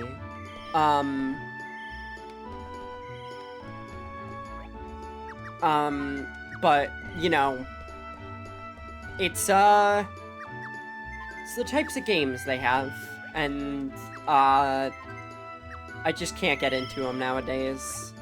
They released them all on Steam, and I'm just like, yeah, fine, whatever. I'm happy to see other people play them, though. I do not wish to revisit that element of my childhood, but, you know, I did play them as a kid. Okay. What are video games that someone likes that's a red flag? I'm trying to think. Good for them, yeah, exactly. Red flag video games. What could those possibly be? Somebody that plays the newest Call of Duty games, I feel like I'm gonna give them a side eye. If somebody keeps up on modern Call of Duties, I am like, that's a curious thing to me. I don't like the way... I don't want to get into it.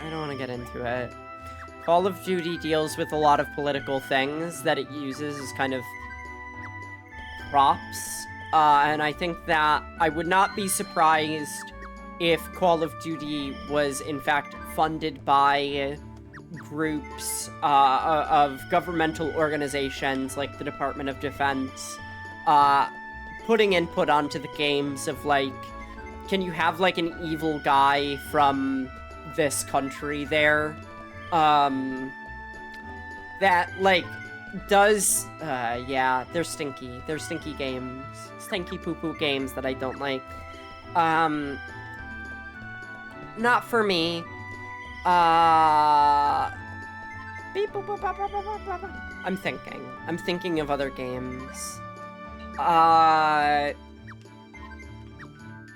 I don't know. That is, like, the one thing where I'm like, these are probably the only ones where I'm like, this is the game that if someone likes, I'll give it, like, a kind of, hey, that's weird. That's a little bit of an odd one.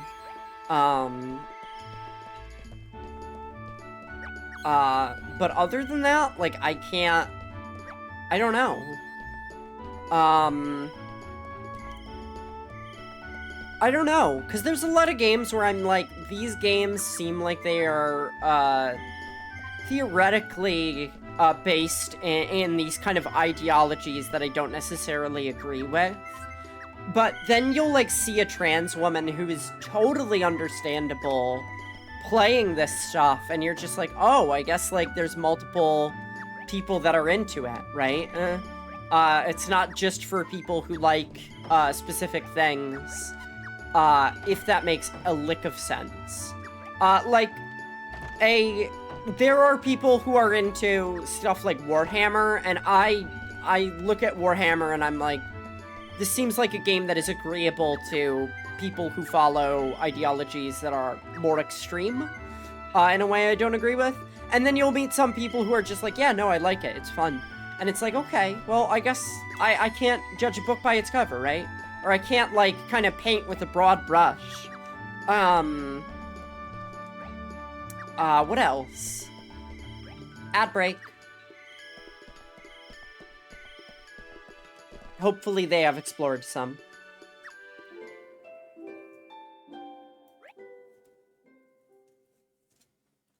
Give me a hot second as the break adds.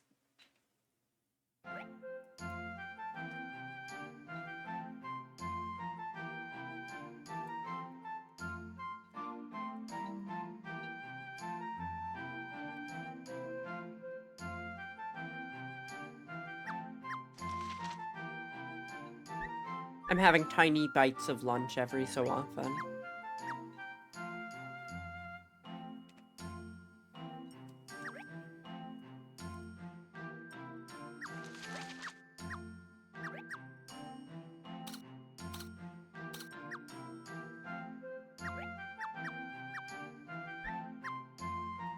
Okay, welcome back.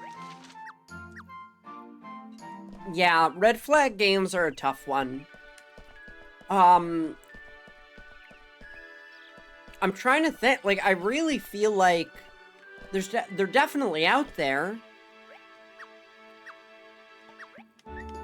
I just don't know them.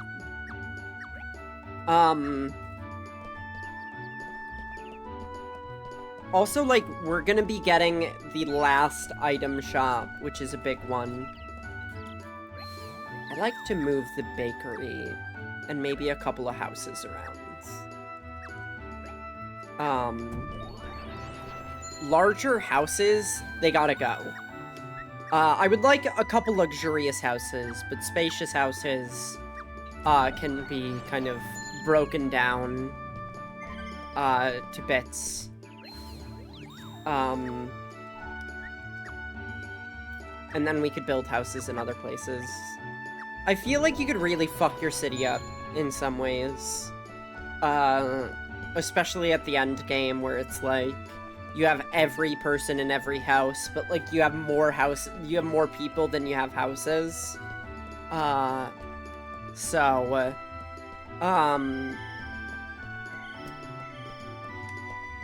Yeah, it's a tough one. Let's get rid of this guy.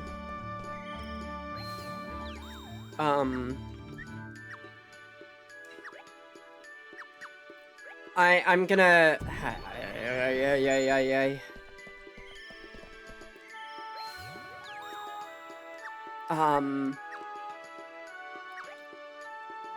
Oh, like, here's a good example of, like... If I just look from a top-down perspective of, like, a music genre, like Norwegian black metal, my assumption is going to be people that are... Because there's a huge history of racism there. And then I'll meet someone who's just, like a trans woman who I trust fully and completely. And she's just like, yeah, I listen to that music, of course. I don't listen to, like, you know, the mega racist ones. I just listen to the kind of genre, and find the good ones within that. And I'm like, I truly, changes my perceptions immensely, right? A lot of times you can't judge people in the way that you think you can. And I try to be open-minded about that stuff, though I don't always succeed.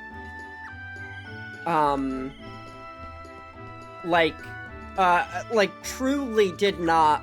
And I still don't necessarily understand the appeal of something like Norwegian black metal. But, like, I do know people who are fans of it. And I can't be like, well, like, they suck because of that. So, you know. A tricky one, mayhaps. Oh my goodness, I can't wait. I can't wait to beat this game and play Elden Ring. I'm thinking about Elden Ring in the background. There's just a little bit of Elden Ringing. Hey, controller. Hey. I gotta go catch them and talk to them.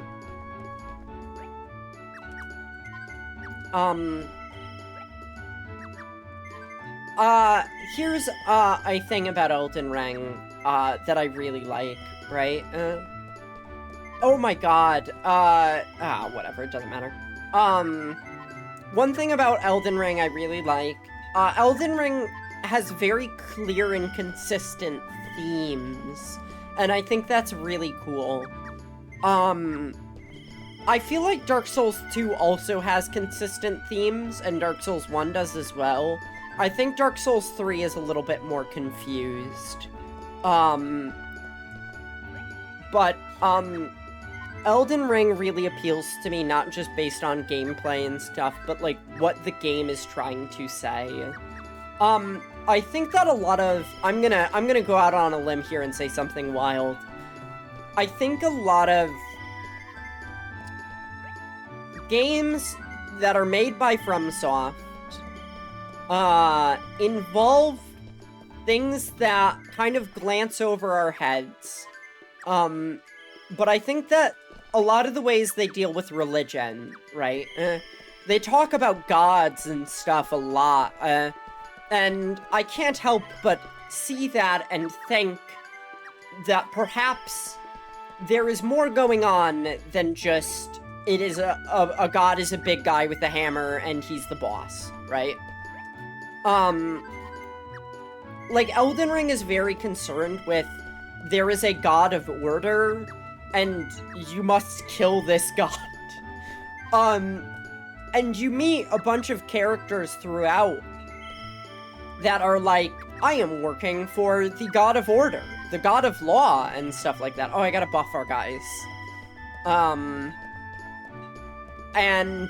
Sometimes they're fucking assholes. And sometimes you'll meet people who are like, I'm just living my life. And, then you see how the kind of systems that they live in affect them, and you go, oh, like, you're being done dirty, my friend. You are not getting a good life in the city. You are getting a life on the outskirts of society. One thing that Elden Ring does a lot is makes you question if killing enemies is a good thing by specifically making those enemies play an instrument. There are many, many enemies that sing or play instruments in Elden Ring. There are bats that sing in their own language, right? Something like that is close to Latin. There are these kind of, they look like, kind of beefy Viking types, and they have their own songs and dances, and that, you know, you can infer that they have a culture, with which those, sorts of things are transfused through. And that is really powerful to me. The most, striking of these is when you go into a dungeon, and you hear an instrumentation track added to the music. Oh my god, they almost wiped the Wyvern out in one day. Those are my fucking guys right there. You go into a dungeon and all of a sudden you hear a violin playing. And then you go into another room and it's actually a guy who is just playing the violin. and you can easily kill him while he's distracted, but you really have no reason to, right? Because he's just chilling. He's not doing anything. Another big one is you enter into an area, and the music tells you that there's, like, a lot of brass horns being played. And as you enter the area, you see guys playing brass horns, and then they go to attack you, and all of a sudden, that instrumentation track drops out of the environment. And it's just like, oh, like, music is being used to communicate that these things are more than just enemies, and I think that's really cool and powerful.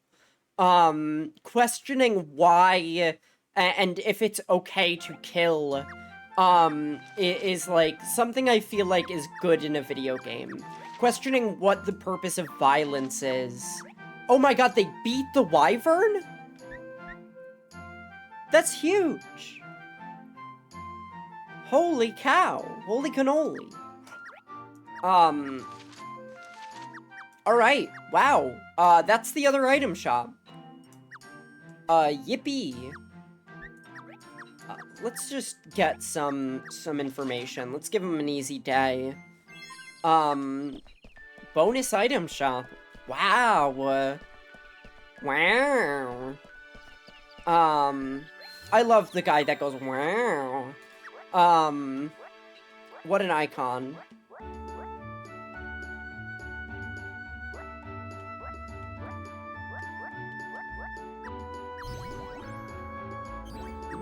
Okay.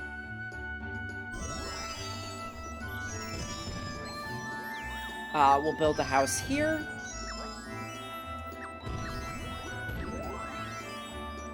Yeah, our houses are a little ramshackle at the moment. Hello, sir. What do you do? Revival items! Oh, that's big. Got it. Yeah, and you're not selling anything yet. Oh my god, we have a guy who consistently sells Phoenix Downs. That's so cool. Dismantle this? Chime, can we dismantle? Thank you.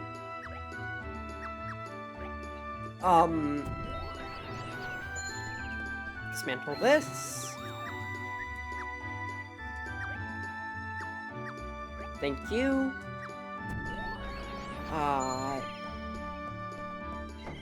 How big is your family? Oh, that's huge! They have a butler. And a maid. I feel weird having this around my other characters. Like, why are my other characters living in such destitution when they are not? How is that fair? But I guess it's just fine. That's just the way it goes. Some people just have really big houses. Okay. Sure. Whatever.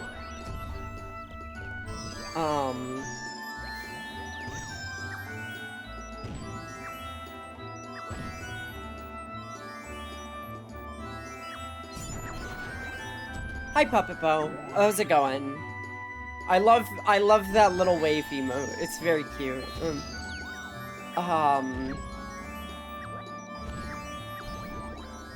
What's up? I'm having a very active stream. I'm all over the place today. In a good way. Before I was like, why would I ever have more than, like, why would I ever have 50 houses? Waiting for, Elden Ring DLC. Is it not out yet? I thought it was out.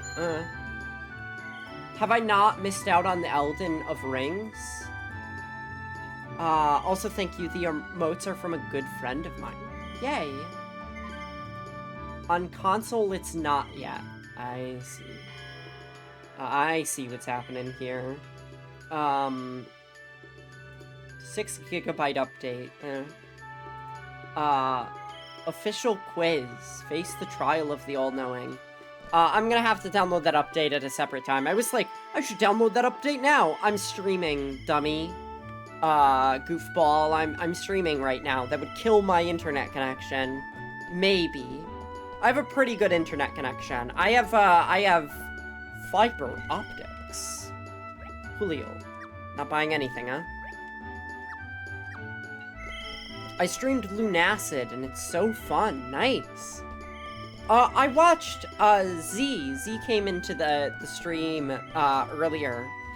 And she was,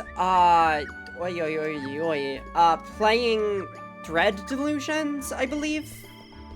And I got to see a little bit of that game. It looked really cool. I'd be happy to play it at some point.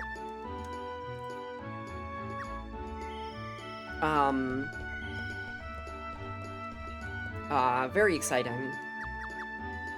Oh, I still need to check that out. We talked about it a little bit, right? I think we did.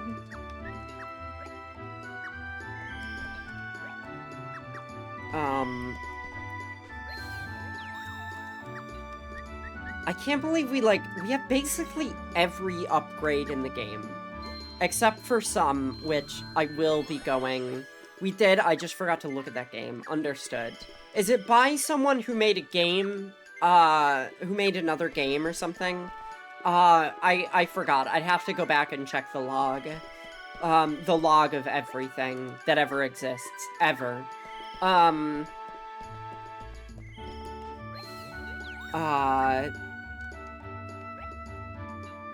on. Are there other big houses? I don't fully remember. That's okay, neither do I. Nope, we just got some dudes. Got some freaking dudes. Puppet Bow. Are there any movies or video games that someone plays that you feel are like a red flag for having met them?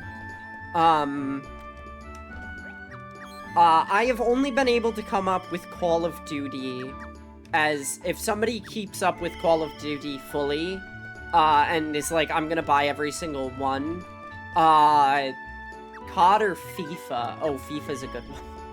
Yeah, I can see that. I feel like I will get a little skittish if someone is really into Rockstar games. But that's not necessarily like them doing anything wrong. I just get I get like an animal, right? I learned the other day, that in order to dazzle their opponents, weasels do a dance? Red Dead 2 is reasonable, GTA 5 not. Yeah, remember when they had a district in GTA 5, that was just transphobic jokes? They had an entire street dedicated to being transphobic. Hey, you remember that? I remember that. Oh, but they patched it out. Oh, good. I'm so glad that they decided, after years, that it was not okay anymore. Huh, weird. I do own Grand Theft Auto 5, but I am the kind of petty bitch that found a way to buy it without paying, directly for, the game. And I don't mean piracy, I went to a key reseller. So I did not have to... Yeah, honestly, I respect that. Yeah, I was like, it's not about saving money. It's about the principle of the matter. So, I'm gonna rest for today. Other than that, I'm trying to think. And I know, I know they're gonna fucking ingratiate themselves to us. Us, the transes, next game. They're gonna have a trans character go, isn't being trans so cool? Isn't it? Oh, we changed. We changed now, actually. So, yeah, absolutely. Yup. Oh my goodness. It makes me, I get a little upset thinking about that with Cyberpunk 2077. Genshin? See, now, I know some people Genshin has gotten their fucking hooks into, and they are completely reasonable and fine people. They just... easily fall into things, right? And once they've fallen in, it's like there's no getting them out. And there's a tragedy in that to me.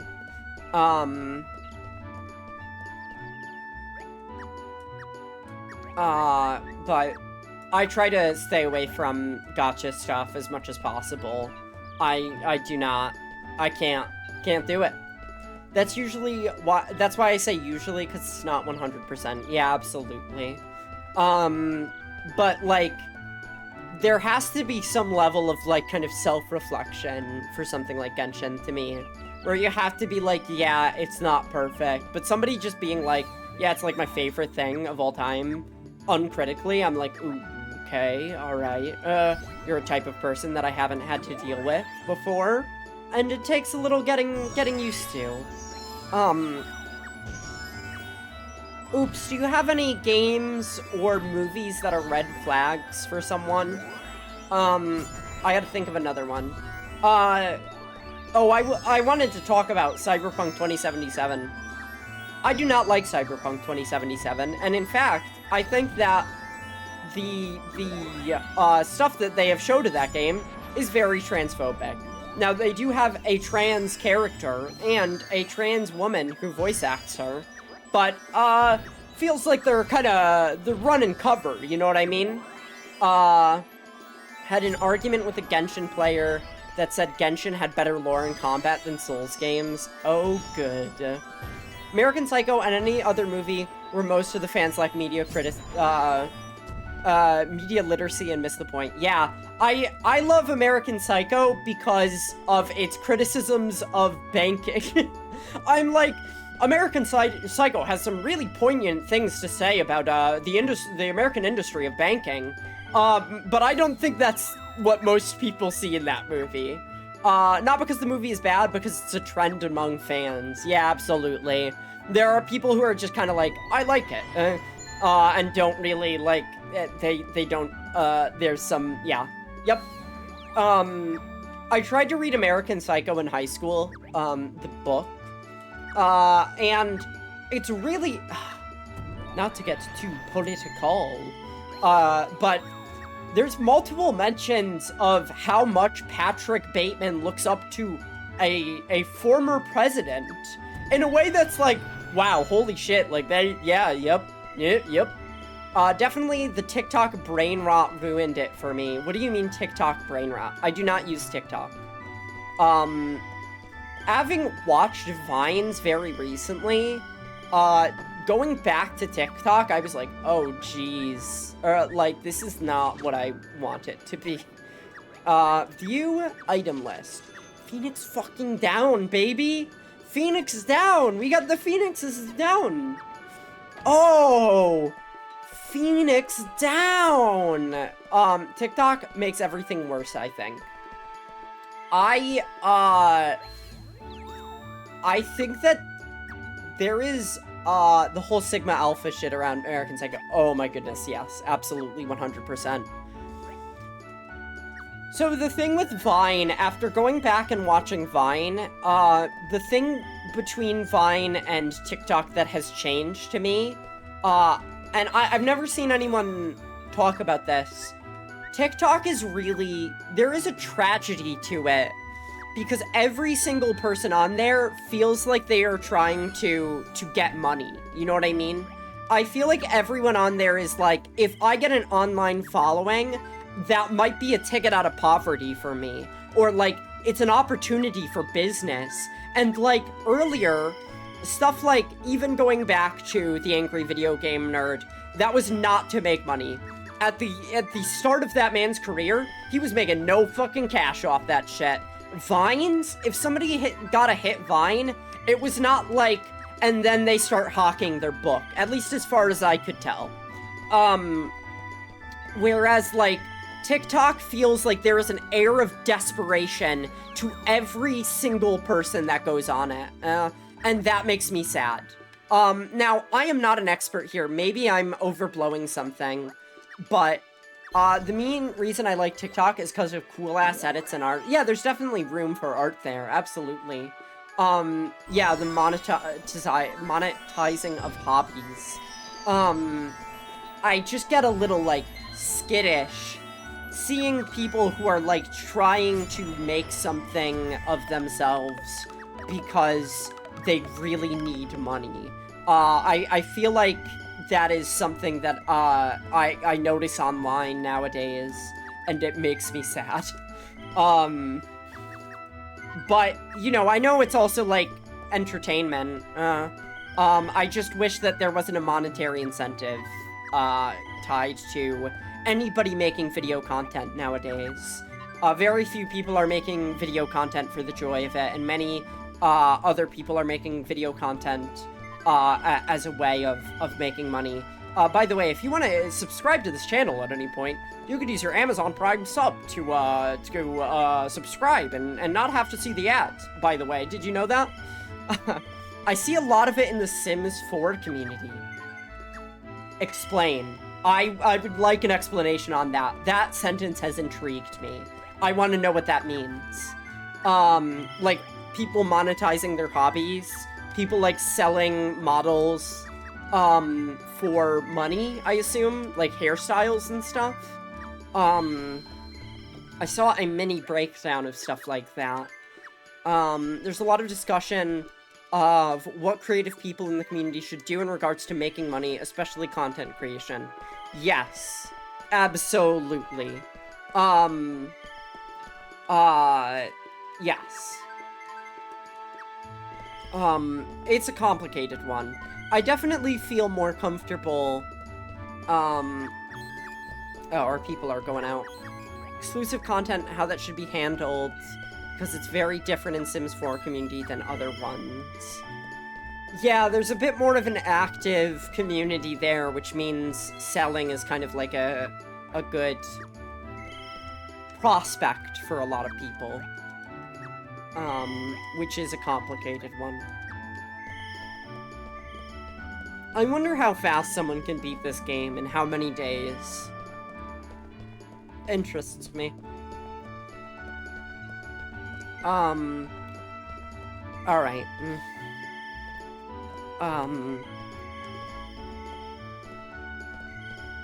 Now, Patreon discussions, especially how people should, if at all, monetize their hobbies. Yeah, like, the monetization of kind of every aspect of modern life is really sad. It makes me upset. I can't think about it for too long.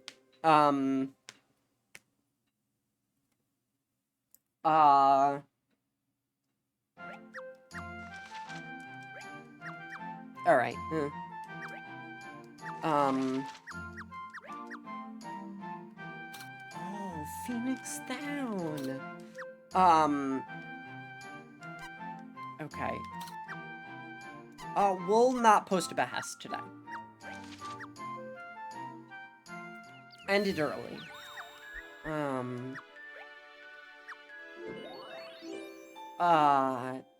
Yeah, yep.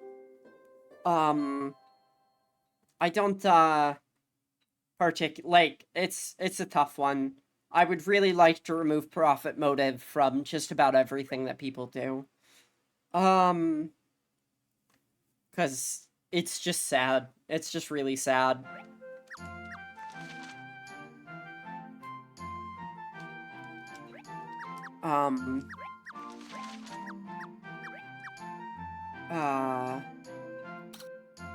Yeah.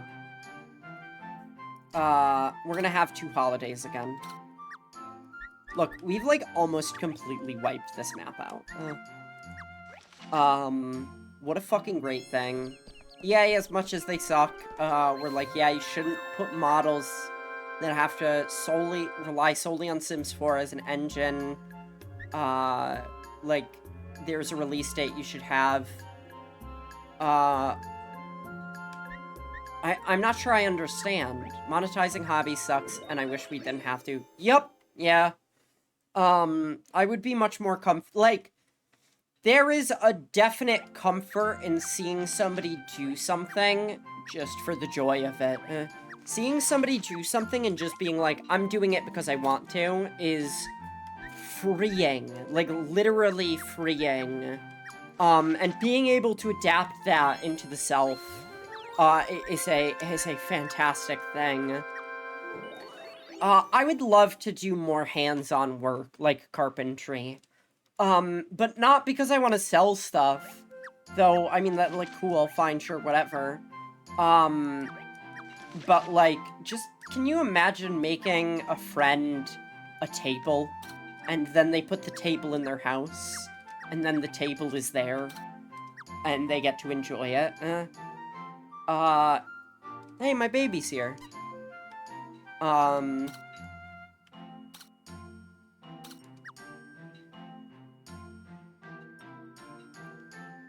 I don't understand. I guess we'll explore the dungeon for everyone that wants to. I feel like I haven't really committed myself to any particular arts, except for writing. I do some writing every once in a while, and that is not profit-driven at all. There's no way I would ever get published anywhere ever. And that's okay. It's not about that. Sometimes it's about making a fun story for your friends to read, and that's it. If I had to make money writing, I think it would drive me insane, because then I have to, like, I have to make concessions about what I would want something to be, in a way that is motivated not by what I love, but what I have to... My child.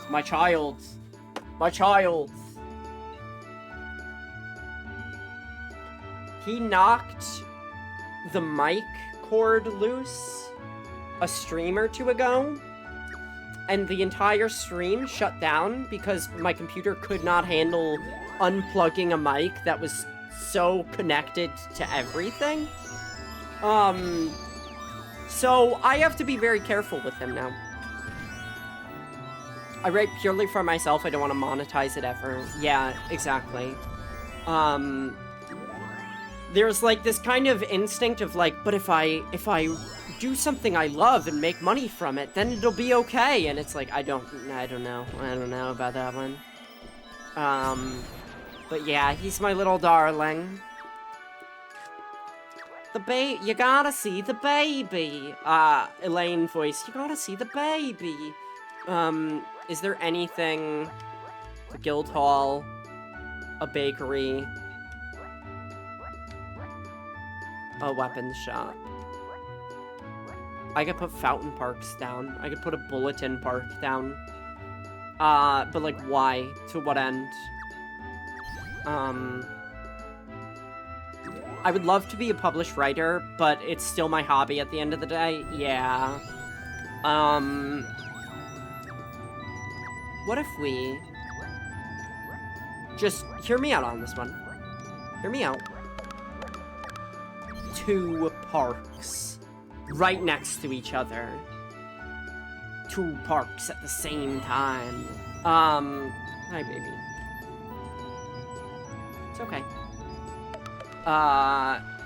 The parks have different designs. One has flowers, one has trees, and one has flowers and trees. Isn't that cute? Please do not eat strawberries. I have strawberries right now, and he wants to eat the strawberries really badly. Oh, cool, man, thanks. He's laying on top of my arm right now. And I'm just gonna have to game like that, perfect. It does look nice, I'm not gonna lie. It looks kinda nice. Now we put a bakery over here. Where can we put the other bakery, right? That's the question. Hi, Sweetums. I know where we could put the other bakery. Over here. No, too far. Who cares? Who cares? Literally, who cares where the bakery is? I don't mean that to be like, I could just put it wherever. I have as many resources as fucking humanly possible. Like, I don't need to micromanage the bakery. I just don't. My baby is like, he gets overwhelmed easily, but he's also like, he wants to be a lap cat so bad, but he gets so overwhelmed and overstimulated that it's hard to have him be a lap cat. But he does love sitting on my lap. Like he's doing this right now. Sitting on my lap and getting pets. Just a little baby. Jerry, you gotta see the baby. You guys gotta see the baby. I have pictures in the Discord, of the baby. And also I could post stuff to Trish's Discord if need be. I haven't taken any new pictures of him, but it's his birthday. He's just a little birthday boy pretty soon. What date is it? Oh, it's the 20th. Oh my goodness. I think his birthday, his adoption date, is in 2 days. He's a little birthday boy. We gotta get him stuff for his birthday. I can't believe I've developed the city so much. Like, I can believe it, because I've done it. It's Terry's house. Arnold, Tiffany, Carl, Natalia, neat. Okay, he's hopped down. I can now game to my fullest power.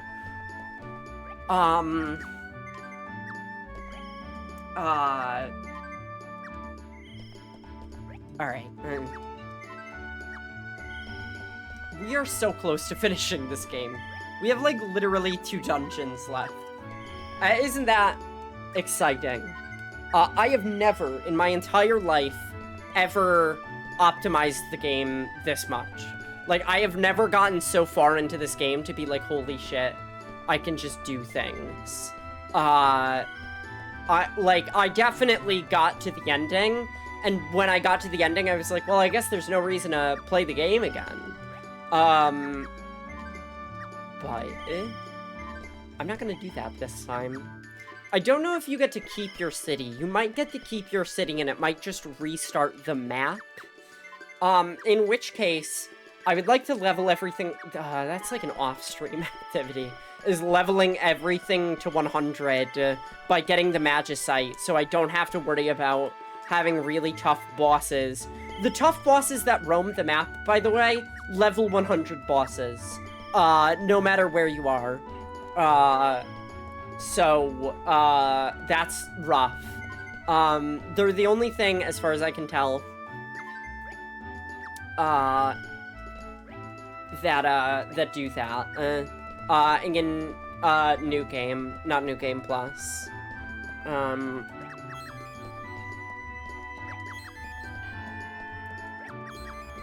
Okay.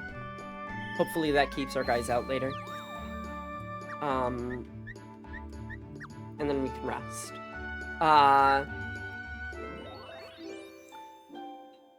Alright. Give me 1 hot second as I do menuing and stuff.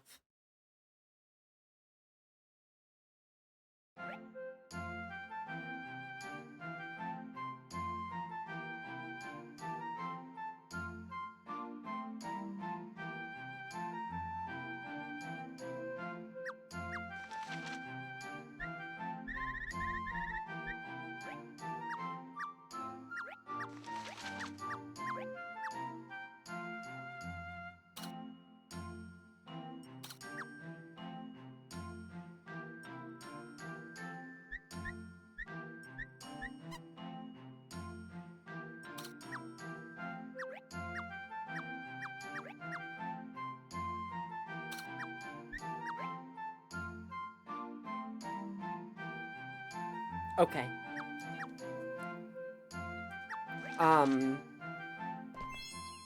So,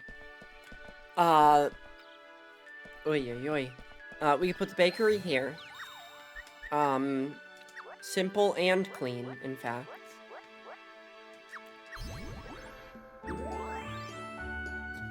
I think you carry the same city over, so everything that we level to 100 stays leveled at 100. It does not start you with a blank city again.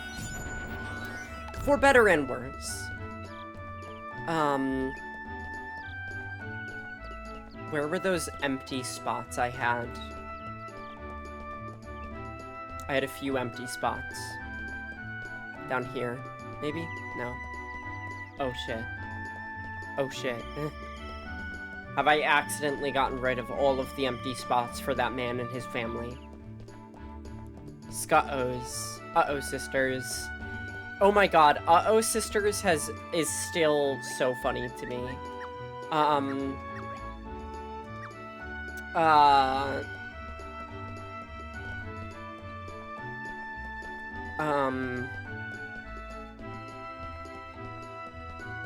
It's from, like, an old Tumblr post, of somebody making fun of, I forget what his name is. He's, like, a dude makeup, YouTuber.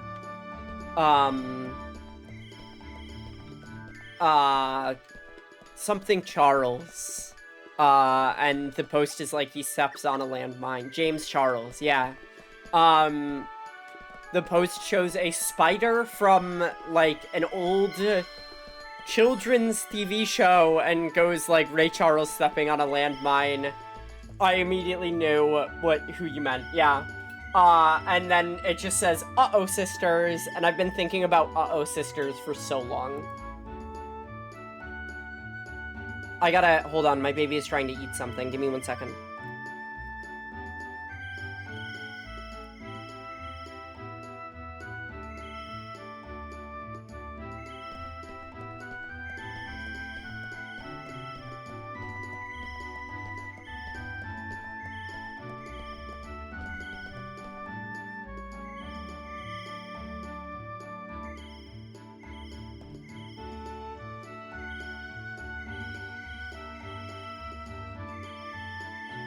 He's a rapscallion. He's a rascal.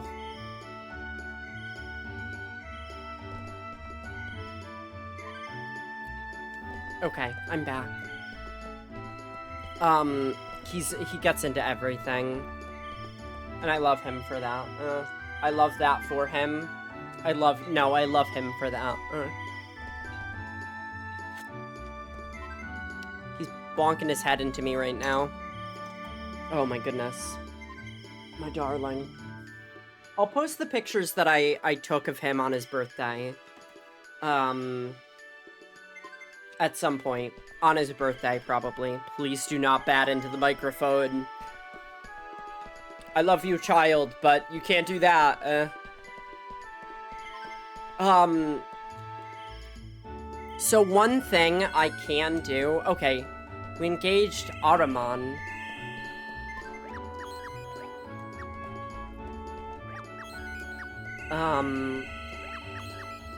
Okay. Oh, wait. They engaged another monster. I don't know which is the boss.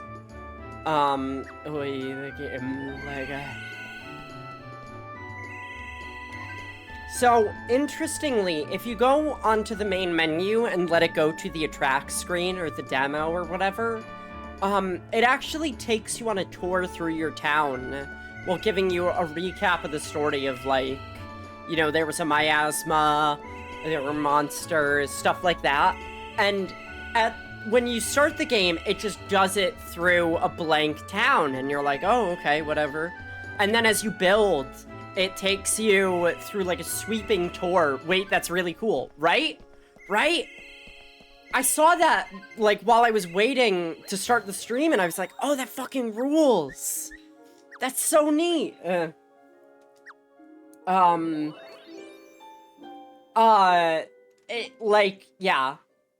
Whoa. I like whoa spelled like that. Defeat the boss. Okay. Partygoers spend skill normally. Not anymore, you don't. 2 adventurers. Okay. Special medal. You are a white mage.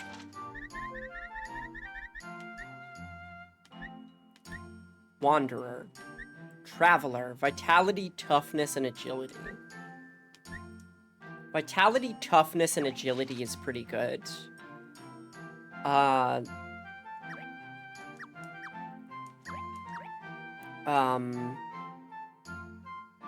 Spends gil normally. Okay. You're going to...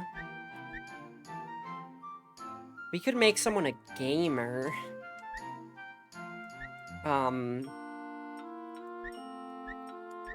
We'll make them a bargain hunter. Likes to save gil. I might start saying whoa instead of whoa. Yeah, it's like good, right? I like that. I like that a lot. Very fun. Okay. You go for armor plating. Hopefully we're like level high enough. Amazing. Yes, absolutely. Hopefully we're high enough so that like gathering potion ingredients and stuff doesn't matter. Cause like we should be able to crush it. I also need to disband it.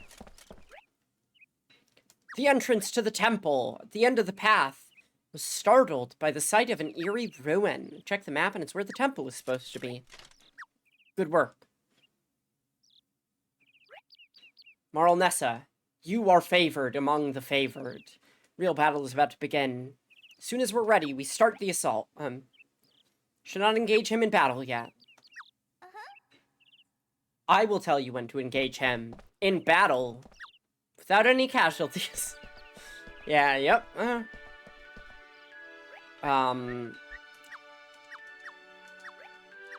I feel like, the strat for, like, getting items and stuff is really simple. Okay. And then, like, on my own time, I could do Infinity Spire and shit like that. We don't need to do anything. Like, you just send them to do it and then hope that they succeed. Like, that's it, right? You just hope that a party is strong enough. Alright,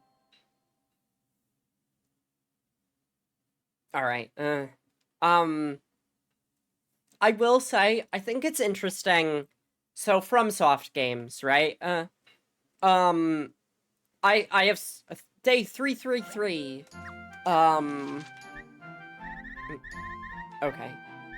We did get one. We did not get the potion ingredients, okay. Good job, adventurer. Thank you, Linux. Always gotta say thank you to Linux. Oh my god, his intellect is so much higher than his fucking willpower, dude. This is gonna bump it up to 58. We gotta swap Linux. If we swap Linux to a black mage, he's gonna be so much better off. But then he's not gonna use... Oh, hey, this is gonna get to me. It's gonna get to me. But wow, those medals are really good.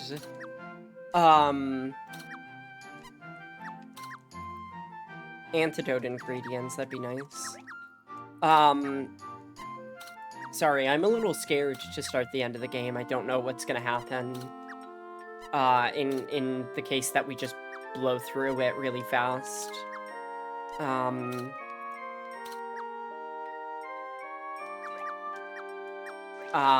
So we can have a couple... Whoa. I felt like everything just, like, went dark for a second. That was weird. Like, it's the middle of the day. I don't know how that works. I probably just blinked funny. And got scared of my own blinking, as it were. It happens. Many such cases, and so on and so forth. Commission all adventures. Choose adventure. Nobody wants to take it. Okay. It does. Sometimes it does.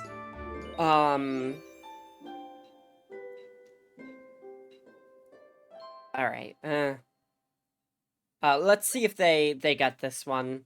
Because it's like, it's so cool that they could just get it.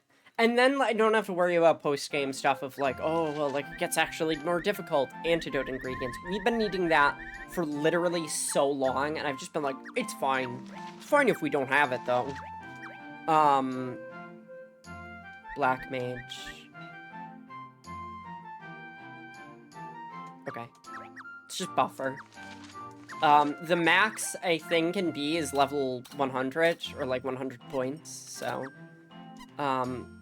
free day. We're gonna have a couple free days.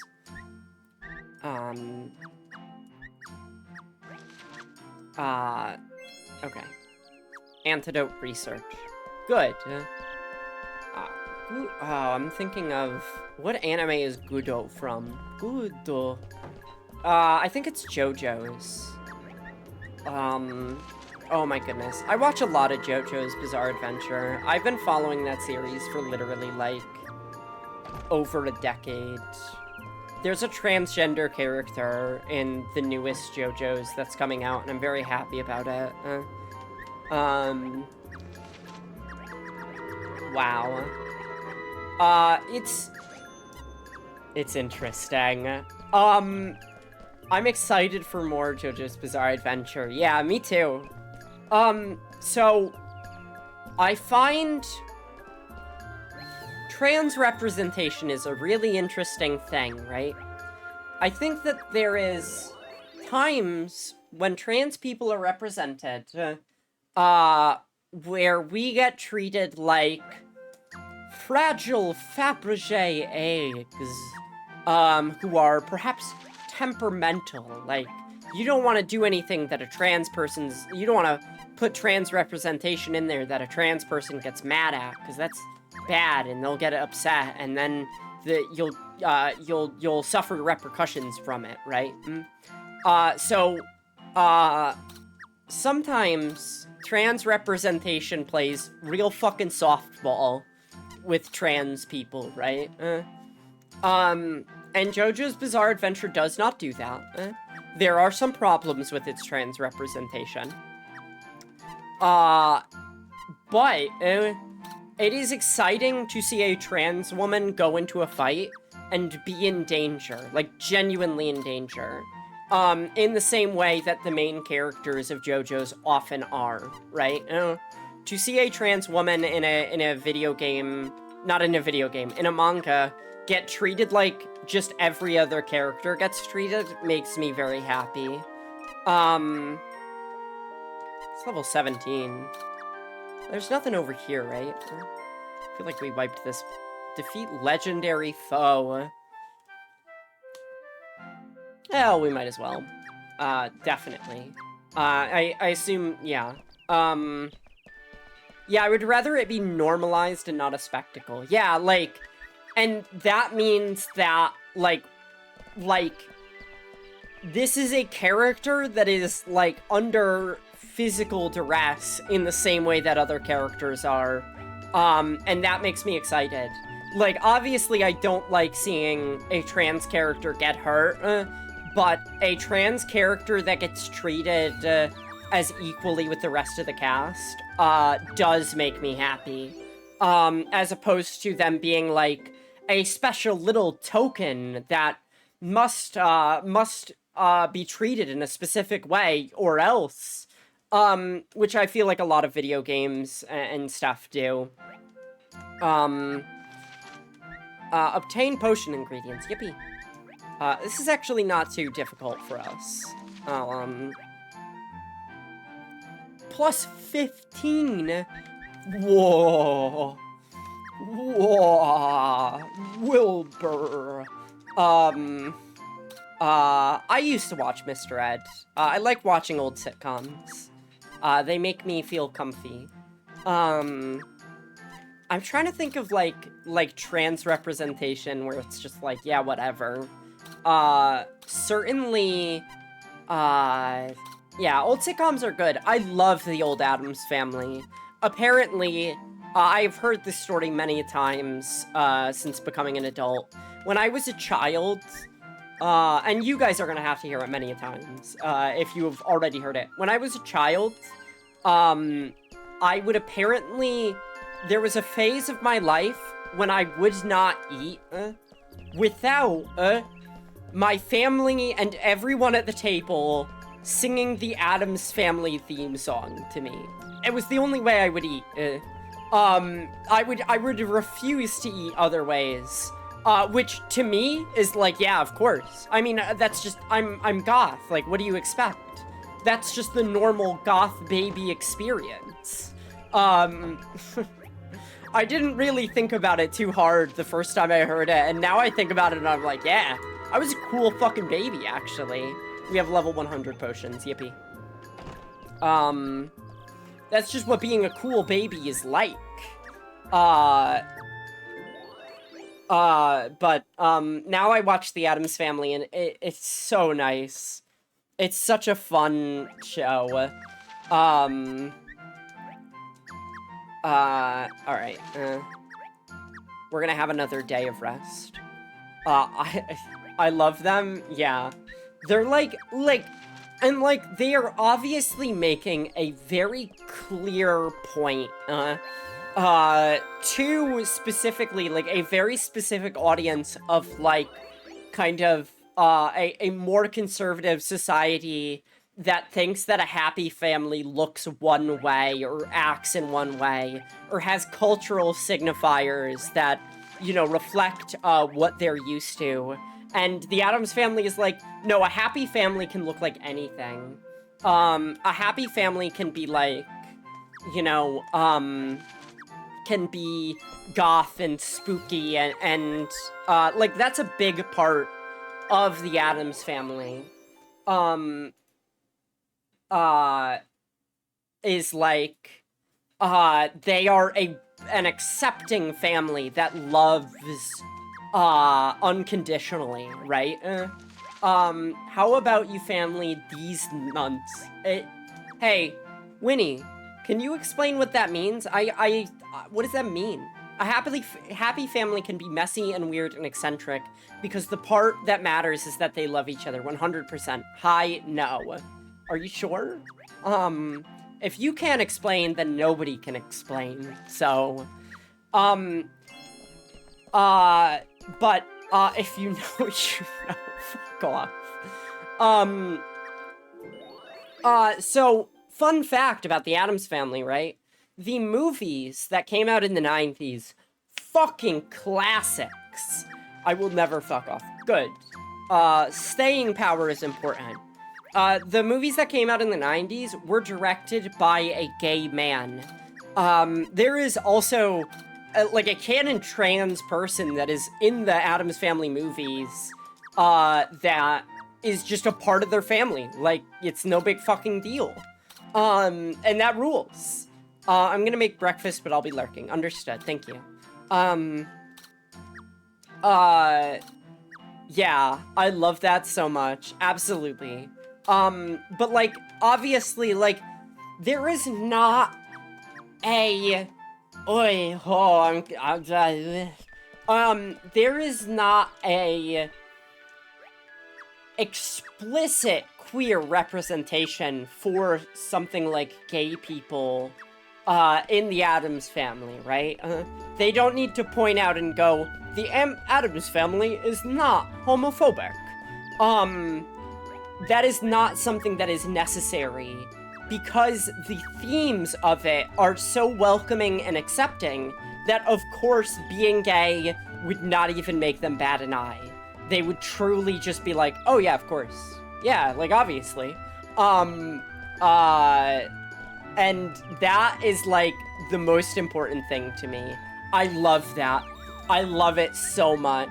And having a gay director for it is somebody who knows that, like, just completely. Somebody that is like, yeah, of course, obviously. And a lot of, like, the Addams Family 90 movies, I love them. They're really good. One of them has a villain who is, like, very clearly meant to be a kind of woman of society. And that's, like, a kind of recurring thing of, like, the way that society tries to take advantage of the Addams Family and ultimately fails, is a recurring theme. Let's get your fucking willpower up, buddy. And axe metal. Another good white mage. Sure. Truly, like, some of the best to ever do it.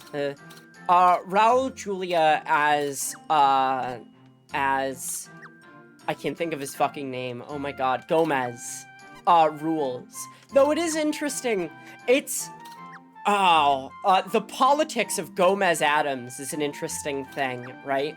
Because on one hand, you have this guy who, I love and adore, but also, like, he's a stockbroker, right?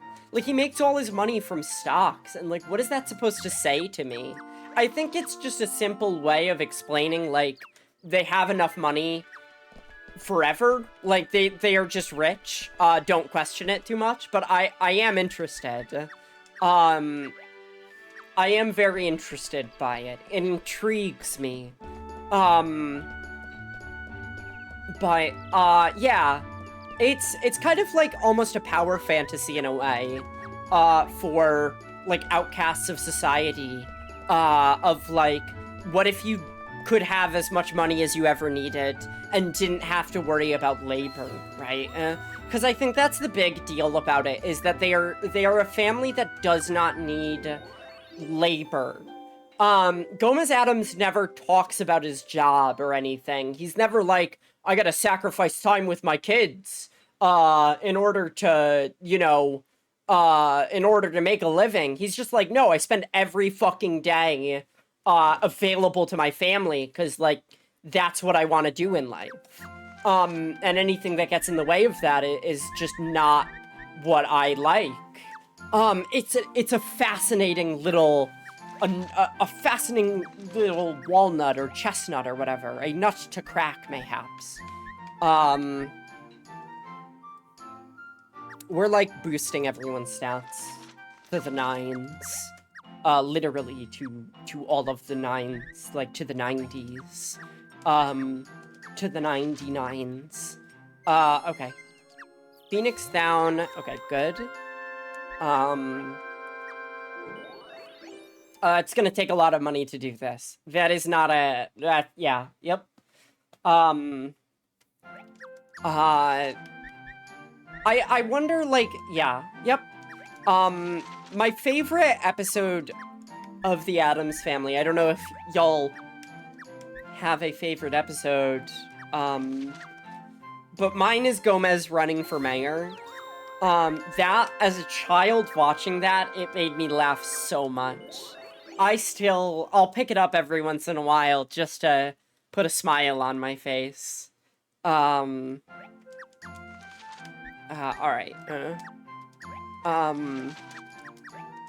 Okay. Fire Magicite.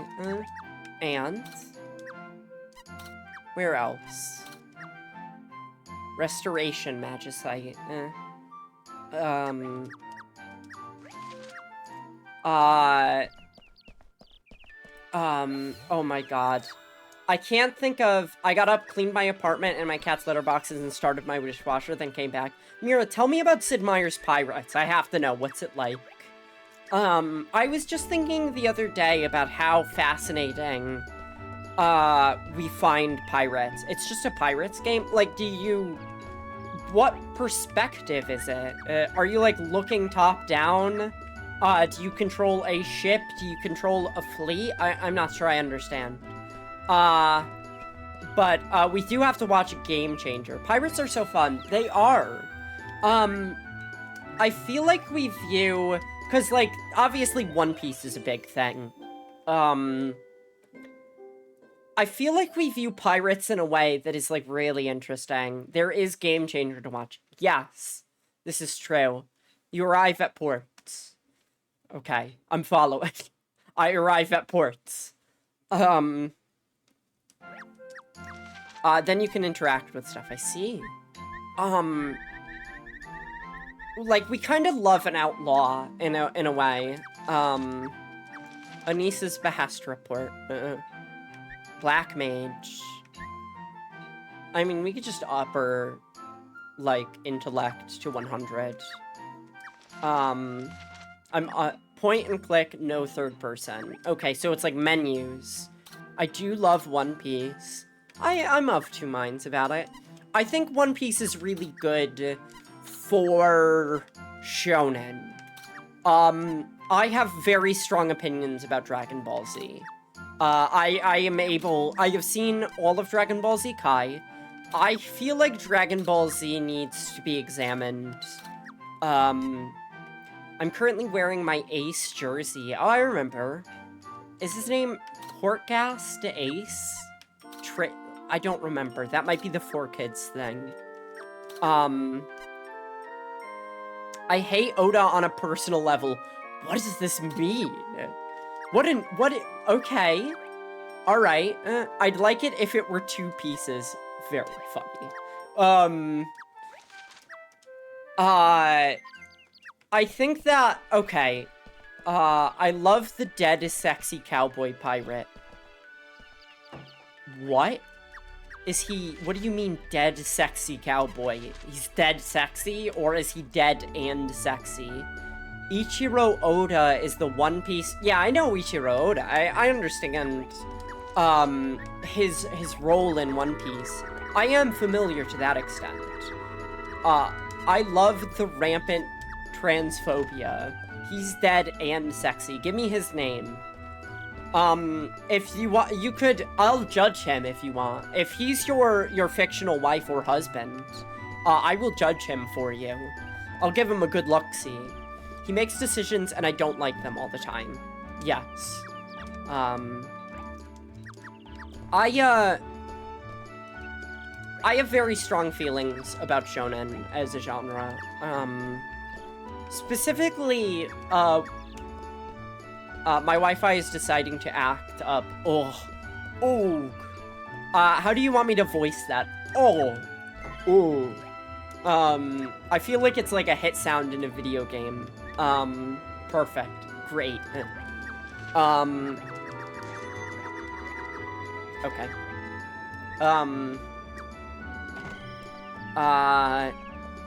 I have watched so much Dragon Ball Z, and a little bit of Super, and a movie, or 2, maybe. Dragon Ball Z is a fascinating little relic. I love diving into Dragon Ball Z, because it is something that I think most people take for granted. People are just like, yeah, it exists, of course. But, it is like, oh, wait, there is a character in, One Piece that is trans that is cool. He's like like, I don't know. He's like a trans guy. But,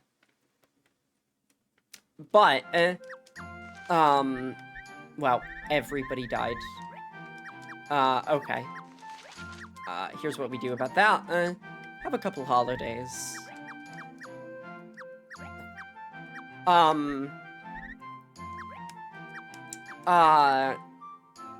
Dragon Ball Z is, like, really interesting because of its impacts. Like, you know how most shonen is, like, it's about the power of friendship. The power of friendship can get through anything. A generally agreeable statement that, I think is fine.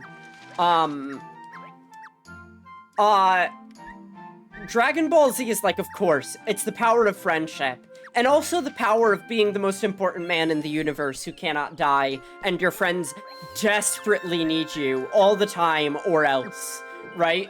Like, the actions that it take undercut the themes, of shonen in a way that has, like, far-reaching impacts, in today's world.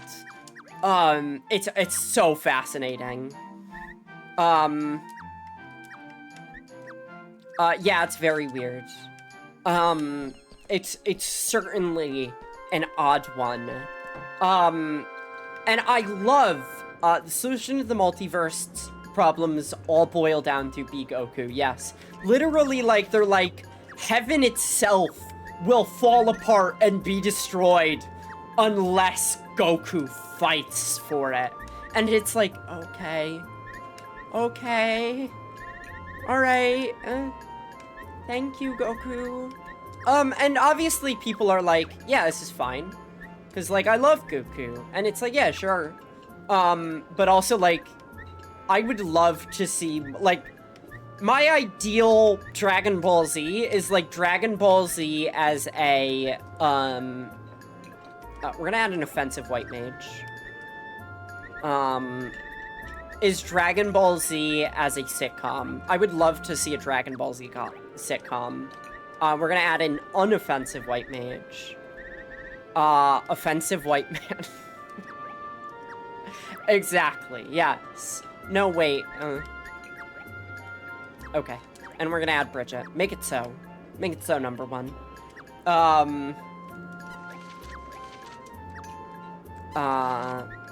Exit.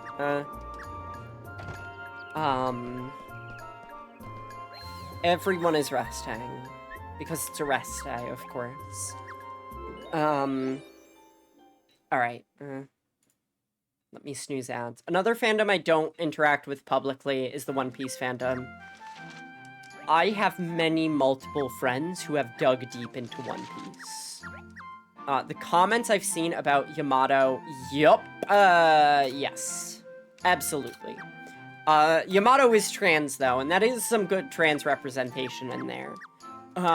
Which is something I appreciate.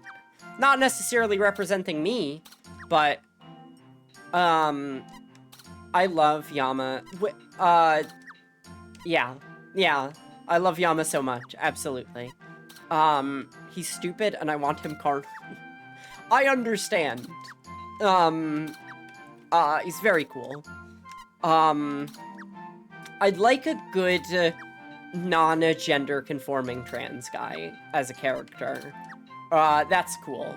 Though I do wish, people weren't shitty about it.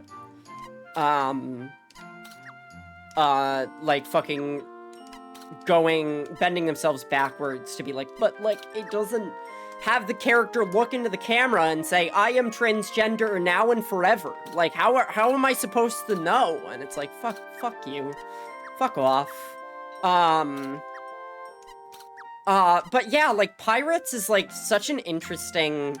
Like, we kind of love pirates. We kind of love a good scumbag, in a way. And, like, I like that.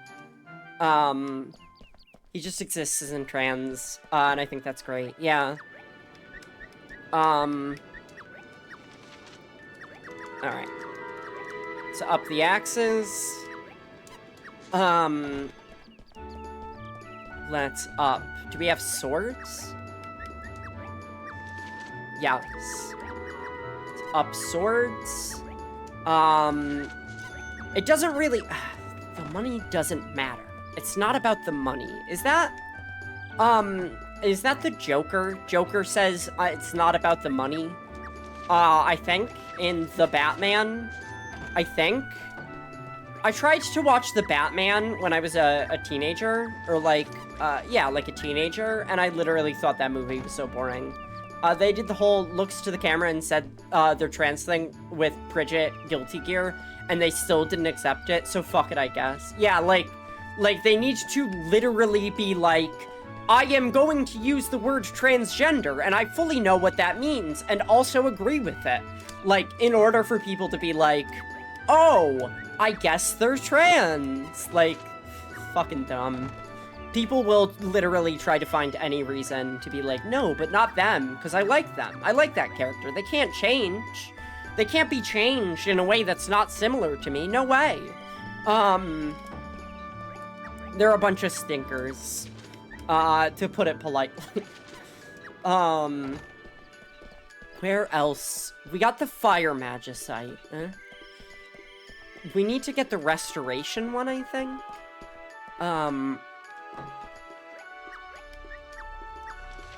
Oh, yeah, we got the Fire Magicite a while ago.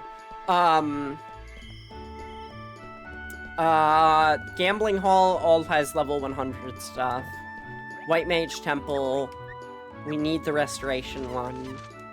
Oh my god, they only have level 70 Curas. What are they gonna do? Alright,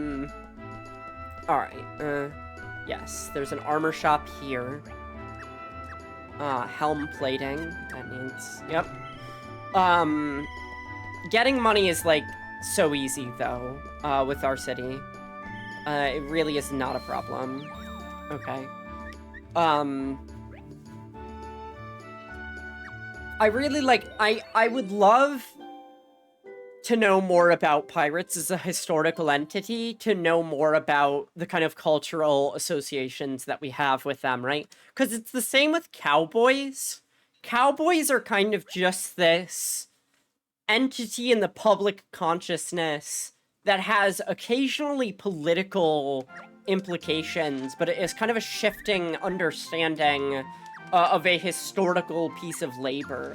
Like, are we ever gonna have people look back and write stories about how cool it was to be like a factory worker? Black Sails is very good, though it's on the heavier side with subjects. I see. Interesting. What do we do with this person? Like, the accuracy of melee attacks is pretty good. Golden Age of Piracy was only the 1650s to 1730s or something? Yeah. So there wasn't a long time for myth to form, if we're talking Western shit. An ad is about to happen. Oh god, oh no, don't leave me. Oh no, it's over. Okay, there's an ad happening. Maybe there's an ad happening. There we go.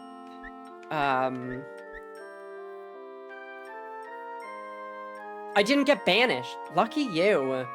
But like it's almost 100 years. That is a good long time for myth to form. Though not quite as long as, like, the period of medieval knights, right?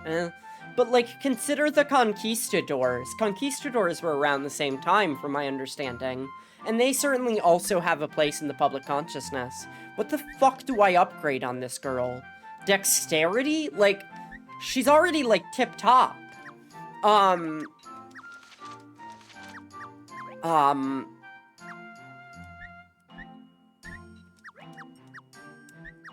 Okay. I accidentally closed the tab instead of opening a new one. I'm so smart. Happens to the best of us. The rest of us, tougher than leather. You could call me Knuckles. Unlike Sonic, I don't chuckle. I'd rather flex my muscles. That's all of the Knuckles rap that I know. I hope you enjoyed it.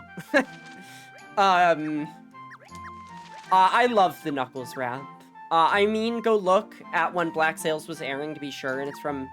Is this the one with gay pirates? I know there is a TV show with gay pirates. There's certainly homosexuality happening among pirate kind. And I love that. Our flag means death. That's the one. Yes. That's the gay pirate one. That's the one you're thinking of. Thank you so much. Absolutely 100% it is. I love how, like, our guys are, like, level fucking 50, and they're going to the final dungeon, and it's, like, level 23. Like, yeah, sure. That one's good, too. I'll have to put these on my list, on my short list. I find it very interesting, the relationships we have with these kinds of forms of labor. Because, like, pirates can be very brutal. I've never seen, Our Flag Means Death. Ahmed, as it's often called online.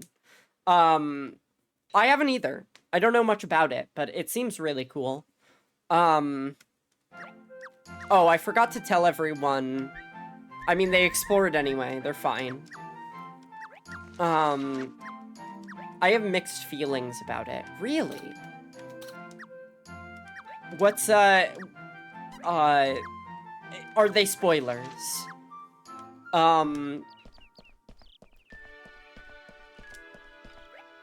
Commission all. I saw people be goofy about it on Tumblr, which is always great. My trans coworker made me watch season 1. Understood.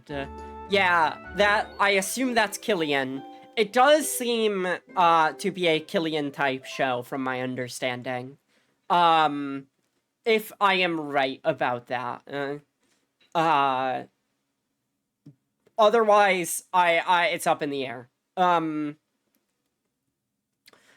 Oh, you are. Yeah. It's spoilers, yes. Understood. It's overall good, though. I see. Yeah. Let's explore the entire dungeon.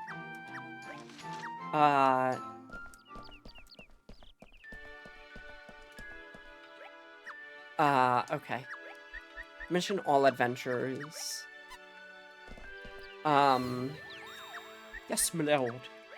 I haven't watched, I mean, I watched One Piece as a child, but I haven't really gotten into pirates.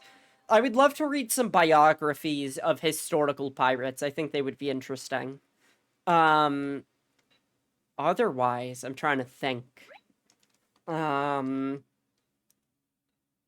Like, what's, Black Flag? Black Sails?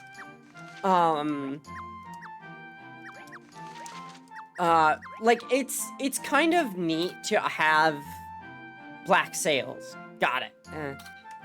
It's kind of neat to have people who, in this period of time, could kind of contend with a military force, right? Like, nowadays, launching an attack on a Navy ship would be so ludicrous as to be unthinkable. Like, you would never hear about, like, a ship fight. Because, like, it just doesn't happen like that anymore.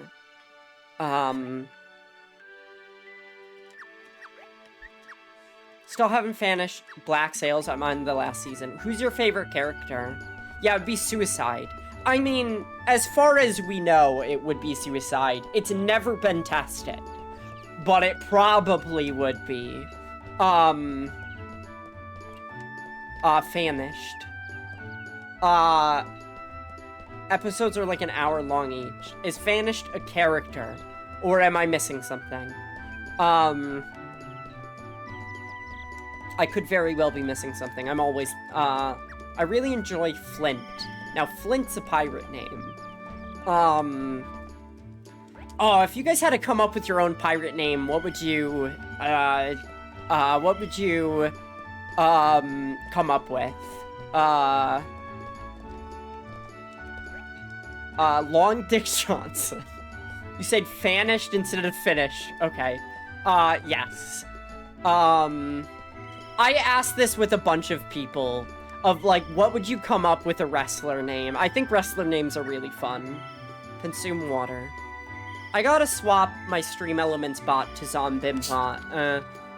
Zombimbot is, like, one of my favorite fucking, like, jokes. I love it.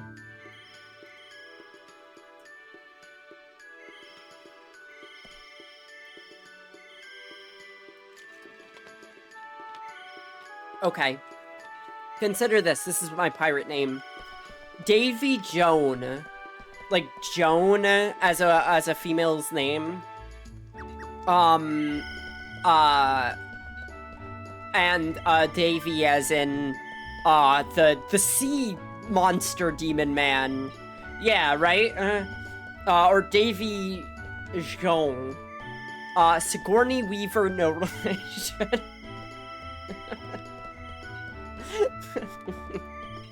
Named after her sterling weaving of the ship through the sea, like a needle through thread.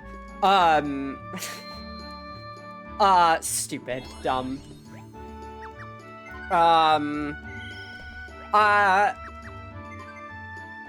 Gillian Redgrave, Pirate Queen of the North Seas. Yeah, but, like, what if you're not, like, captain of a ship, though?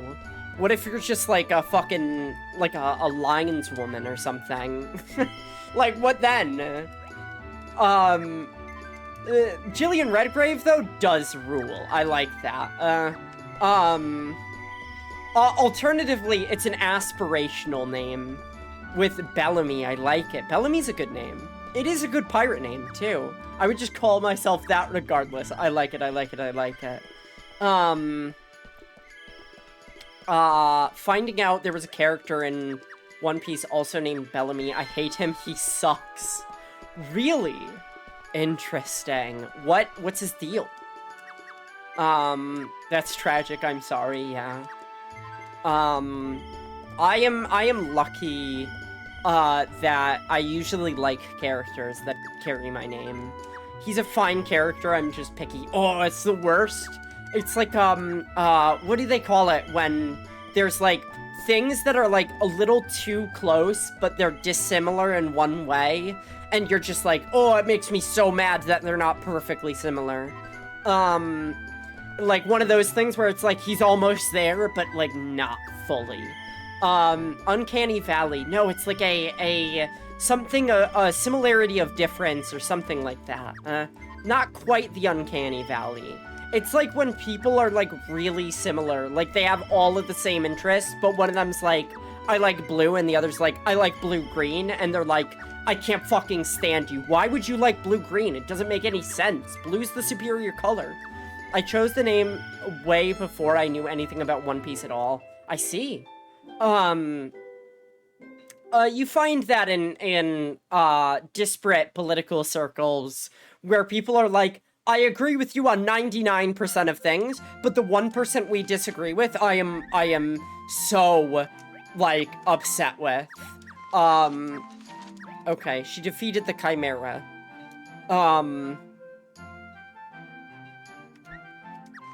Let's give her a special medal.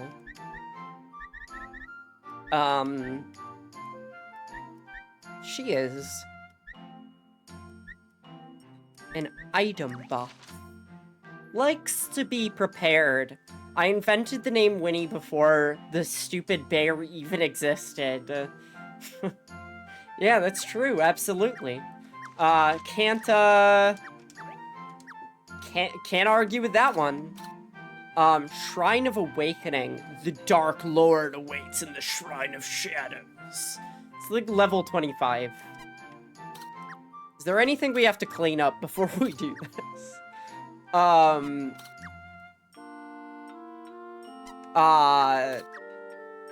Frost... What is Frost Magicite? What does it mean? Oh, that's getting under my skin. And like, what? But, like, I have all of the magic abilities. I don't have Blizzard or Blizzaga or whatever. What do I do about it? Helm plating may be found here. Okay, whatever. Let's just explore this. We'll fucking clean it up. The shrine would be at the very center of the temple. So would the Dark Lord. Thank you, Marlnessa. Oh, this is, Caliridarna. Caliridarna. We've got to get him out of there now. Our great showdown with the Dark Lord is at hand. Your Majesty, when you have made your decision, please issue a behest. I think, choosing a name when you're trans is, like, one of the coolest parts of being trans, to be honest. Not gonna lie, I love it. Ukes are so fucking cool. I love them. Alright, I feel like I'm gonna have to make some tough choices. One, okay, there's no house back here. Finding my name, my way to my name was a very special thing. Like, Bronwyn means so much to me. It's such a fucking cool name. And learning that Bronwyn means a white raven is like, that's so key. It's neat. Choosing your own name is very powerful, yes. What do you have for sale? Guard Mailed X Arcane Mantle. 52 intellect minus 52 willpower. That's huge. It reduces magic damage taken. Oh my god, these items are insane. Oh, I see now. Mine came to me almost instinctively and became more meaningful. I don't know what your name is other than Oops. You're just Oops to me. Unless that is your name. Unless you've decided to be named Oops, in which case, cool. I don't fully understand, but I understand enough. Murasame. Cool. Oracle staff. I didn't like the previous one I had chosen in Google names and saw Bellamy and stuck with it. I don't know what it means. Oops is not my chosen name, to be clear. I kind of figured. You do not have to share with the class. Sharing your name online is a personal thing.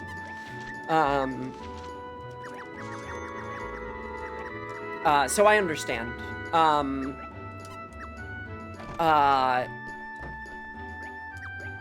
may I be of service? What does a level 100 potion do? I try not to share my full chosen name online. I was going to pick the name Katarina, though. I feel like I tell this story a bunch. My chosen name was gonna be, Catherine. Because at the time, I played the game Catherine. I don't particularly like what the game does, but I think the name Catherine is very pretty. I like the name a lot. Now, I was dating a couple at the time, and one of them decided to transition, and we had all watched Star Trek Voyager. I had to think of that for a second. We all watched Star Trek Voyager, and they were like, I really love the name Catherine Janeway. I'm gonna name myself Catherine. And I was like, oh, okay, cool, alright, cool. I guess I'll, just not ever have that name now, because I am not going to watch someone I'm dating transition and then pick the exact same name as them. And then they eventually changed their name to Estrella, which is a very particular name. I do not know where they are now. I have not kept in contact with them for many a year. After they picked Estrella, I felt like I couldn't go back. I had to commit to something. It is all Lily from now on, or Carrie, or other, given many, I have many names. I go by many names, as they say. Depending. I like to have many names. I like having my options open. Why settle for just one, right? When you can have a million. I also like to, I use it to confuse my enemies. Which is a worthwhile endeavor in my mind. Alright, what do we do? Like, hold on. Item shop. Fund research. Revival items is a good endeavor. I love the Crystal Chronicles Moogles, dude. They're so fucking good. Where's the third? I know where the third item shop is. Right under my nose. The Crystal Chronicles Moogles are the best Moogles, bar none. They don't get better than that. I like that they have bad Moogles, though, right? Antidotes, level 45, got it. In the same way that you don't know what a good video game is until you play a bad video game, I'd like to go by some people with my middle name. I could be a Lucy. I could see you as a Lucy. Lucy is a good name. I like Lucy.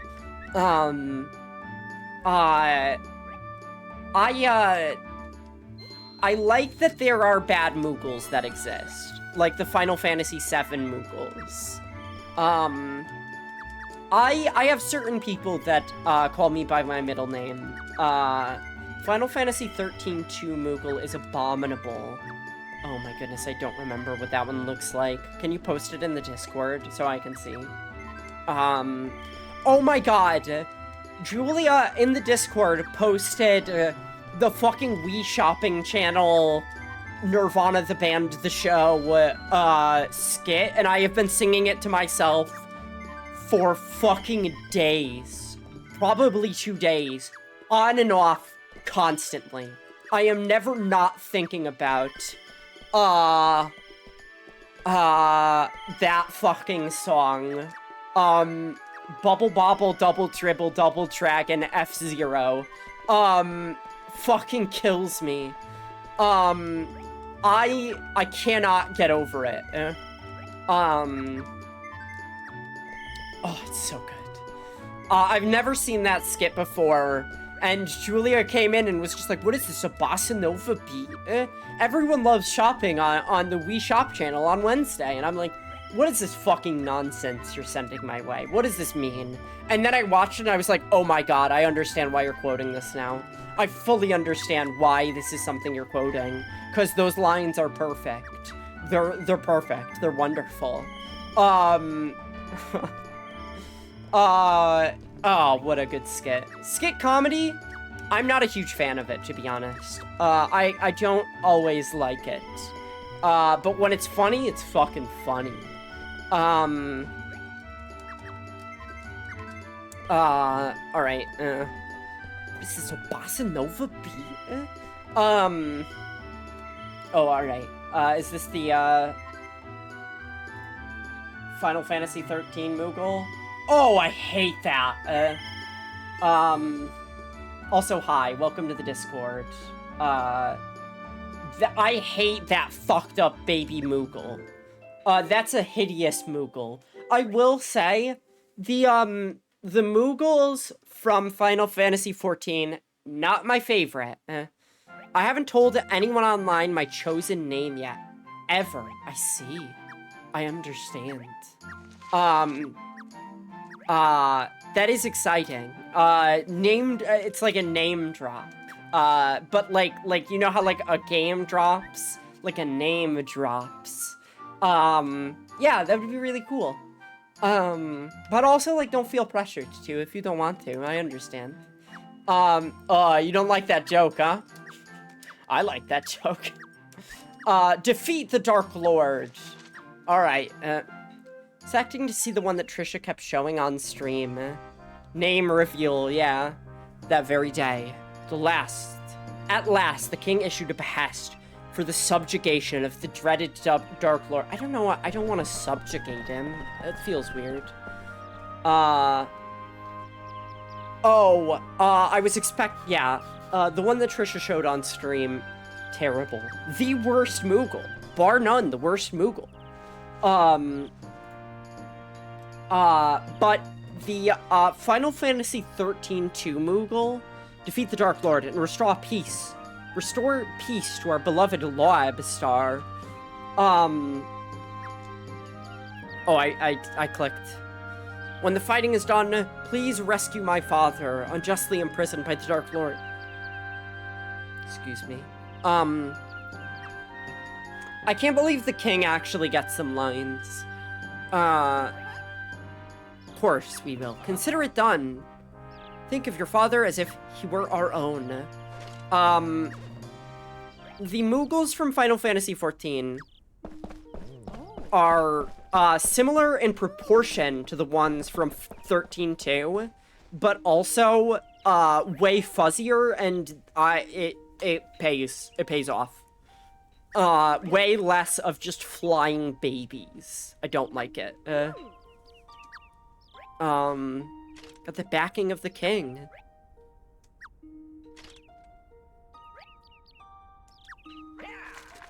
We must guide him home. Yes. Hurrah! Let me get a hooray. A hooray! Oh my goodness. Winnie and I watched, that Scientology movie with John Travolta. John Travolta in Battlefield Earth. And there is a scene, and it's been in my head since I've seen it, and in Winnie's head as well, where a guy, they, like, escape from prison, and everyone's like, yeah, woo! And then after everyone dies out, after it's just kind of silent for a second, a guy goes, "Hooray!" Just a straight up hooray. A classical hooray. Like he's reading it from a script and saying it, as opposed to, like, I think about that so much. That movie, by the way, terrible. If someone says they like Battlefield Earth unironically, if like, yeah, that's a good movie, that's a red flag.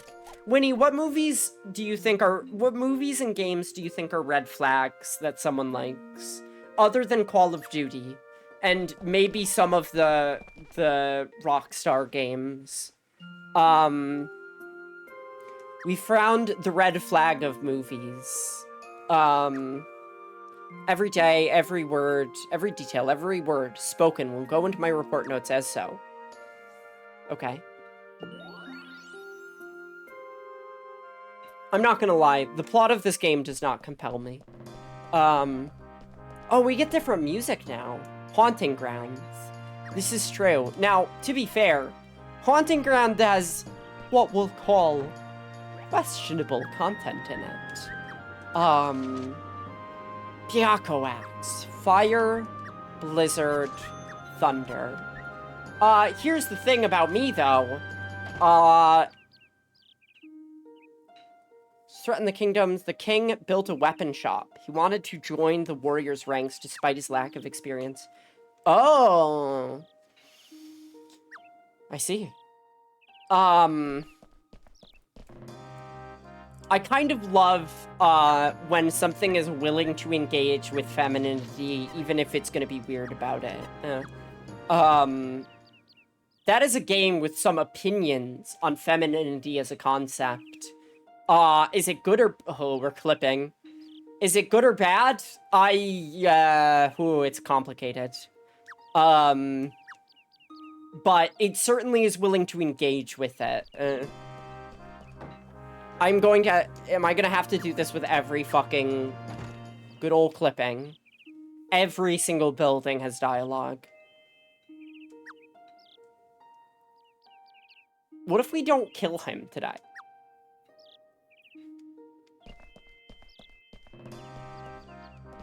Also, like, I'm sorry, I don't feel like voicing all this stuff. 30 tricks, 100. Level 100 critical, yep. I don't think the king would ever make a gaming hall.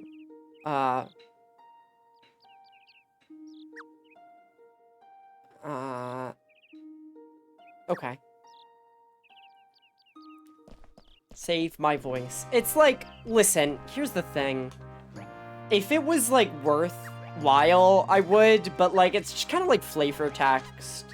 I don't know if anyone is truly, invested in what about the king's dad? Like, it's not really about that.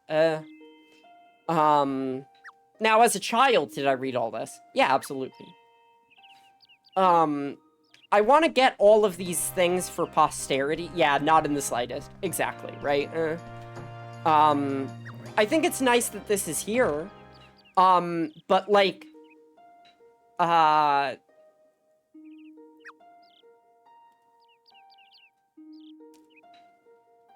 Wow.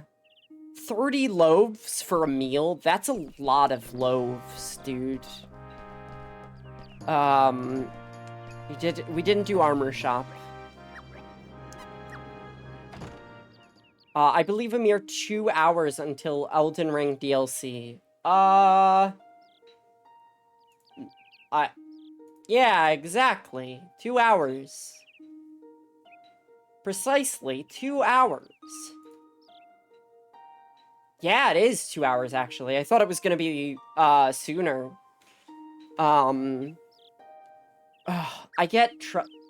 Sometimes I get so, like, into playing a video game that I have trouble sleeping. Can we watch Game Changer first? 100%. Yes. Not fine.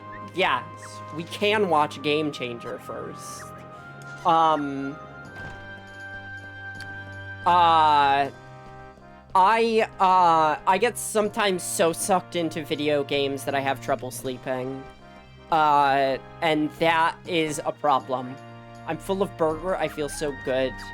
Sorry, buddy. I'm not actually coming in to talk to you. I'm coming in to get dialogue. I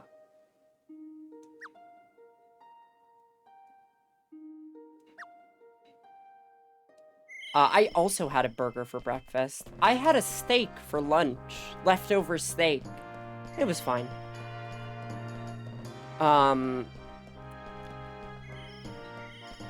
Yeah, it was yummy.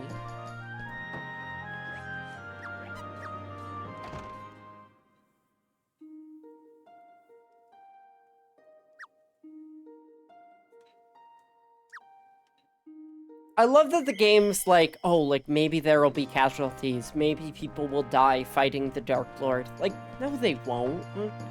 Are you fucking kidding me? Like, nobody in this game dies. It's a game for children. I could send these people out over and over again, and they will never suffer long-standing damages. Like, come on. What do they have to say about the library? The Cactar was harder than this anyway. Yeah, like, the Cactar was fucked. Nothing. The library is a DLC area. They do not have anything to say about it. I am, like, positive... Oh, okay, we get a... Parks! They are parks, indeed. August. Do your best. That's how I feel about it. Yeah, yep. I like a park. So the parks, Winnie, check this out. The parks have different, like, looks. So one has flowers, one has trees, and one has flowers and trees. And they cycle, so you can build them over and over again to get the one you want. Are we gonna get a really fucking janky shot of the Emporium? Yup.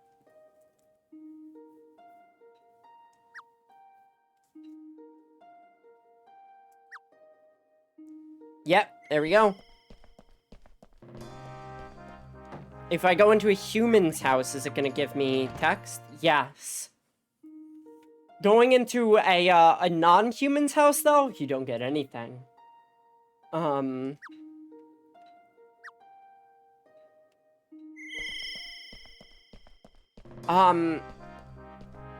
Belle, if you're still here, do you have a least favorite One Piece character? I gotta know. I gotta know.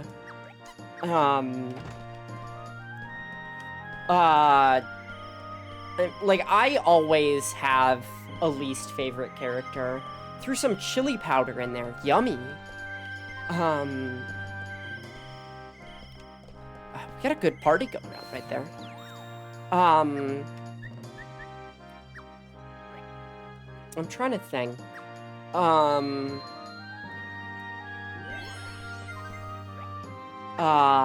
Who's my least favorite? Oh, I know. So there's an anime sitcom I love called You're Under Arrest about traffic cops. And there is a romance between a woman and a man in that. I know. Ugh. Male feminist voice. I know. Ugh. Is that what he says? Something like that? From that one copy pasta. Off to a bad start. Yeah. And he's a fine guy, but they spend so long setting up this fucking romance, and I could not care less. Get him out of there. His name is Kensuke.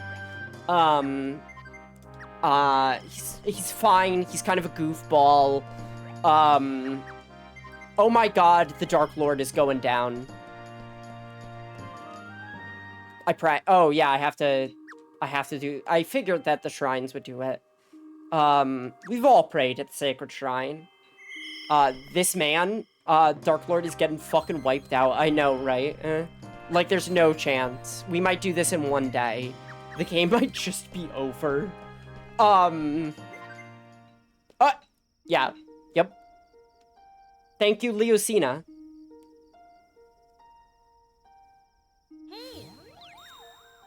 Just in, like, what... Did she use her one move that, like, kills instantaneously if they're weakened.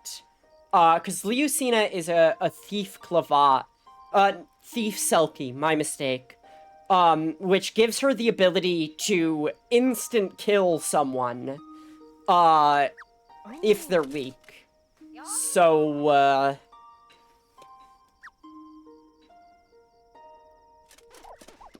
we did it. Even the stupid, stinky penguin is happy. This is not over yet. The Dark Lord.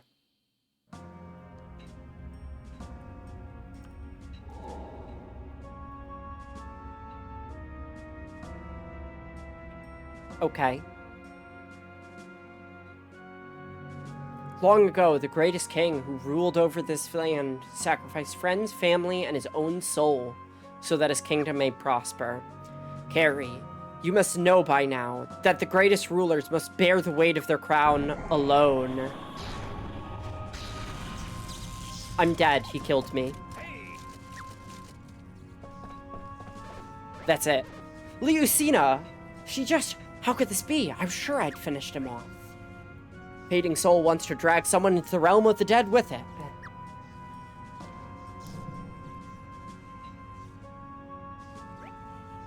How can... Oh, sire.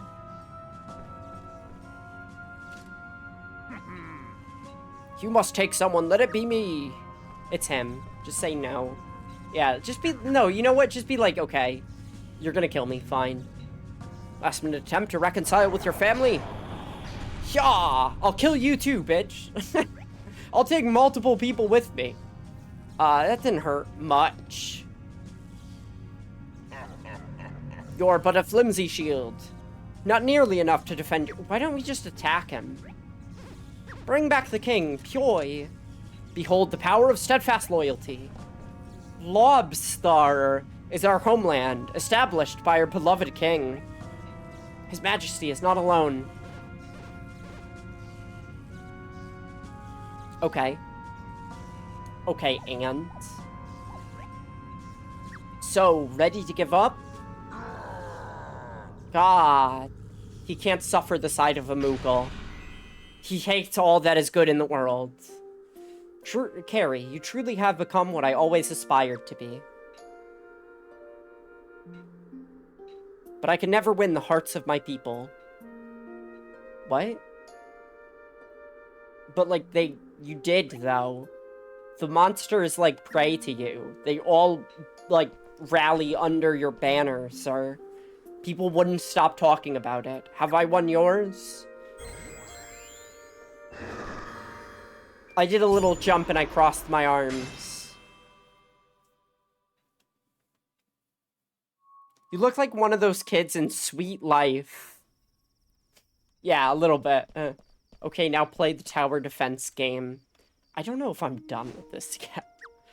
I will not immediately jump into the tower defense game. That's the thing. I can't. I literally can't. I can only take so much. Though none till now have been truly deemed worthy, you're truly deserving of the title of Arc Lord.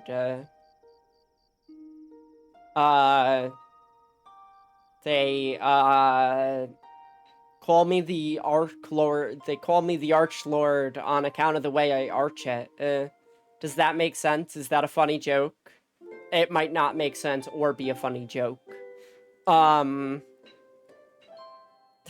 Yeah, good one. Thanks. Alright, we did it. Couldn't achieve this victory without the help of everyone in Lobstar. Let's hear that glorious last report. Liucina, I gotta know. How'd you fucking do it, girl? Defeats the Dark Lord. Okay. She uses Mug. We got Liucina. Hold on. We got 2 black mages. We got 1 white mage, a black mage, and 2 thieves. Backstab. Lord attacks, cast shell, Fyra. What if you played Grim Grimoire? I have it downloaded.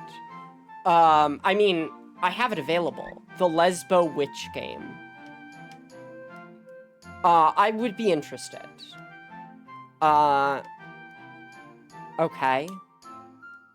Lucina. Yeah, blocks. Fyraga. Oh, I boosted their intellect and power right now. Dark Lord is dazed. I boosted Lucina's... I boosted it at... Hold on. What were they at before? Okay, they were having trouble. Lucina might not have made it without a buff. Which we gave her just in time. Everyone got buffed. It says it restores their HP to full, but that ain't what I'm seeing here. But maybe they got damaged on the same turn, so it doesn't count.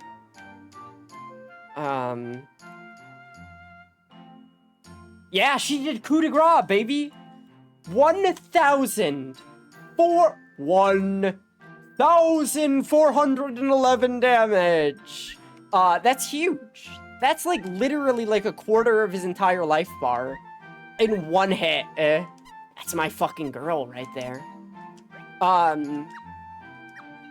Lucina. A +6 metal? A +6 metal? That's not a lot. She has like no other buffs either. That's very funny. Okay.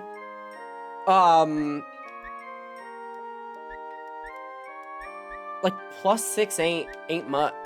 We have a good, Wanderer is pretty alright. We could give her the Wanderer medal. +6 to everything. Except for dexterity, which is fine. She gets a special medal.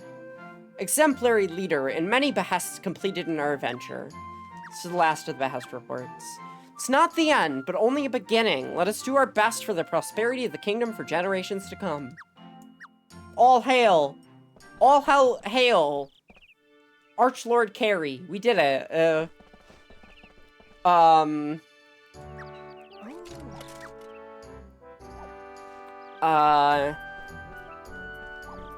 And it's this fucking guy. Kinda seemed like a jerk in everything that we learned about him. Like, intentionally so. Can you just retire as king? Can you just be like, I don't want to be nobility anymore? I don't think so. No, like, you can step down, but I don't think you can, like, just be like, I want to be a laborer, actually. Oh, there is a story. Hey, do you know why Cincinnati is called Cincinnati? Here's a fun fact. Cincinnati is called Cincinnati because there is the story of Cincinnatus, a Roman general and nobleman, right?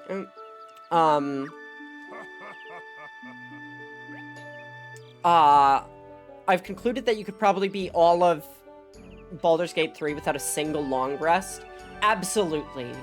I think that the best chance at it would be fighter, though, I'm trying to think. I'm thinking.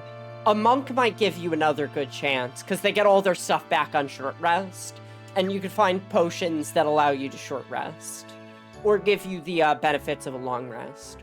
A wizard, on the other hand, might struggle, because once you're at a... I don't even mean in terms of resources. What do you mean? So there's the story of Cincinnatus in Rome, right? The head of Rome dies, and his heir is a man who has never, like, been a noble person, right? It's a far down heir who is a farmer. So, like, the military has to come, and the high-ranking people have to come, and they visit him on his farm, and they're like, Cincinnatus, you must lead. You have been called to lead your people. Avoiding the parts where the game tries to force a long rest. I don't remember where it does that. And Cincinnatus is like, I will do it for the people, right? And legend goes that he is a remarkable strategist. He's able to, in a couple years, win the war and becomes a hero of the people. A man who was a farmer and becomes this kind of well-liked noble person. And after he becomes this well-liked noble person, he retires and goes back to his farm. He wants nothing to do with politics. Doesn't care about it. Just wants to be a farmer because he likes to be a farmer. So, from my understanding, George Washington loved this story enough to name Cincinnati as after this story, right? So that's why we have Cincinnati named after Cincinnatus. Obviously, Washington became a general, and after he became a general, he retired. He tried to kind of emulate the story of Cincinnatus, from my understanding, but eventually was kind of forced into the role of the first US president after other guys tried to lead and failed. Which is really a tragic story in a way. Anyway, that's a fun little history fact. I got 1 billion of them. Alright, and that's the game. Oh, let me lean back for a second and take a sip.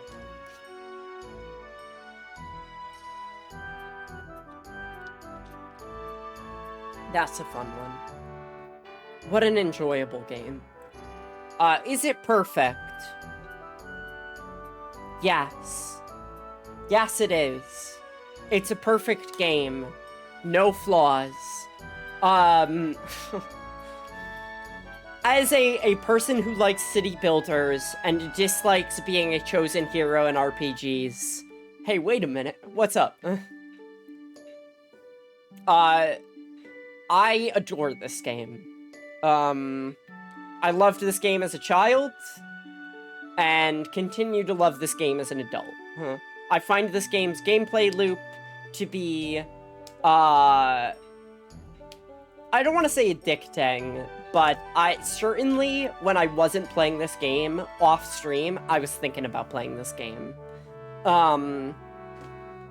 So, like, that certainly says something, right?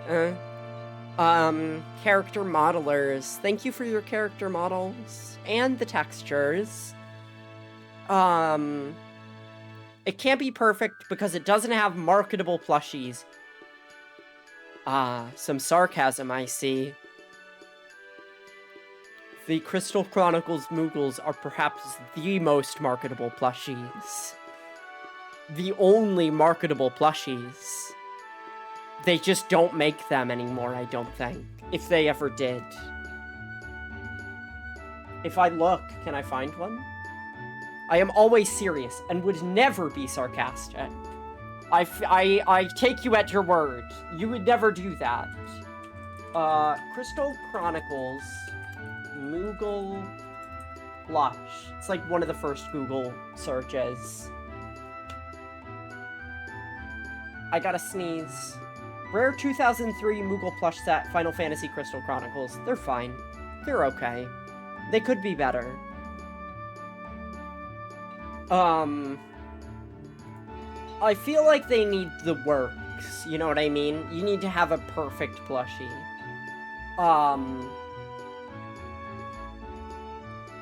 Your gullibility means a lot to me. Me? Gullible?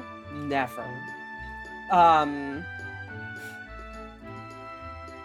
QA translators, UK QA team, localization.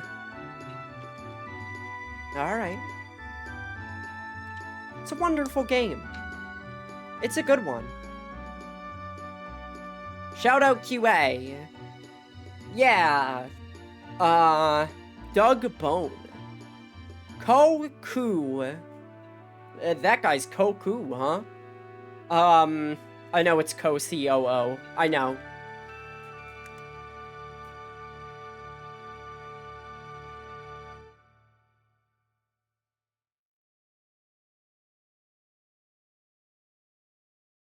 All right. Coco Chanel. I like it.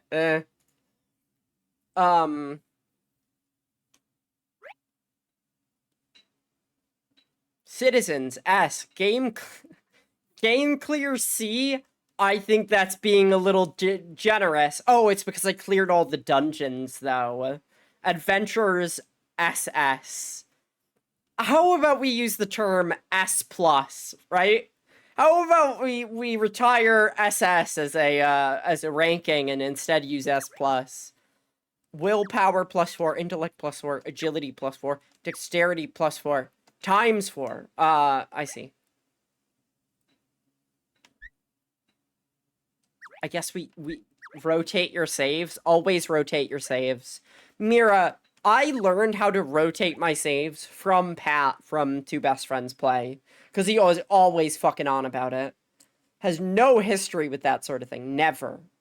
Please, please end the game from the home menu. You will be able to use the game data from this game in the next game you start. That's very funny. Just like, hey... it's time to hit the end game button now. Alright, sure, whatever. Okay. I have ended the game. What do we play now? Oh me, oh my. I would like something quick, easy, and fun. End the stream so we can watch Game Changer. I got a little bit left. I got a little bit left, though. Let me search through all the games. Oh,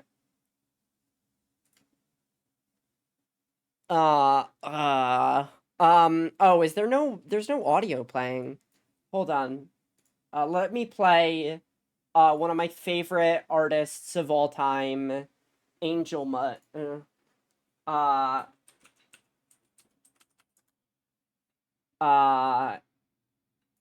Who is somewhere in here. Oh no. Where is Angel Mutt? Where's an Angel Mutt when you need him? My fucking history on my Google account is just Nirvana the band, the show, over and over again. Oh,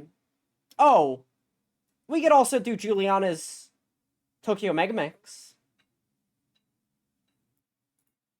Hold on. Here's some good background music. Put your break vid on. Okay. We can watch the break vid. Why not? Ha ha ha ha ha. Okay. I don't think you... Here we go. Hi.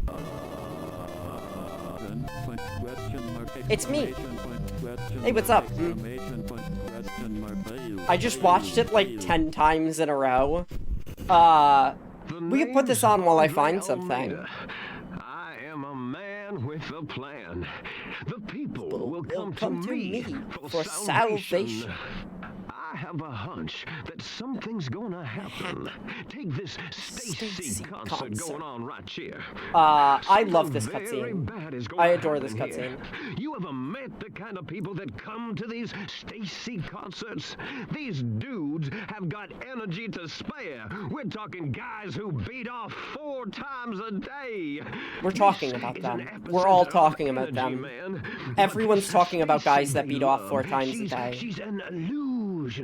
But in the new age, there's no... When people are talking about, like, oh, ley lines and vibrations, oh, the energy of this place, what they really mean is they're talking about the places where high energy environments are guys where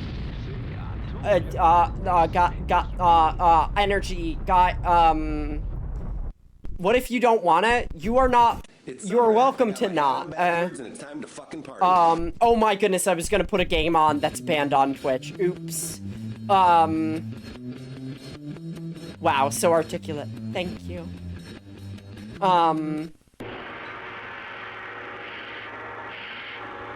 Papa Pump has got your hookup.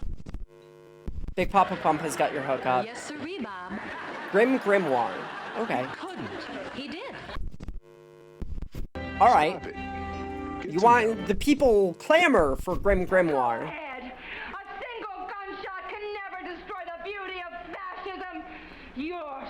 So okay, let me just let me open the game up.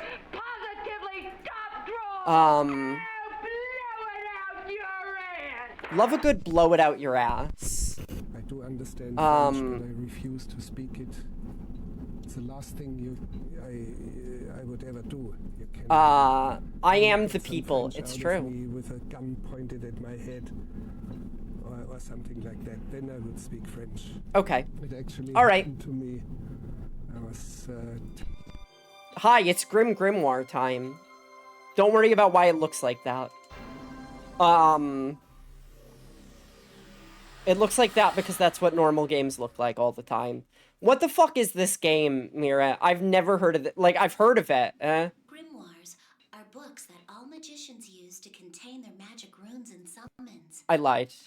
The first time I ever held one was in that tower. The Silver Star. What the fuck is this? Tower that still stands beyond the dark forest. I don't even know how to describe it. I'll never forget those 5 long days I spent there. Okay. I understand it has witches. Lilith Blonde. At the Magic Academy. Okay. Now. Loading. Now. Ah, what joy the stars bring to us. Hi. Welcome, Miss Lilith Blonde. Gambledore. What's wrong with Gambledore? Dumbledore if he had fucking gams, you know what I mean? I wouldn't let my fear of dragons Stupid. Dumb. Bad joke. Place. It's an honor to be enrolled by the Binder of Archmagnitudes, Sir Gambledore. So, what? I literally just picking this game up sight unseen. From around the kingdom. Fascinating. Here, you will learn the knowledge to properly take over for us weary magicians. Okay. Sir, am I going to be your apprentice? No. Now there's no need for that. We are pupil and mentor. Oh, I was gonna say no. I did say no. I thought it was going to be no. It was yes. To instruct you. Okay. Dream come true. Mira, can you do me a huge favor? Who voices Lilith Blonde? It's so familiar. Study hard under any teacher you like. Is it like Monica Rial, maybe? I need to know. Nothing should be rushed, you know. Also, the game volume has to be bumped up. Is this good? Is that louder? Is that a comfortable level? Let me introduce you to the caretaker for the your same room. Persona 4 acting troupe. Yeah, but who voices her specifically? The name's Gab. Wendy Lee. Oh, fuck! That's Konata right there. That's Faye Valentine you're hearing. You're an elf, right? I've never met one before. Cute? I'm not cute. Now handsome. Yeah, okay. That's more like it. Go on that's, and say Haruhi. That's Haruhi. That's, that's Yuri Lowenthal Yosuke. Yikes. Ew. Not ew to Yuri Lowenthal. He's fine. Ew to Yosuke. I'm Lilith Blonde. It's nice to meet you. Wow, I can't believe that's Wendy Lee. I used to love her. I used to be like a huge Wendy Lee fan. On account of the fact that you better go get some Lilith rest. Blonde is a reference to a drink. I will, Professor. I'm looking forward to class tomorrow. Please excuse me. Gamer with, an attention deficit disorder voice. When do I get to play the game? Wander the halls. What? I have no idea what the gameplay is like. Literally, like, have less knowledge than somebody who has bought this in the year it came out. So you're the new Okay, but student? when do you get to play the game? Oh, margarita surprise? The Yes. aperitif. My name is Lilith Blonde. I've just arrived. I like It's nice to margarita meet you. surprise. That's a funny name. Oh, come on Yes, now. I am aware. Don't be so damn proper. I've only been here for 6 months. Oh my goodness. Wendy Lee voiced, Lisa and JoJo. I'm Margarita Surprise. Yukiko's. Yep. And on my head is my familiar, Shirley. I'm glad there's someone around my age. I was a little scared of being alone. Then we're friends, starting right now. okay. Going Is to this your the room, right? lesbians? Oh, thank you, Margarita. Yep, that's her name. What video games? I had your room when I first got here. The floor is new, but it Oh, creaks she a was lot. Black Rose and Dot Hack. These are not the lesbians. You should Got complain it. to the teachers and get She a was new room as soon as Zelkova. possible. And Dot Hack Volume 1. Oh, cool. I like But Zelkova. this will be my first time having my own room. I don't want to sound ungrateful. Oh? But I still say you should complain. There's a bunch of open rooms anyway. Okay. I did see a lot of hallways and doors. I hope I don't get lost. You're Okay. from the South, right? I heard the city is a fun place to live. Actually, I never went into the city. I had to take care of my little Mira, are brothers. you still here? I assume yes. You're not from the South, And right? I lived in the countryside. So, where do you come from? Just an ultra-conservative village. Professor Gamble rescued me from there. Wait, what do you mean? What? Hey, what does that mean? What do you mean you're from an ultra-conservative village? Excuse me? What does that mean? Okay, my attention is piqued. Yeah, like, I want to know. I want to know what an ultra-conservative village is. Also, hi, I'm big now. Did you know I could do this? I did. Check this out. Isn't that cool? Hi. Hi there. Oh, she's Athena from... Okay. What is an ultra-conservative This place may be village? boring, but at least they don't burn us at the stake. Oh, I see. Oh, it's just an ultra-conservative village, of course. I heard that after we graduate, we'll even be able to enter the royal palace. We could get lucky, you know? What do you mean by that? I'll try What my does it best. mean? I'll become I a know great what it means. magician I'm just for my kidding. brother's sake. Fascinating. At night. Okay, like, what is happening in this game? Okay. Hey, where are you going? Look at the way they have her sprite breathe. Yo, that fucking rules. Oh, I just want to feel the night air. Look, they all breathe. Did you forget what the professor said? You wouldn't survive long out there. I don't like your advice, Yosuke. Sometimes the ghost of a scary witch stalks these halls. On a quiet night, just like tonight, a man met the witch in the hallway. Yeah. And then what happened?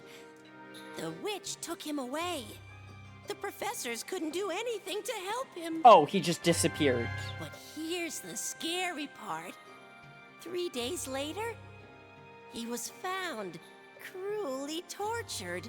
That's terrible. And his face was unrecognizably... Ah. Is it the witch's ghost? No, probably not.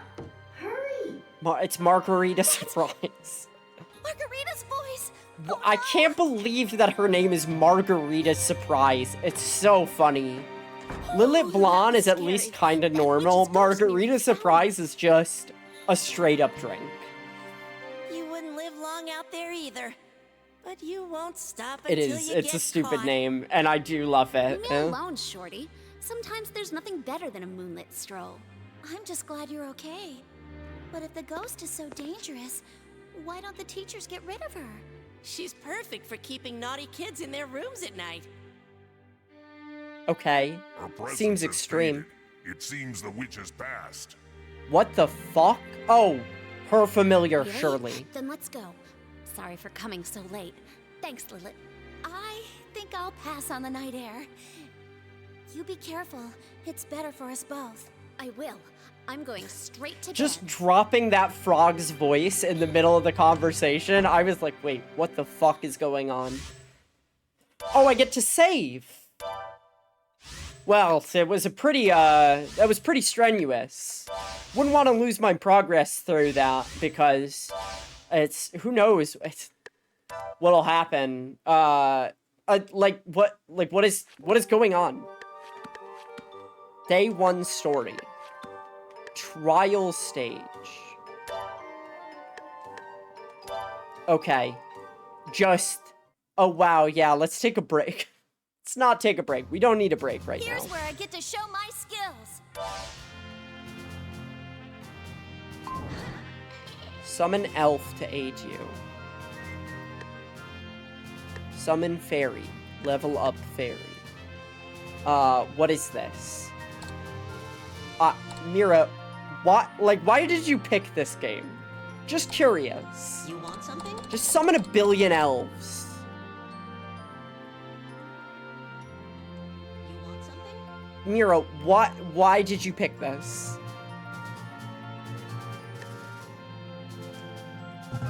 Because there's lesbians. How do you know there's lesbians? That's all I knew. Where did you learn that there was lesbians? It looked pretty.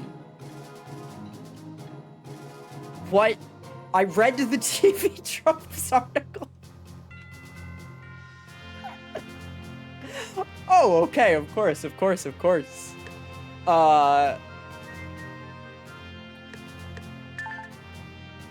You want something? Do I want something? I've never been... You want something? Never have I been so upset by the exact bullshit I would do. You want something? I can summon... like 70 elves? What do I do with them? You want something?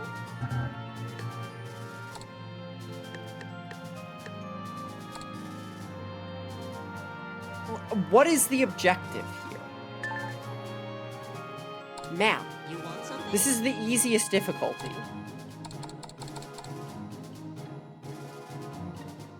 I don't know how to tell them to go around.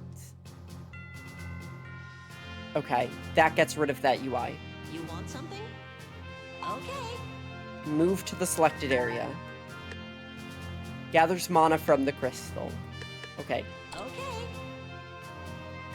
What happened? So we beat the game, and Mira was like, you gotta play Grim Grimoire. You gotta play this game. I know there's lesbians in it. You gotta check this out. And none of us know what the fuck this game is. We're playing a game blind. Okay. I'll do my best. This is like a tower defense game. Allow me to escape. Return. End battle. It's over. Quit. It's like a point-and-click MMO thing. I'm pretty sure this is like maybe a reverse tower defense where we're trying to kill a tower. Put it on the easiest fucking difficulty, dude. I heard lesbians, and the only thing that popped in my head was G-Witch. I've heard good things about G-Witch. In this world, surrounded by mana, I've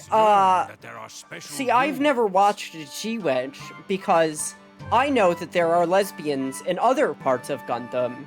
Namely, Char,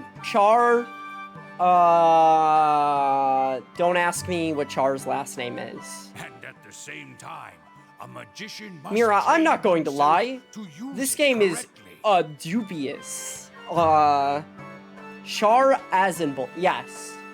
I look at Char and I'm like, seems like a lesbian to me. We must use the power of spirits.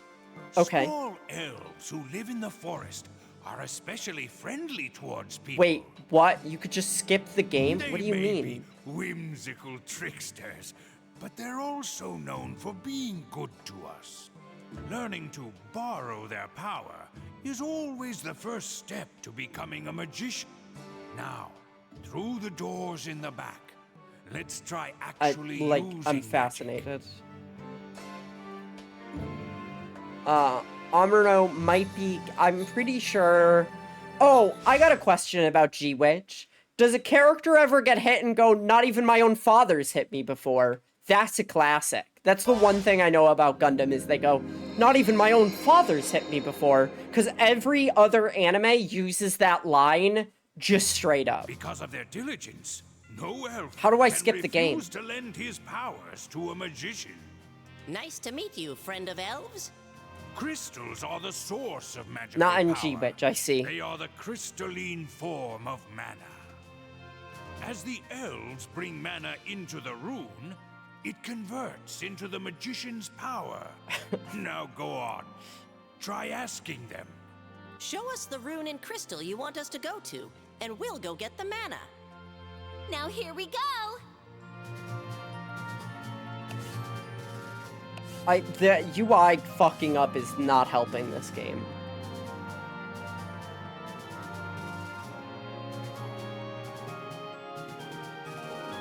You want something? I cannot stand the fact that the UI is fucking up. Ghoul would say, but I don't think so. Do you know the line I'm referencing though? Like, you know what I'm talking about?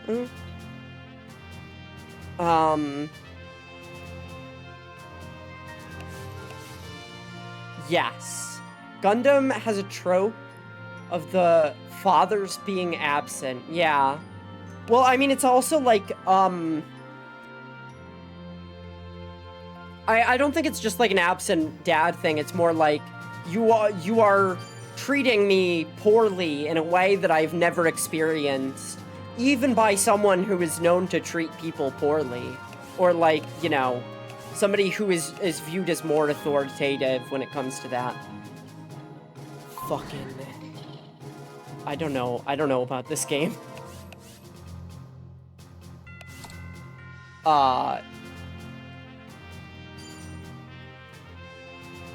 This is hell. The way the music loops. Alright. Alright, gamers. Let's reconvene, shall we? I think we're good here. I've learned something today. Needs a bossa nova beat? Okay. Is this music loud? I thought Ghoul would definitely be the one to say it. No. Good. Exit without saving. Okay. This music is too unhinged for me right now. I cannot, it's too unhinged. As much as I love Juliana's Tokyo Mega Mix 2, too much right now. I need relaxation. I need Angel Mutt. You can't? Did you hear it? Juliana's Tokyo Mega Mix is insane.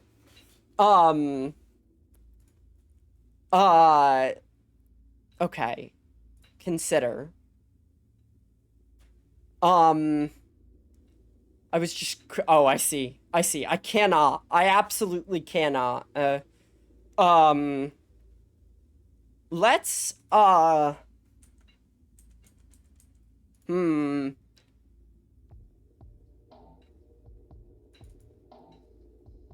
Alright, I got a game we could play. Oh, okay. I see. I have a game we could play.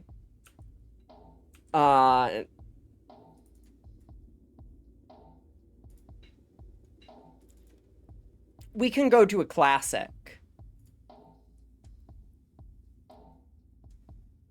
All right, let's get this booted.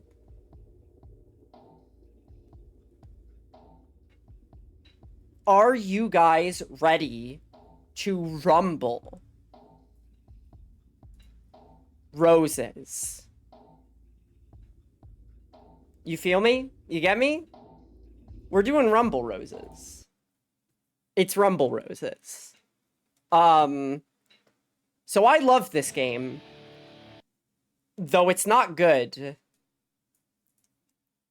It ain't great. Or maybe it is. Roses Rumble. It's good. It's a good game. It's a likable game that is enjoyable.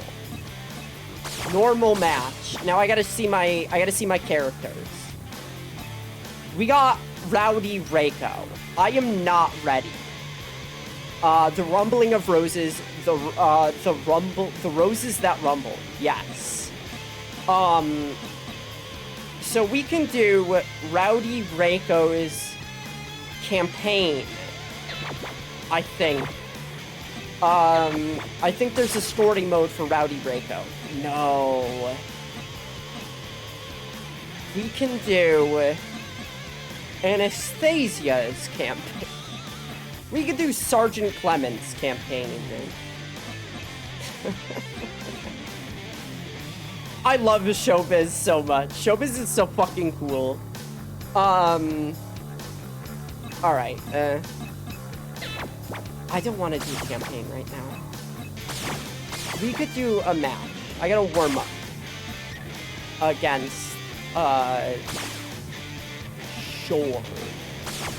How long are we gonna be playing this for? We'll fucking see. But it is fun. And I've never played with Rowdy Reiko before. Check her out. She's like a, what do you call those Japanese bikers? This might be a little loud. What do you call those, like, Japanese biker gangs? Her boobs are not secured in that leotard. It's fine. It's fine, actually. She actually uses costume tape for it. Little known fact. I don't know if you guys know this. I use costume tape. When I have to stick this boa on to my tuber, I use costume tape. No, really, but genuinely. Get yourself some double-sided costume tape.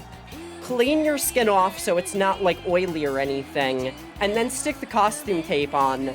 And you'll be set to go. I do this with dresses so that the things don't slip off my shoulders. It works perfectly. It works really well. Sometimes I'll want 2 pieces of clothing to have a very specific, we'll say, like a neckline, or like I want them to kind of go down in a cleavage sort of way. Costume tape is super helpful, 100%. Also, hi, Willie, hi. We're fighting Dixie Clemens in the fucking ring. I love this stupid game. It's really dumb. It's dumb. But it's kind of fun to just pull up and play a match. Dixie is a cowgirl. But if she turns evil, her heel persona... Oh yeah, Mira, this game has heels and baby faces. And each person has a different persona. Intros are like 70% of the game. No, it's a wrestling game. It's just a normal wrestling game, but every character is a woman. That's it. Also, it's by Konami, so you could see Castlevania and Metal Gear Solid ads in the background. Oh shit.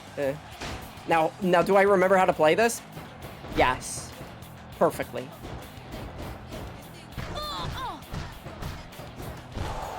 I drop kick. I can clearly see the Konami stuff. Yeah. Alright, that's run.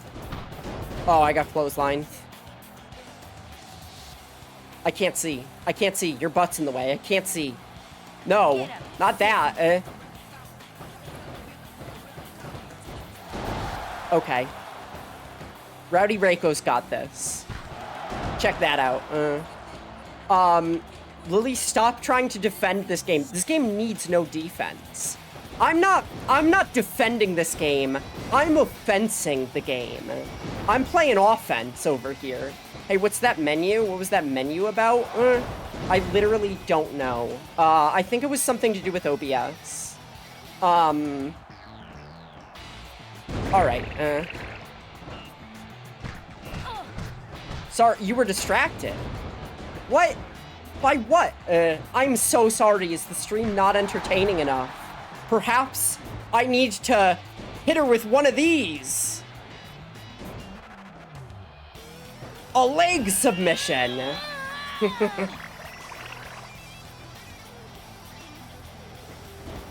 Oh, she got me.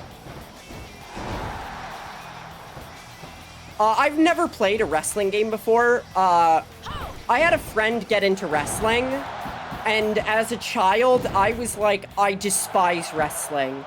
And this is my, these are my legit words. It's barbaric. If you want to know what I was like as a child, it's describing wrestling as barbaric. Like, yeah. I genuinely, as far as performances go, I prefer wrestling to quote-unquote real sports. Because, well, they should be able to unionize, for one. But, like, real sports don't have unions, right? Like, football doesn't have a union. I'm coming and getting it. Oh, she's gonna pin me. I'm out. That's it. That's how wrestling works. I will rematch. I'm mashing? Ba ba ba ba ba ba ba ba. Okay. Got her. And I hit her with an uppercut. But like all sports are kind of a meat grinder that we send poor people into. And I don't like that. At least with wrestling, it's rigged, which is a fucked up thing to say, but like, it's true. Versus like having these people come in and like their survival depends on how well they do. And also, if someone else does better, then they could, like, lose their contract or something, right? Like, the actual competition of a sport is much scarier to me for people's well-being than wrestling.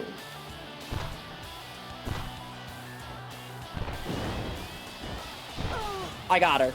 I love that I could fucking drop kick her. That's so cool. Rowdy Reiko rules. Shit.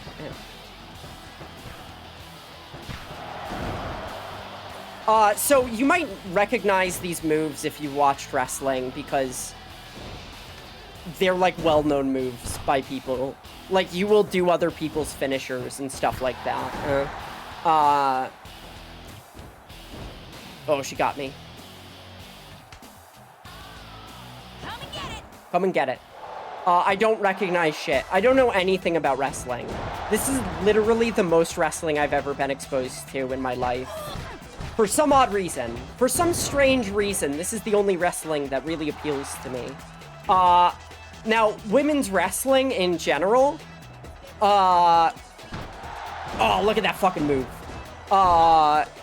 Probably good. I know a lot of lesbians are into parts of, weird how that works. Yeah, strange. A lot of lesbians are into very specific, oh, she got me again because I did that move multiple times. Nope. I got her into a grab.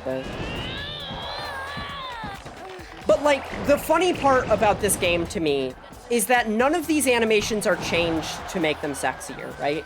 These are animations from, like, not Fire Pro Wrestling, but a a PS1 or PS2 wrestling game by the WWE, right?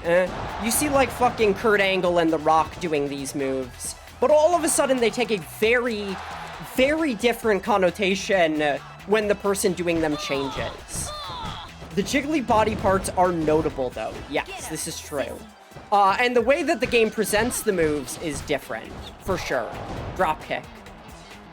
Grab. No, she knew I was going for the grab. Oh.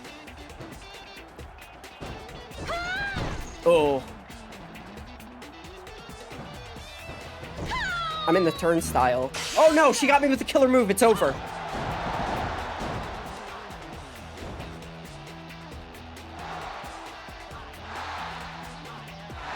Okay. I gotta warm up. So I love the idea of a wrestling move having evil versions of the characters. We bumped into each other a little bit.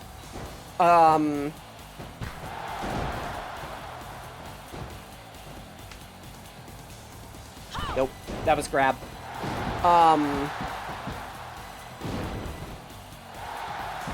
Like, what the fuck is this? Men do this to each other in the ring, and people cheer for it. Though I could say that about many activities. Wow, her tits are just out. I have no idea what you're talking. Oh my goodness! Her tits are out. No way. I'm so sorry, I didn't realize. I've been so focused on gaming.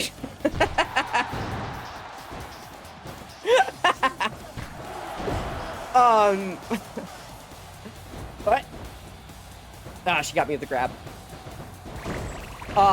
As a child, watching people play wrestling games, I was like, I don't get how this works. Why don't they have life bars? Why is there not a point where you hit a guy and he dies? And it's just, that's not the way wrestling works.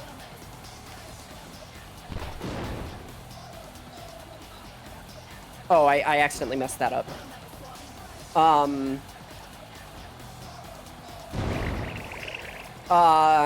I've considered watching, like, I don't know. In a video game, I find it at least somewhat entertaining. But watching women's wrestling to genuinely sexualize women, I am very uncomfortable with. Same with, like, all sports in general. Watching sports because you find something sexy is not weird necessarily. I just don't like it. That's not something I feel comfortable with. Fake sports, like video games, like whatever, right? But like it's like it's not like a real person's career. What is this little bubble gum sound effects? Oh, the bubbles. Yes. Shit, she got me. When you get hit by a killer move, it's over, by the way. Unless she doesn't go for a pin, but she always goes for a pin. So, every time you get your opponent, there's... Oh my god, it's complicated. There's an entire system. Sometimes you'll get your opponent in a special move, and I'm playing more Rowdy Reiko. And I'm gonna play her against Anastasia. And that move will give you special points, either towards, getting special moves or, like, stuff like that. So, like, a killer move might get you... There's also a broke mode, like, your character gets all fucked up because their heart meter gets filled, and they get all sad and pathetic, allowing the enemy to attack. Shoot. She's gonna get me with a grab. Nope. Now she got me with a grab. Whoa! So you don't want your heart to fill up.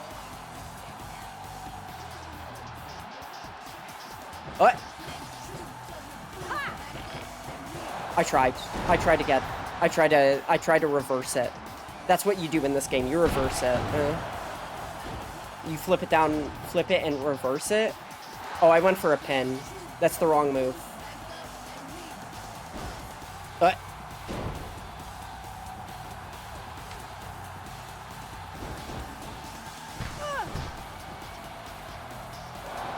Okay. I love how impractical wrestling moves are. Every wrestling move where it's like you have to wrap somebody's limbs around you in order to do it is just like, you can't that's not real combat. That's not genuine. You can't do that. Wrestling is always impractical. Yes. Hey Mira, do you remember when we watched WrestleMania and we watched Vic McMahon's son jump off of the iron cage and break his fucking body trying to impress his dad? Do you remember that? I think about that sometimes. Like, what a fucking insane moment. Not in a good way. Vince McMahon was the owner of the World Wrestling Federation. His son was a wrestler. That always goes well. There was a steel cage match, right? Which is like, see this ring? They put a steel cage around it. And Vic McMahon's son climbs, unscripted of course, climbs to the top of the steel cage while his opponent is like, oh, I'm so hurt, underneath, right? And he jumps from the top of the cage and like breaks his fucking arm or something. Because he wanted to be cool in front of Vince McMahon during SummerSlam. It was during SummerSlam. We're gonna... Oh, shoot. I gotta figure out how to do grabs properly. I love a good haymaker. But yeah, the McMahon family seems to have some problems. Oh yeah, that move, I heard about that. Yeah, we saw it. We were watching, this is just... So, here's the thing. You're looking at this and going, wow, what an insanely horny game. Why would they do that? That's a normal wrestling animation that wrestling guys do to each other. And nobody... It's over. Yeah, I knew they had problems, but oh my god. The McMahon family is not doing well nowadays. Please wake me up. Please don't pin me. She's gonna pin me. It's over. It's fucking Jover. If I recover from this... Nope. I can't mash out of this. Yeah. I gotta figure out how to do my killer move. That's a spirit. Some warm-ups. Just a little bit of warm-ups. Okay. Yes. Oh no, a big strong lady is gonna pin me. Oh no! No! Oh, I'm gonna lose the match. How terrible. Ah, she tried to grab me and I reversed it.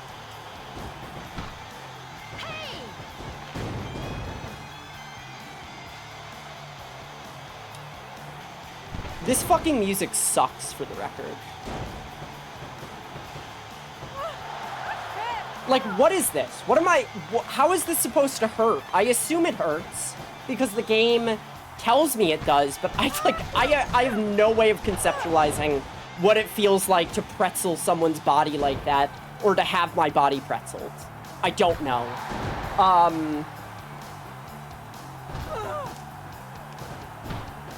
I can block, by the way. Uh-oh. See, the pins, it's pins like that that irritate me. Yeah, like, I know I'm supposed to know, like, wrestling people are like, oh, that hurts. But I'm like, how? What do you mean that hurts? I don't understand. What do I do? I hit her with one of those. Uh-oh. I got reversaled.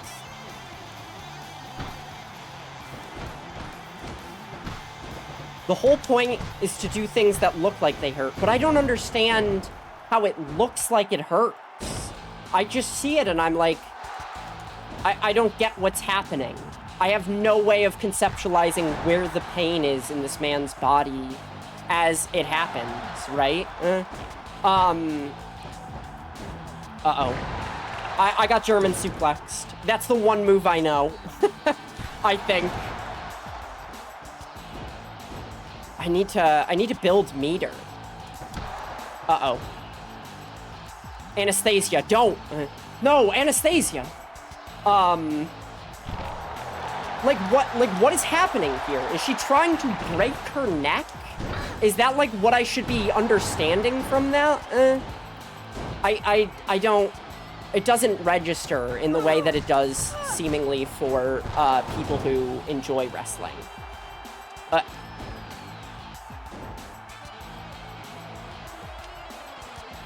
What? How do I do this? No. I need my killer move before she gets hers, or else it's over. It might be over. It might be fucking Jover. Oh! We got this! What's my killer move? Stand up. Stand up and fight me like a girl. It's the only way. Got her. I just don't understand what's... Oh, that's cool, though. How acrobatic. You can't kick out of my killer move. I can't kick out of your killer move. Get pinned, idiot.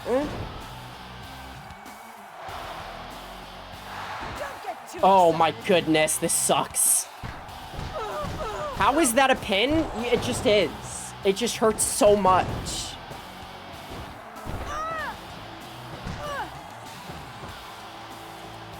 Oh, shoot. I love when they run across the ring with the clothesline, right? Like they bounce on the little bars or whatever. Ah, no, it's over. She got me. Let me just dangle my arms over her chest. I'm pinned.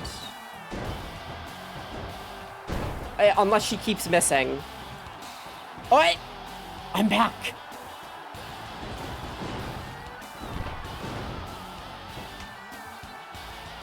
Ha! This feels rigged? No, it's not rigged. And if it is rigged, it's because I'm getting screw jobbed. Not a sex... Might sound like a sex thing. It ain't. The screw job is very serious, and it only happens in Montreal, along with other places.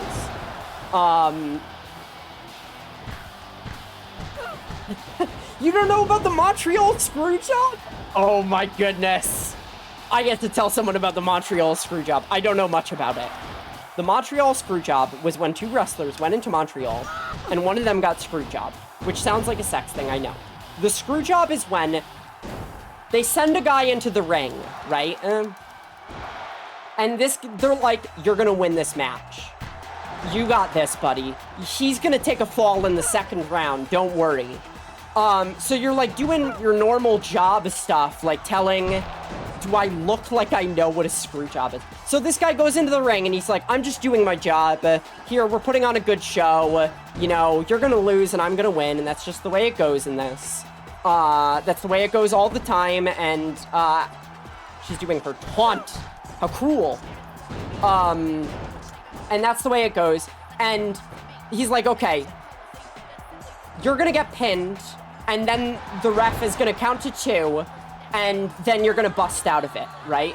That's the way it goes. That's the way wrestling works. He's like, I'm gonna pin you, and you're gonna bust out. So, one wrestler pins the other wrestler. Oh, look at that fucking flip. That's so cool. Get fucked. And the ref comes in, and instead of going 1, 2, 3, the ref goes 1, 2, 3. And the guy's like, oh, fuck, I just lost the match. It was rigged against me after telling me that it was rigged in my favor. They can't do that. They gave me the screw job. A screw job is when you tell a wrestler that, when you don't tell a wrestler that they're about to lose, essentially. That's what the screw job is. It happens in wrestling, because wrestling's really fucked up. So, obviously, cheating a wrestler out of a win is not something that just happens. It's, like, got a bunch of business decisions, behind it. She didn't pick out. There's a bunch of business decisions behind why somebody gets screw jobbed, right? They fell out of favor with management and stuff like that. And, like, maybe they've got, like, too big of an ego. So, like, if they tell them, like, you're gonna lose to this guy, then he'll, like, get really mad, right? So they can't do that. We're gonna fight Aisha in her... What's the difference between the swimsuit? It's the same, but she just wears a swimsuit and not pants. Never mind. It doesn't matter. So there's a very famous screw job that happened in Montreal called the Montreal screw job. Don't ask me who it's between, I don't know. But one of the wrestlers fell out of favor, and they screwed him over. They gave him the screw job, of course. It's clear overhead, yet there's rain? That's cool. I feel like every different part of the US has a name for those. I think we call them fairy showers over here, something like that. Nope.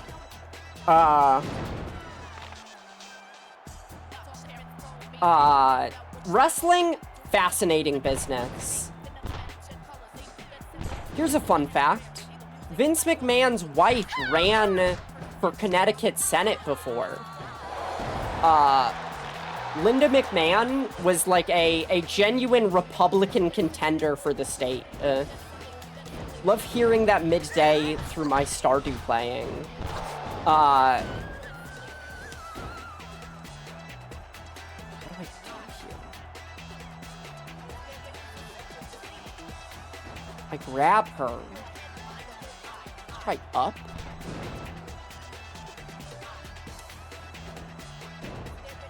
Oh, okay. Yes, I understand now. I'm leg submitting her. This is how you leg submit someone. It's impossible to get out of leg submission like that. The human body just can't figure it out. Gonna grab me again? Shoot.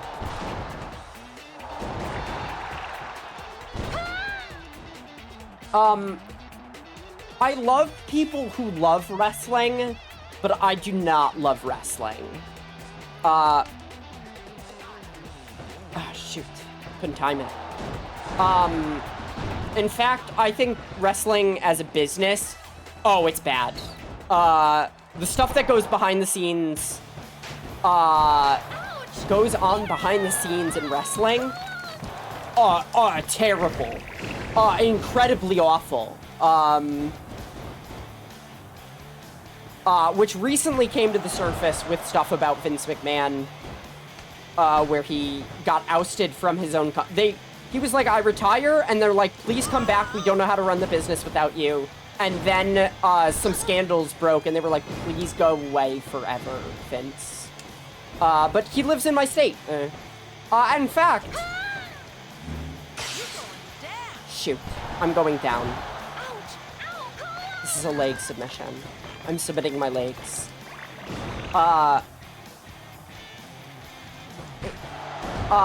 There's a lot of content creators that I've followed over the years who are way big into wrestling, so I picked up a lot of terminology from them, like work and shoot. Definitely some leg submission. Underneath an umbrella here in the garden center. You're in the garden center. Is it nice? Is the center very garden?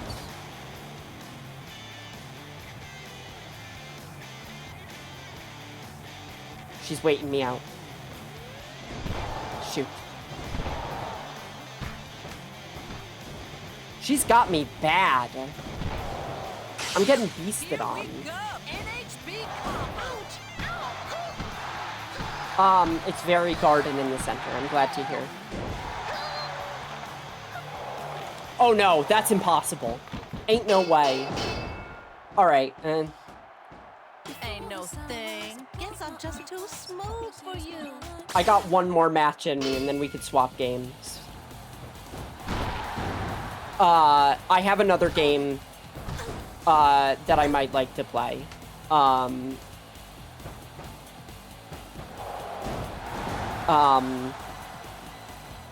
Wrestling terminology fucking rules, to be honest. Wrestling stuff that uses it, not great.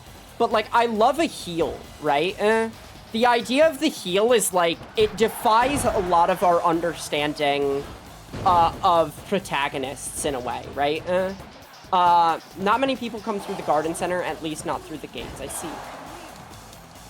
Because, like, the idea of the heel, the person who plays the villain, enjoys playing the villain, and is looking for people to dislike them, but in a way that is, like,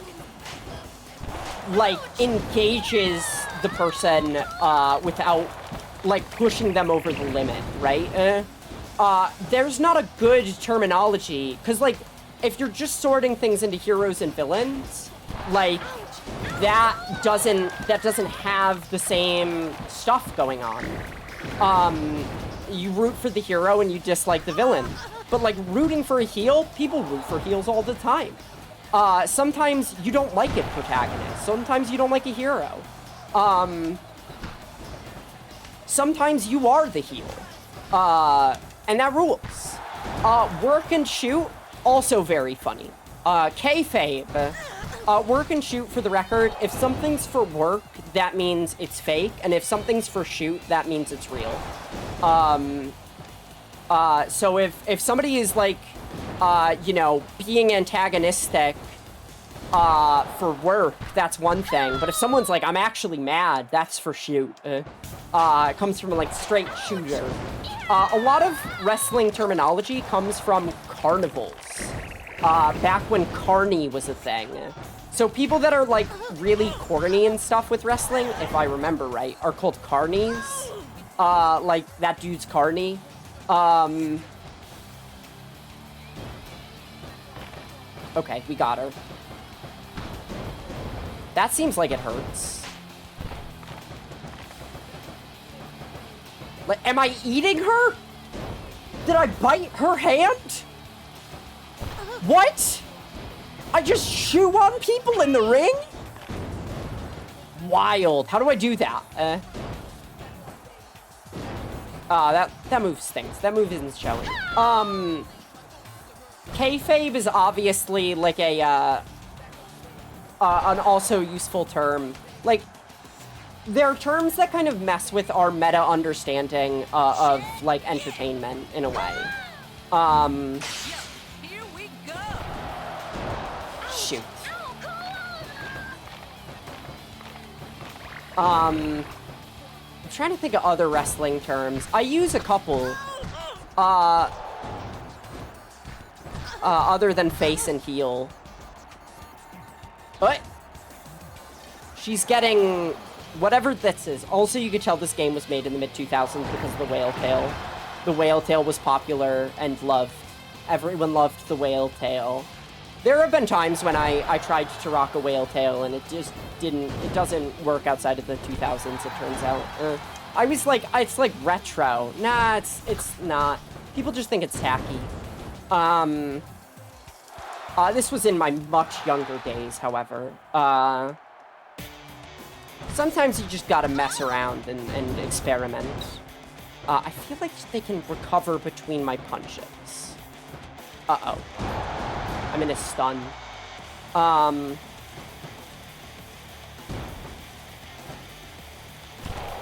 My head is being submitted.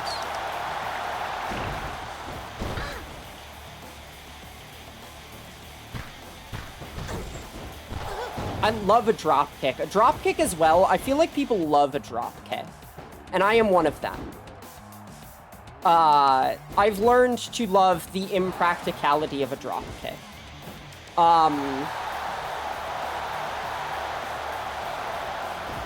Like a finisher? Like, finishers come from wrestling, right?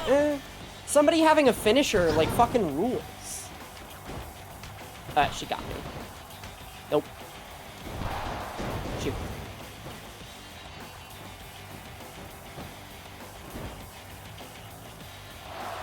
No.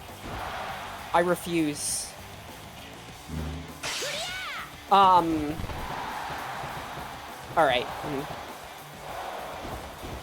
I think we... Oh, that move is so cool! We got her. Okay. Don't mess with me! I do like some of the acrobatics that are involved in wrestling as well, though not a... Some of them not so much.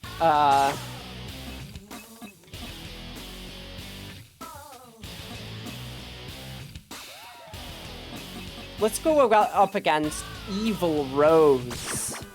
I don't know what happens if you turn Evil Rose into a baby face, but she's evil now.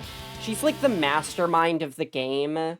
I think that all of the characters have these stupid fucking evil tattoos on them when they turn heel to let you know that they're, like, evil. And they each have tattoos on different parts of their body. It's dumb. Match length, 10 minutes. Okay.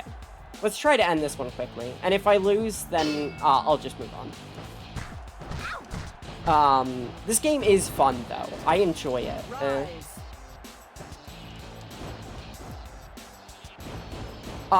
Here goes. If you guys had to come up with a wrestler name and persona, what would you want? Not necessarily it has to be a sexy Rumble Roses wrestler, just a general, like, you get to create a persona, to either be a champion of the people or their enemy. Mine, personally, Misfortune 500. She is a,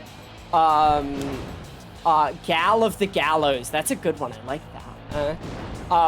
What's her finishing move if she has one? Misfortune 500 would be like a businesswoman, who, always gets lucky, when it comes to victories. She doesn't win by her own merit. She wins because other people get unlucky against her. And she has no skills compared to her peers. That, to me, that's a good heel right there, right? Because it's like, oh, she doesn't have skills? Like, she's not winning by her own merit? That's fucked up. We don't want to see her win. I'm hitting her with the butt to butt or whatever. I don't know. I don't know many wrestling terms. Not like moves, at least. Probably trapping them in the ropes and slamming their back. That's good. I like that. Okay.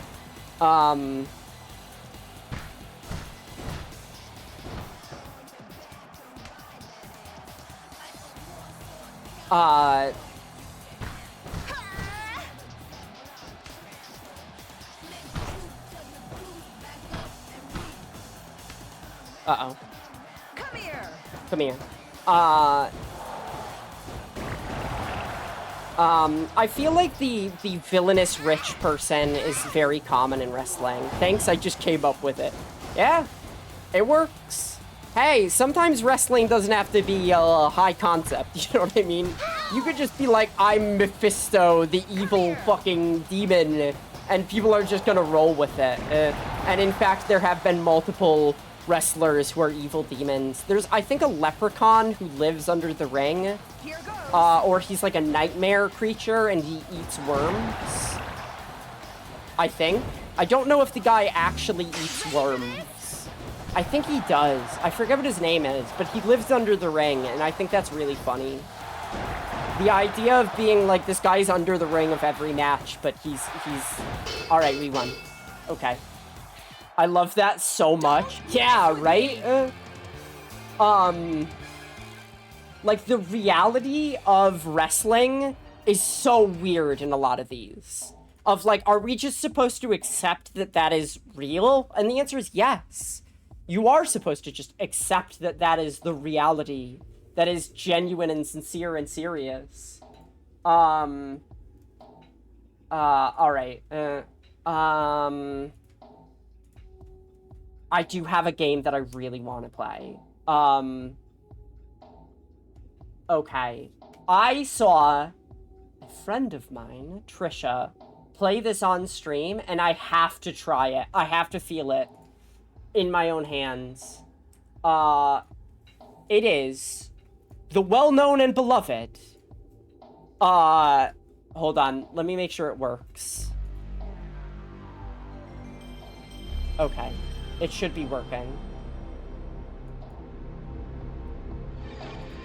The well-known and beloved Incredible Hulk, the Pantheon Saga. This game looked like trash, and I need to play more of it. I love some good trash. Oh my god.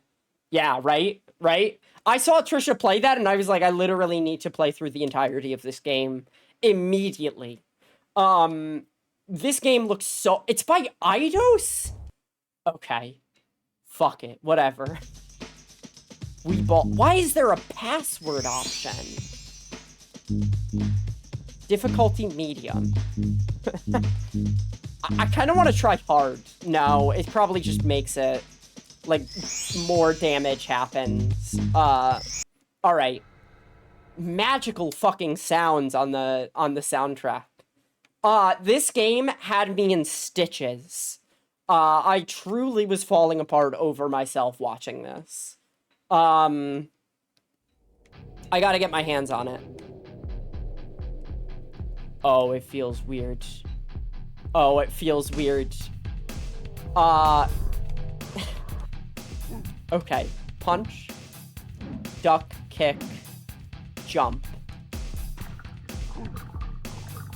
Aren't you always in stitches? You got me. Okay, so... what the fuck is happening?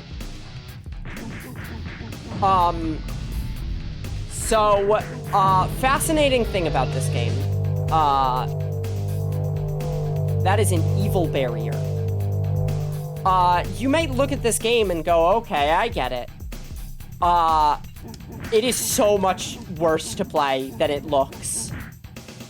This game does not have dual stick control, right? The DualShock controller came afterward. This is all played on hand. It sure is. All played on the D-pad. In order to run, you just...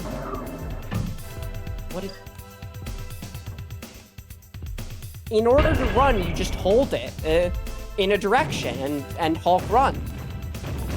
I'm not sure I understand fully what's going on here. Okay, there's an elevator. The movement in this game feels really fucking jank.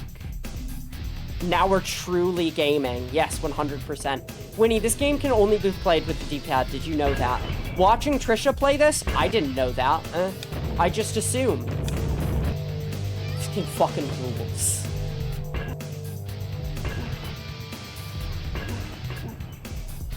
Okay. I kind of assumed D-pad. That's PS1 for you. I never thought about it. I was just like, oh, like you hit a button to run. No, you do not. What? He's got a fucking uppercut? And a block? Can I make him look at the camera on command? No. What does the duck do? Why does he have a duck? Alright. Ah, there's a button. By the way, this game was made by Eidos Interactive. Winnie. I don't know if you've ever heard of them. You know, kind of a company. The music feels very strange. Yes.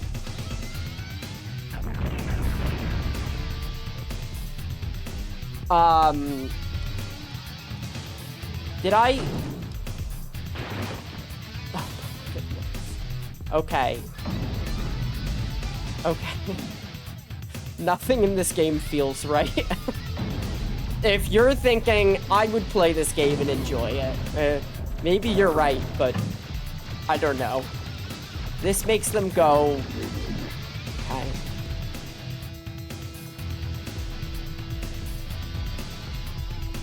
Just jump. Just jump. Hulk's got this. This game feels so fucked up. I didn't see Trisha get past the mine room, and that's really what I wanted to experience. If I hit this, do I explode? Okay, no. Oh, there's... Oh, wow. Okay, alright. Good? Is that good? Okay. I feel like running past every enemy is the strat here. I don't think fighting is ideal if I don't need to. Okay. We're here now.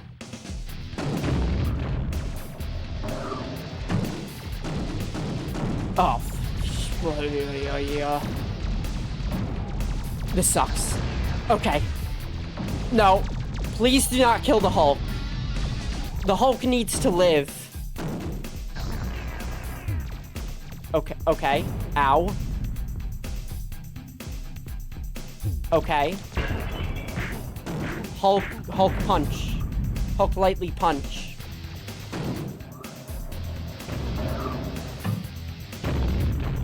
I love that things just explode. This music feels like if you told somebody to make something cool and gave them no instructions past that. Just like, I need something cool. I need something that's really cool, you know what I mean? They'd be like, okay, here you go. Hulk is kind of known for being invincible. The Hulk? No. Practically nothing can scratch him. And that's like a great character trait, right? The idea that this guy is like invincible fucking rules.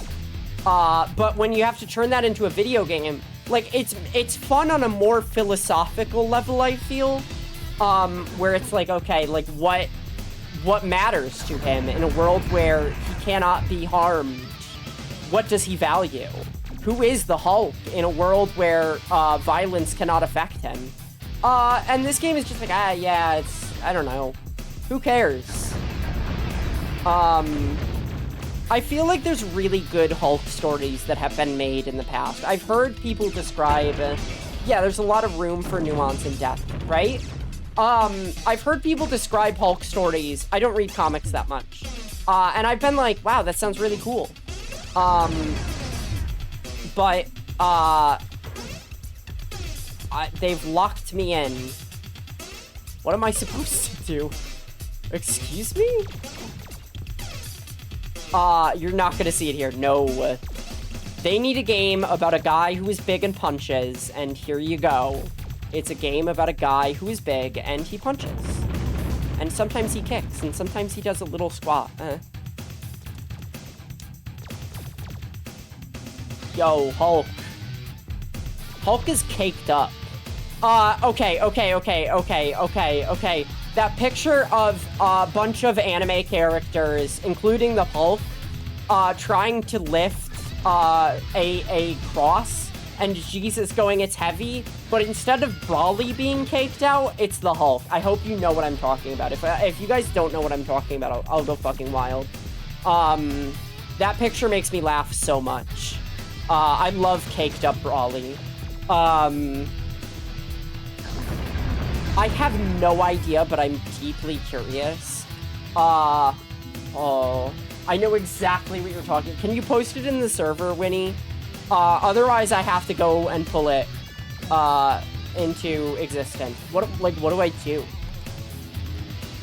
Moderator, what do I do? I wouldn't even know where to just type caked up Brawly. Brawly Jesus Cross. That's all you need. I've looked this up multiple times. What? I do like that this game gives you... Oh, right, I can slam... How do I slam into walls?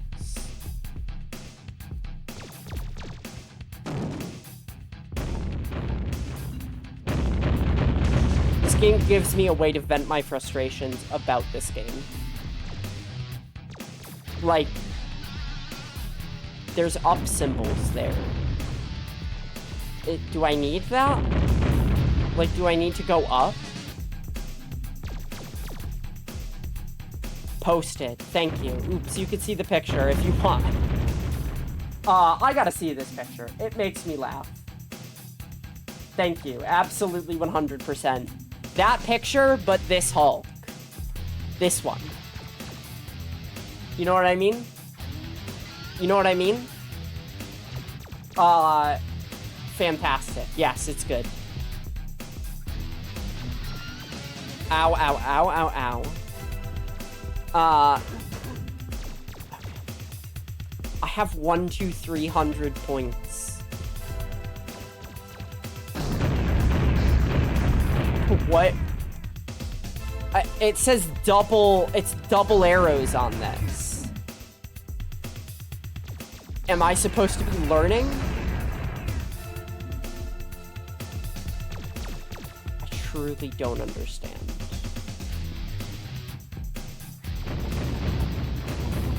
Arrows are my only indicator of game design. Do this. Okay. Can you push it by running at it? Well, it's green, I think. I'm colorblind. Okay, so that is not how you... What's that thing in the bottom right? Is that the Hulk's health-o-meter? How do I slam into things?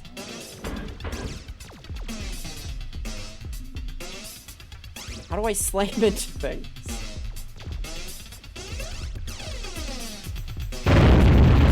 Oh my god, I love that. It fucks the game up. The game cannot handle it. Look at how it, like, if I hold it, it, like, breaks a little bit. You know what I mean? The fucking noise. Like, it freezes in place, like, oh no. The graphics. I love how half the noises in this game completely blow out the sound. Yeah, exactly. What if I run into it this way? Oh, it's a cool slide, though. It's got a cool slide.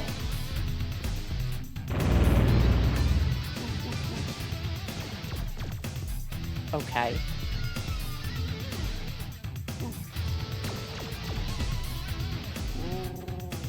And he's dead. Hulk has died. Continue. Yes, no. Yeah. Absolutely.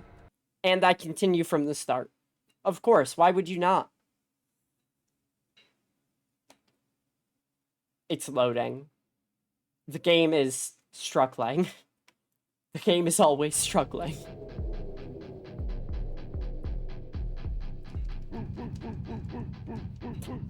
I love this. Okay, alright. Yeah, his dejected sit is so funny. And you could see his big old toes during it, which is certainly a decision. Like, there's an idea here. There's an idea of the game they want you to play. And it fascinates me.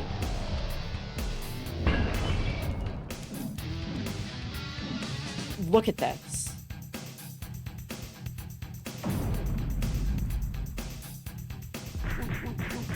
This game's fucked. Okay. So that's my power juice. I don't think a mine should be able to go off multiple times, but that's just me. I can't open this. Oh, the Hulk game. I saw this and was immediately like, I need to play this right now. I will learn this game. I will speak this game's language. How do you feel about the Hulk, Belle? I think he's cool. The Hulk is fine, but the Hulk doing violence does not interest me. I want to see the Hulk do everything else. Ow, ow, ow, ow, ow, ow, ow. I say it like I'm actually getting hurt in real life. Look at his fucking toes. Look at those. He's a fine superhero. Yeah, he's alright. Okay, so here's the answer. Game over. Oh my goodness. What is with the sound effects? It's like a stock sparkling sound. This game was made on the fucking cheap. This game was made so cheaply. Like, why would they make a sparkle noise? It's the Hulk. This game has no clue what tone it's going for. Nope. No, it doesn't. No, not at all. And I love that about it. I love a game that is just existing. Like, yeah, bitch, me too. Hulk and Tinkerbell save the fairies. Save us, Incredible Hulk. You're our only hope. Alright, let's fucking get serious about this.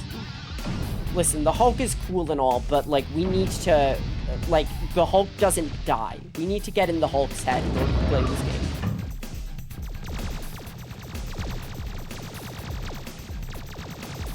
Okay, we did it. We got in the Hulk's head. I don't like the drones in this section, and I don't know what the power meter does. I don't get it.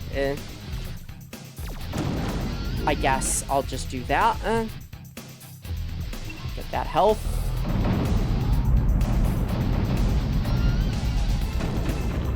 I have to hit every button or else.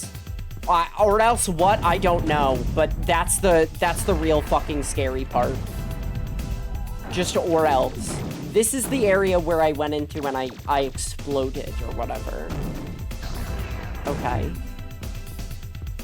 The door has remained open. The door has closed. There is no way out. Wait. What was that? Did you see that? Did you see Hulk get caught on the geometry for a second and, like, hang in the air? Can I jump over anything, ever, in my fucking life? Also, there was an enemy and he just disappeared. Oh, maybe I jumped on top of him and that's fine.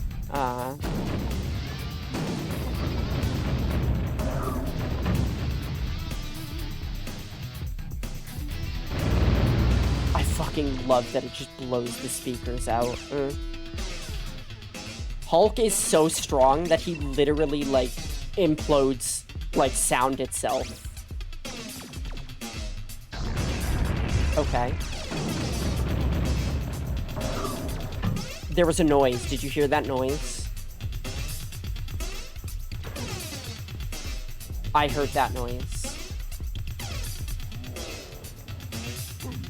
I can't punch these things to death. How can they resist the Hulk? I don't understand. Okay. Hulk smashes. But me, I, the player, I think. Is this... What if this game's incompletable? What then? Like, I don't see a door I have to go through.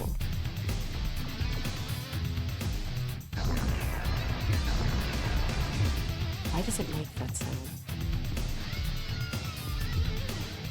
Should that door just stay open? What do you mean, what if? I just, like, you know, this game is clearly unfinished. But, like, there is somebody out there that beat it. It opened! What? Why? Just kidding, I know, and it's because I did the thing that I needed to do, obviously. What did I need to do? You know, the thing.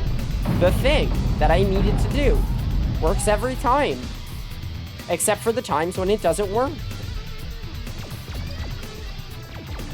Okay. Alright. And then we gotta run backwards, because there was a door in the place that we left at the start. I'm gaming. I know how to game. We all know how to game. That's the door. I need this health now. And the green power, which does nothing as far as I can tell. Okay. Why? What? Now what? The elevator. Never gamed a day in my life. Winnie, you are literally geared up to game right now. I would like to get to, like, a save point or something. Does this game have those? No! They released the drones!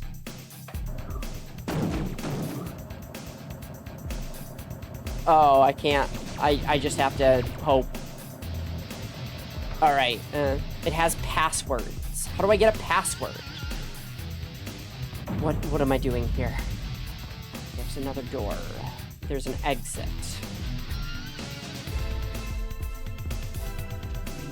Okay.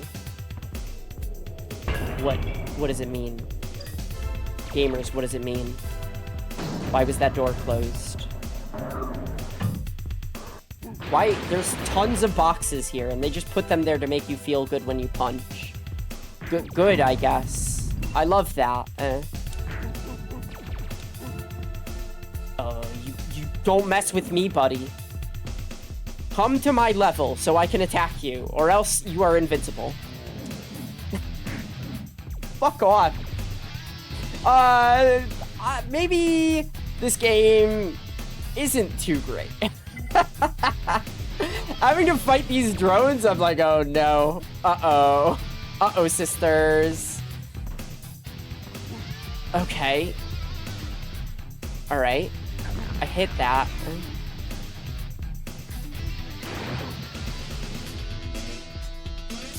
Alright. Can Hulk die? I mean, like, Hulk can die. I can't jump over the edge. Please. Please, no.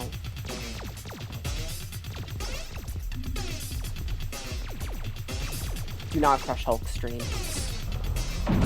He's but a fragile man inside a strong body. You get passwords at certain points in order to save. Yes. The door opened. That's the exit.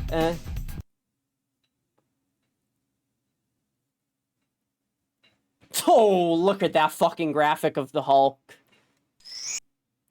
And then a twinkling noise. Oh, that was level 1-1, huh? That was 1-1, I see. That wasn't level 1. That was 1-1. I won 1-1. Okay. Wow, and now there's a bunch of switches. Hit the switches. Video games are you hit the switches. How do I hit that switch? I jump and I punch. Yep. What if you just had to hit switches, I guess? Fucking get out of here. Leave the Hulk be. Okay. I have hit all the switches. As games demand. I got my green juice. Hector! No! No! No! No!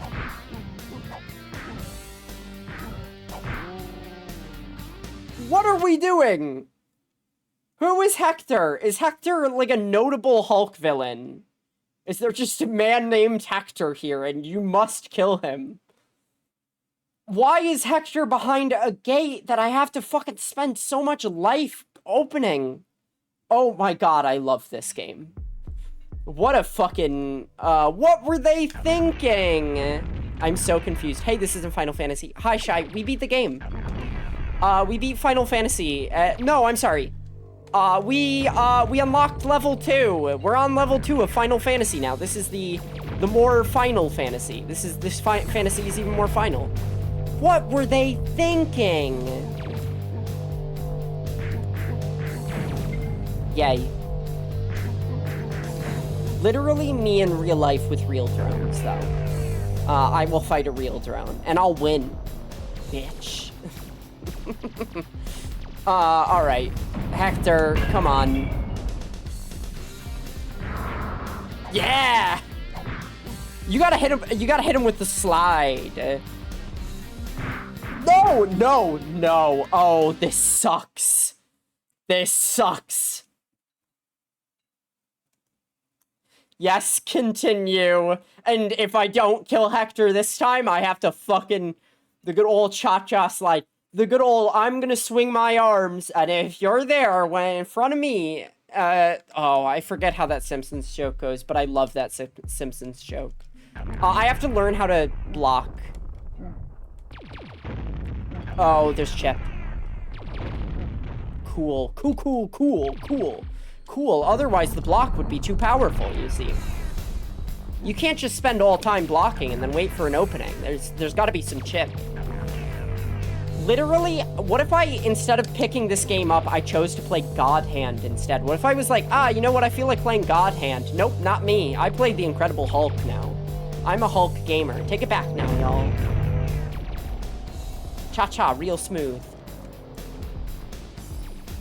Oh, fuck, there's a weird noise outside. I get... Like, what were they thinking? Why would they put it there? I have 2 continues, and I can't even get to the boss that kills me. What does the green goo do? There's green goo, and I see it, and it drains sometimes. Is it my punch juice? No. See, I thought my gamer brain was like, green goo. Probably if I block attacks, it probably makes my block effective, and if I don't have it, I can't block as well. And that causes chip damage. Nope. Always chip. Always be chipped. If I spend time to fight these motherfuckers, I will lose all of my health immediately. I refuse. You're a bunch of bastards, Eidos.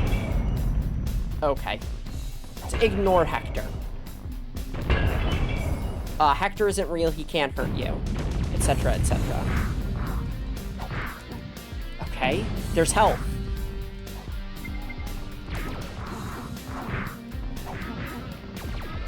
Okay. There's green juice. There's health. There's health.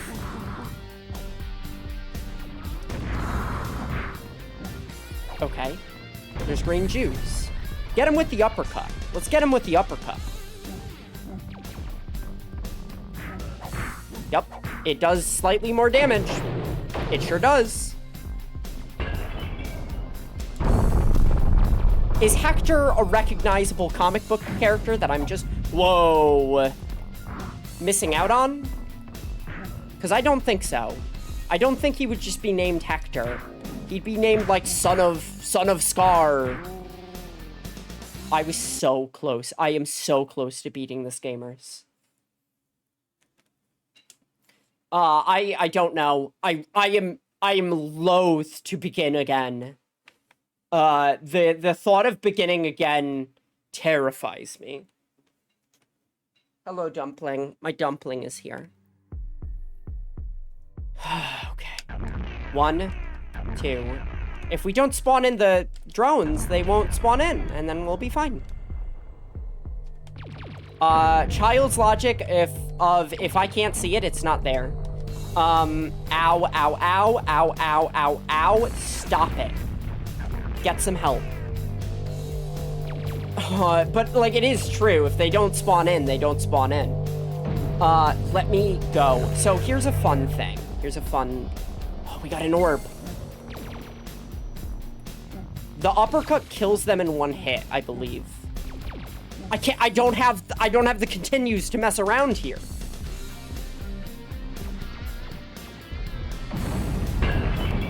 All right. No. It's over. It's fucking Jover, gamers. No. There's a chance. There's a small chance. I'm stuck. I'm stuck on the environment.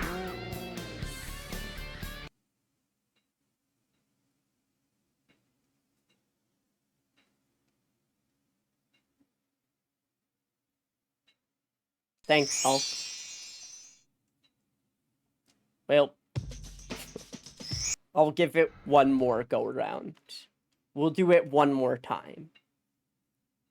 What causes the doors to open? I literally have no idea. Sometimes I'll visit a door and it will be closed, and sometimes I'll visit a door and it'll be open, and it is bothering me. Also, playing this doesn't feel great on the thumbs, it turns out. Okay. What is the green goo do? What is Hulk's juice at? Like, why I don't understand.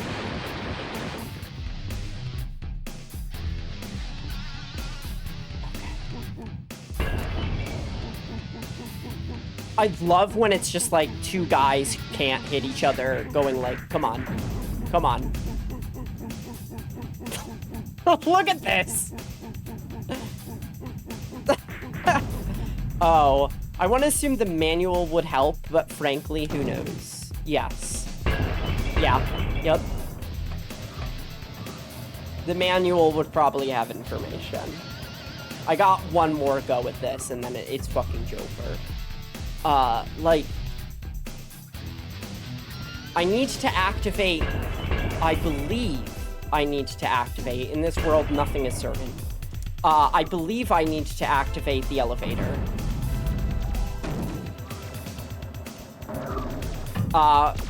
Willie, you're enjoying the, you're enjoying it? The music? Is the music, like, layering on top of each other? It sounds weird.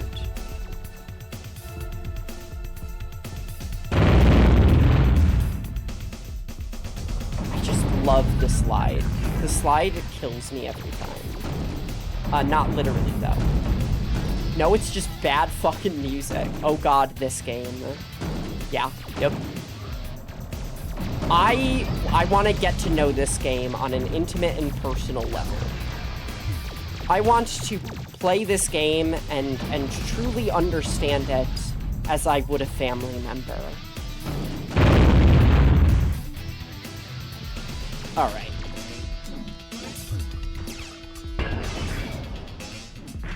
What is the duck? What is the duck for? I don't understand. Also, give me that health, please. Please. I don't. No.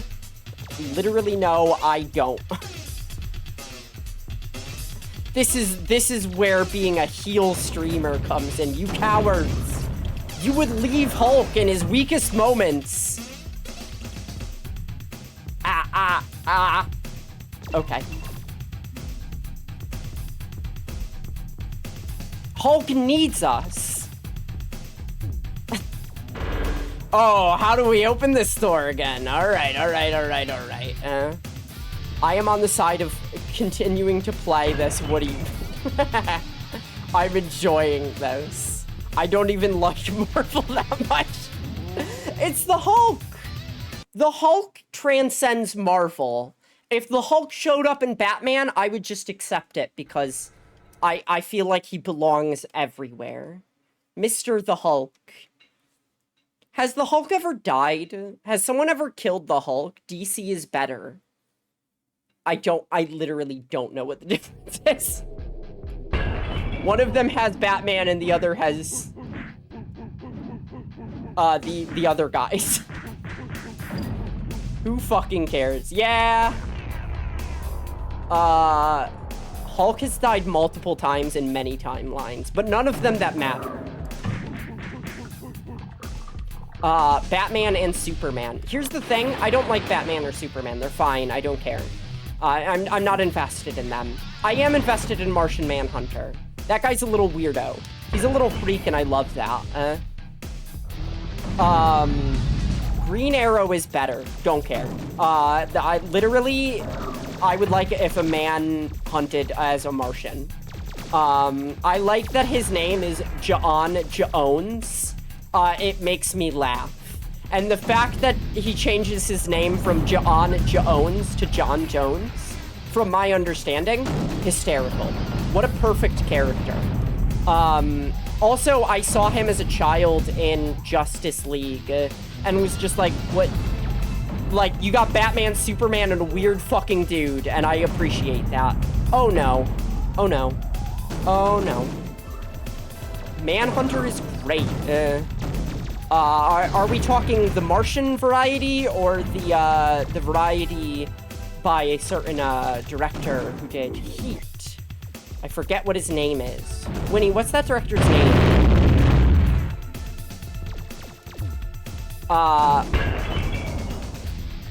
Martian. I don't want to type it all out. Michael Mann. Michael Mann Hunter.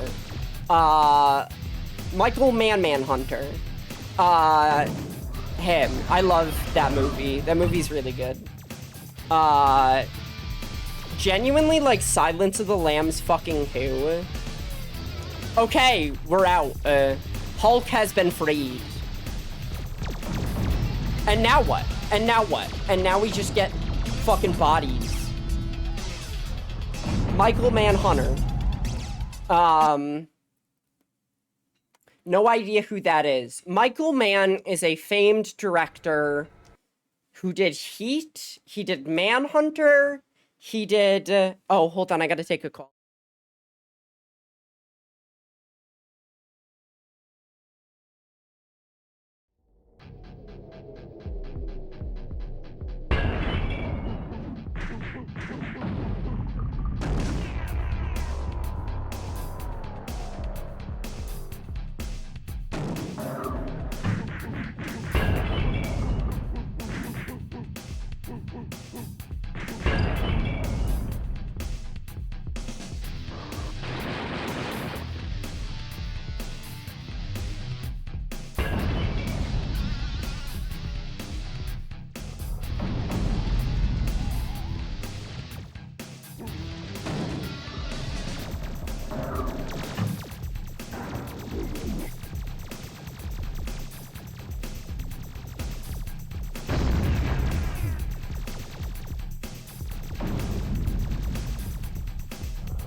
Hulk has been taken prisoner by members of the Panther. Okay, I'm back. Sorry. Dinner plans. Hi. I have the enter the hole to prevent, idle staring. But I have read all of the, Hannibal Lecter book series. They're bad.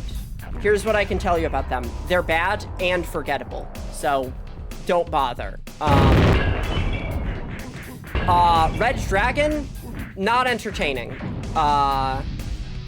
Yay. Yup. As the arbiter of horror tastes, let me tell you, they're not good. Is it 5 o'clock yet? I don't know, is it? Oh, is that Elden Ring time? Baby, please. Please, God, no. My child. Oi, oi, oi. I believe you. Thank you. Now, on the other hand, Manhunter, based on Red Dragon, and also the movie that Silence of the Lambs is based on, I believe? No, Silence of the Lamb is based on the sequel. It might be called Silence of the Lambs on the book. It's time. Goodbye for a week or so.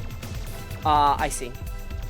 Silence of the Lambs is based on the sequel, and everyone loves that movie, and having seen Manhunter, Manhunter is about the implicit violence that occurs domestically, with police officers.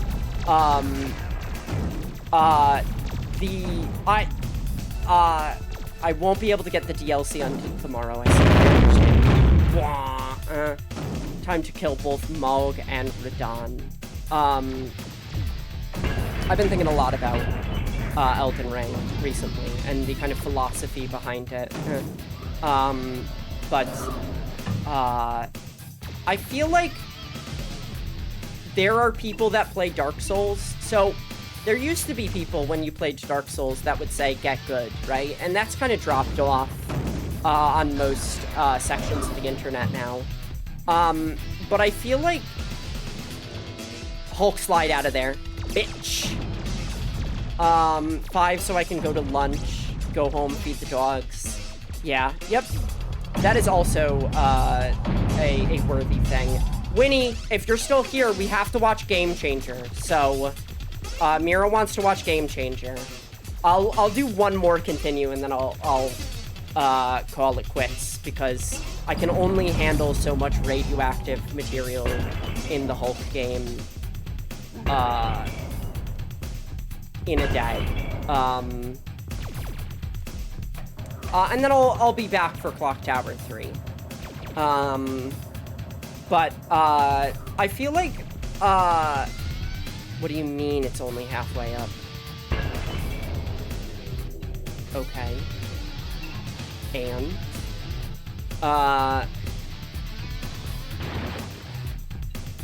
it's the kind of esoteric... Oh, wait. I know why. This needs to be open. So why isn't it open? Okay. Pop quiz, hotshot. I made Winnie watch all of Pop Quiz Hotshot. If you didn't know, Doug Walker hosted a very, very bad quiz show called Pop Quiz Hotshot. And I thought it was funny to make Winnie watch it.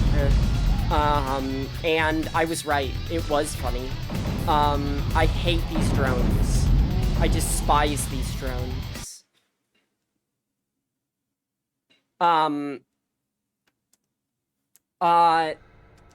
So Manhunter, okay. A little in on Manhunter if you're interested. Hi baby. Hi. I know. You want attention. You want to be a part of this. You're welcome to play the Hulk for me, child. Manhunter is a story about a police officer who meets... Okay, we gotta destroy all of those. A police officer who meets Hannibal Lecter, and he is really good at catching serial killers. That's his whole thing. He's the serial killer guy.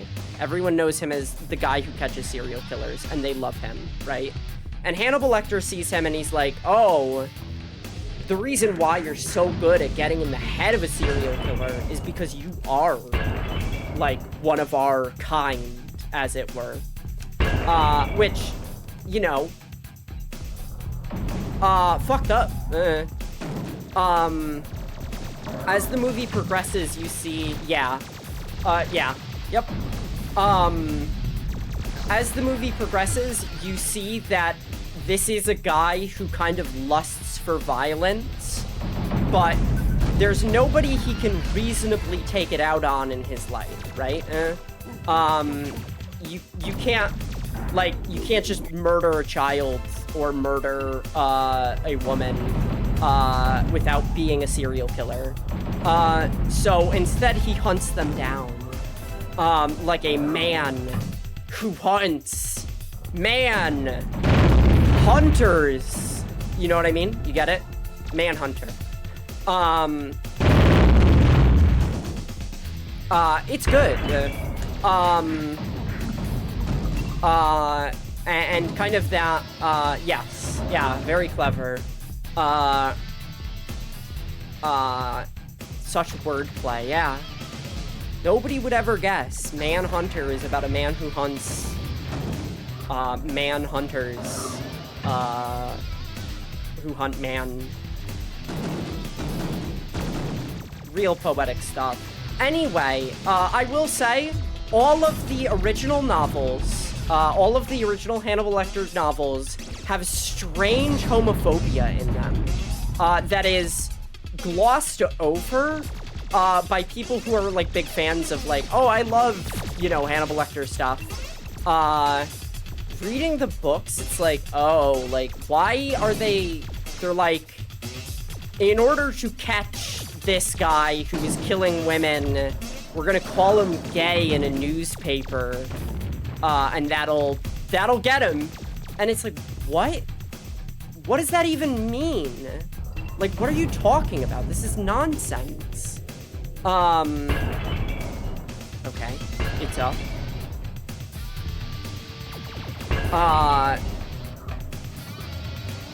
But that is just a part of it, is calling a man, quote-unquote, a fairy. Not a fan. Yeah, yep, yeah. They're like, it'll make him mad. It'll make him mad, and then he'll slip up. And it's like, what? Anyway, he proceeds to kill a person because they called him gay in a newspaper, and it doesn't do anything. Like, he just murders someone. Obviously, maybe if this was one occasion, you'd be like, okay, well, weird, but I don't know what to make of it. But the fact that this is a recurring thing in the Hannibal Lecter-verse, that's what I call it, the Hannibal Lecter-verse, as to have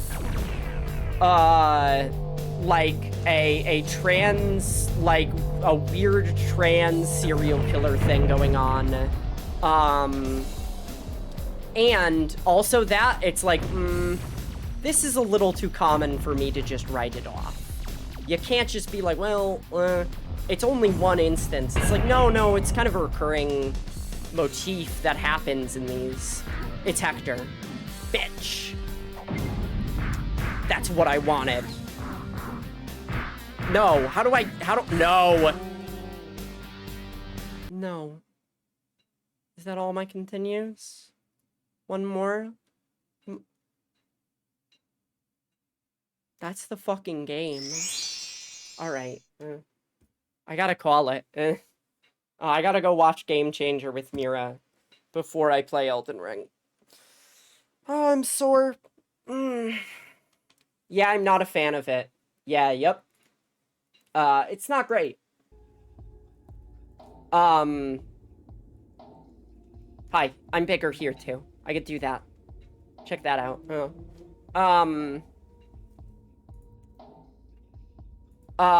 Yeah. Yep. They are an odd book series. They are very pulpy and not very memorable. I am not a fan of Silence of the Lambs. I feel like every single, book or movie that has what is essentially a trans analog as a murderer goes, oh, I know what a trans person is, though, and don't worry, that's not them by my strange definition of it. They just happen to be similar to. Like, I've watched Psycho, and that movie, I think that movie is not good. Here's my hot take. Alfred Hitchcock's Psycho is one of the most overrated movies of all time. I hate Silence of the Lambs for this reason. Yeah, yep. Don't like it. Think it's bad. Alfred Hitchcock's Psycho has a similar problem. And also it is a not very entertaining movie. I know a ton of people think it's one of the best movies of all time. It's mid. Incredibly mid. Just trust me on it. It's mid. When Psycho came out, all of the critics were like, it's a gimmick movie. There's one big twist at the end, and if you know what the twist is, the movie loses so much. And it's just like, yeah, they were fucking right. Oh, is there anything else I wanted to bring up? Trying to think. I think that's about it. Oh, I wanted to mention,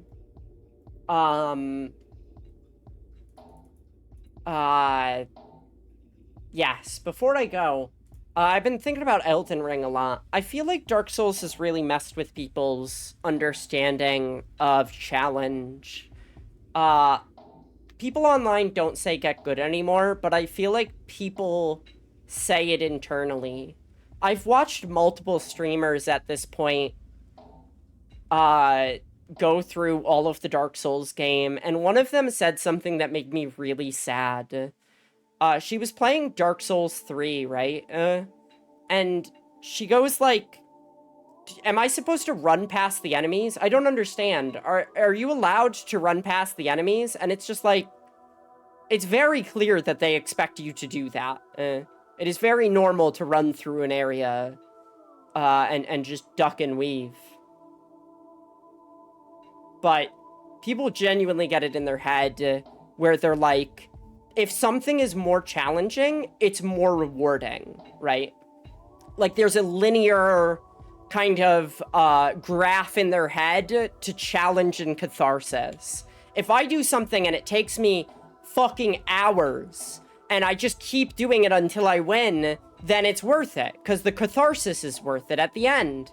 And I strongly disagree. And I feel like Elden Ring disincentivizes this very early by having you set against a boss that is, like, way tougher than you, and being like, you can just walk around the boss. You just walk around the boss, that's it, right?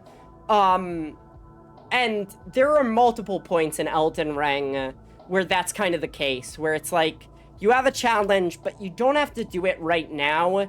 You just do what you need to do to get things done. The idea that harder equals good or that suffering more is better is just wrong, and it misses the point.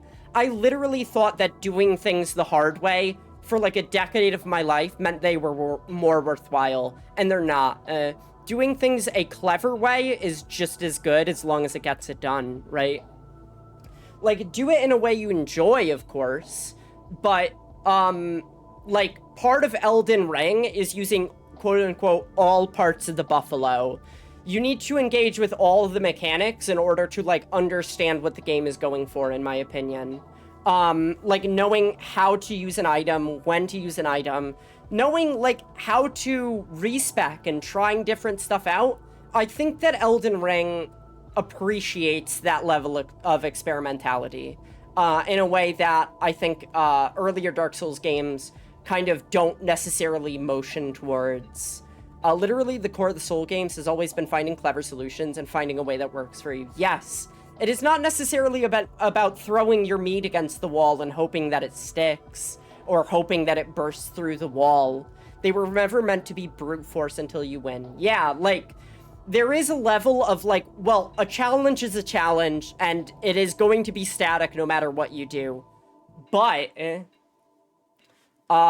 people characterize it that way and ruin the game for a lot of people. It really fucks up people's mindset in a way that makes me so deeply sad. I get genuinely sad thinking about people who are like, no, I just have to keep doing it this really miserable way until it works. And it's like, dude, just try something out.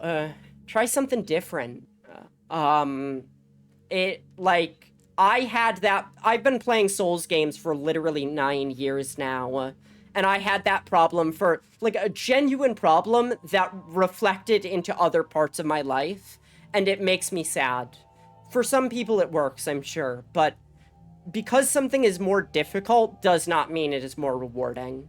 And it's sad. It's sad that, like, people that play Souls games go, like, get good to themselves internally, as opposed to having an external force tell them to do it. That external force is removed, and now there's just the internal tension of them. Like, it makes me sad. I've watched, like, multiple Souls streamers, and it's just like, yeah. Yeah, like, it's unfortunate. Like, seeing people go for, like, challenge runs and stuff on their first run through a game is like, no, just try everything out. Someone brought up, like, beating Dark Souls with the bongos. Beating Dark Souls with the bongos is cool and fun after you know everything about the game. Like, that's cool. But doing it as, like, the first thing that you're trying is sad, man. It makes me, like, sad to think that, like, you could just, like, you know, engage with the game on its level. You don't have to try and be all fancy about it. Okay. That's my time. I am good to go, in fact. Thank you, Angel Mutt, Combustible Ducks, Aggie, for this music. This music is by a friend of mine who I enjoy. Thank you for the stream. Thank you for coming. Thank you, Oops. Thank you, Belle. Thank you, Shy, and thank you, Wooly. and Ericon, and Winnie, and, Mira. Mira showed up as well. Okay. Have a good rest of your day. I command you. Have a good rest of your day.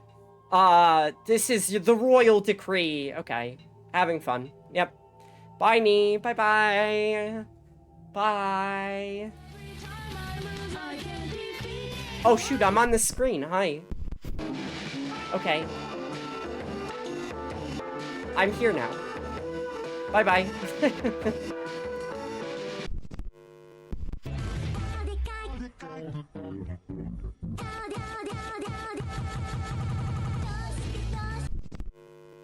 Amber Sweet is addicted to the knife. Addicted to the knife? And addicted to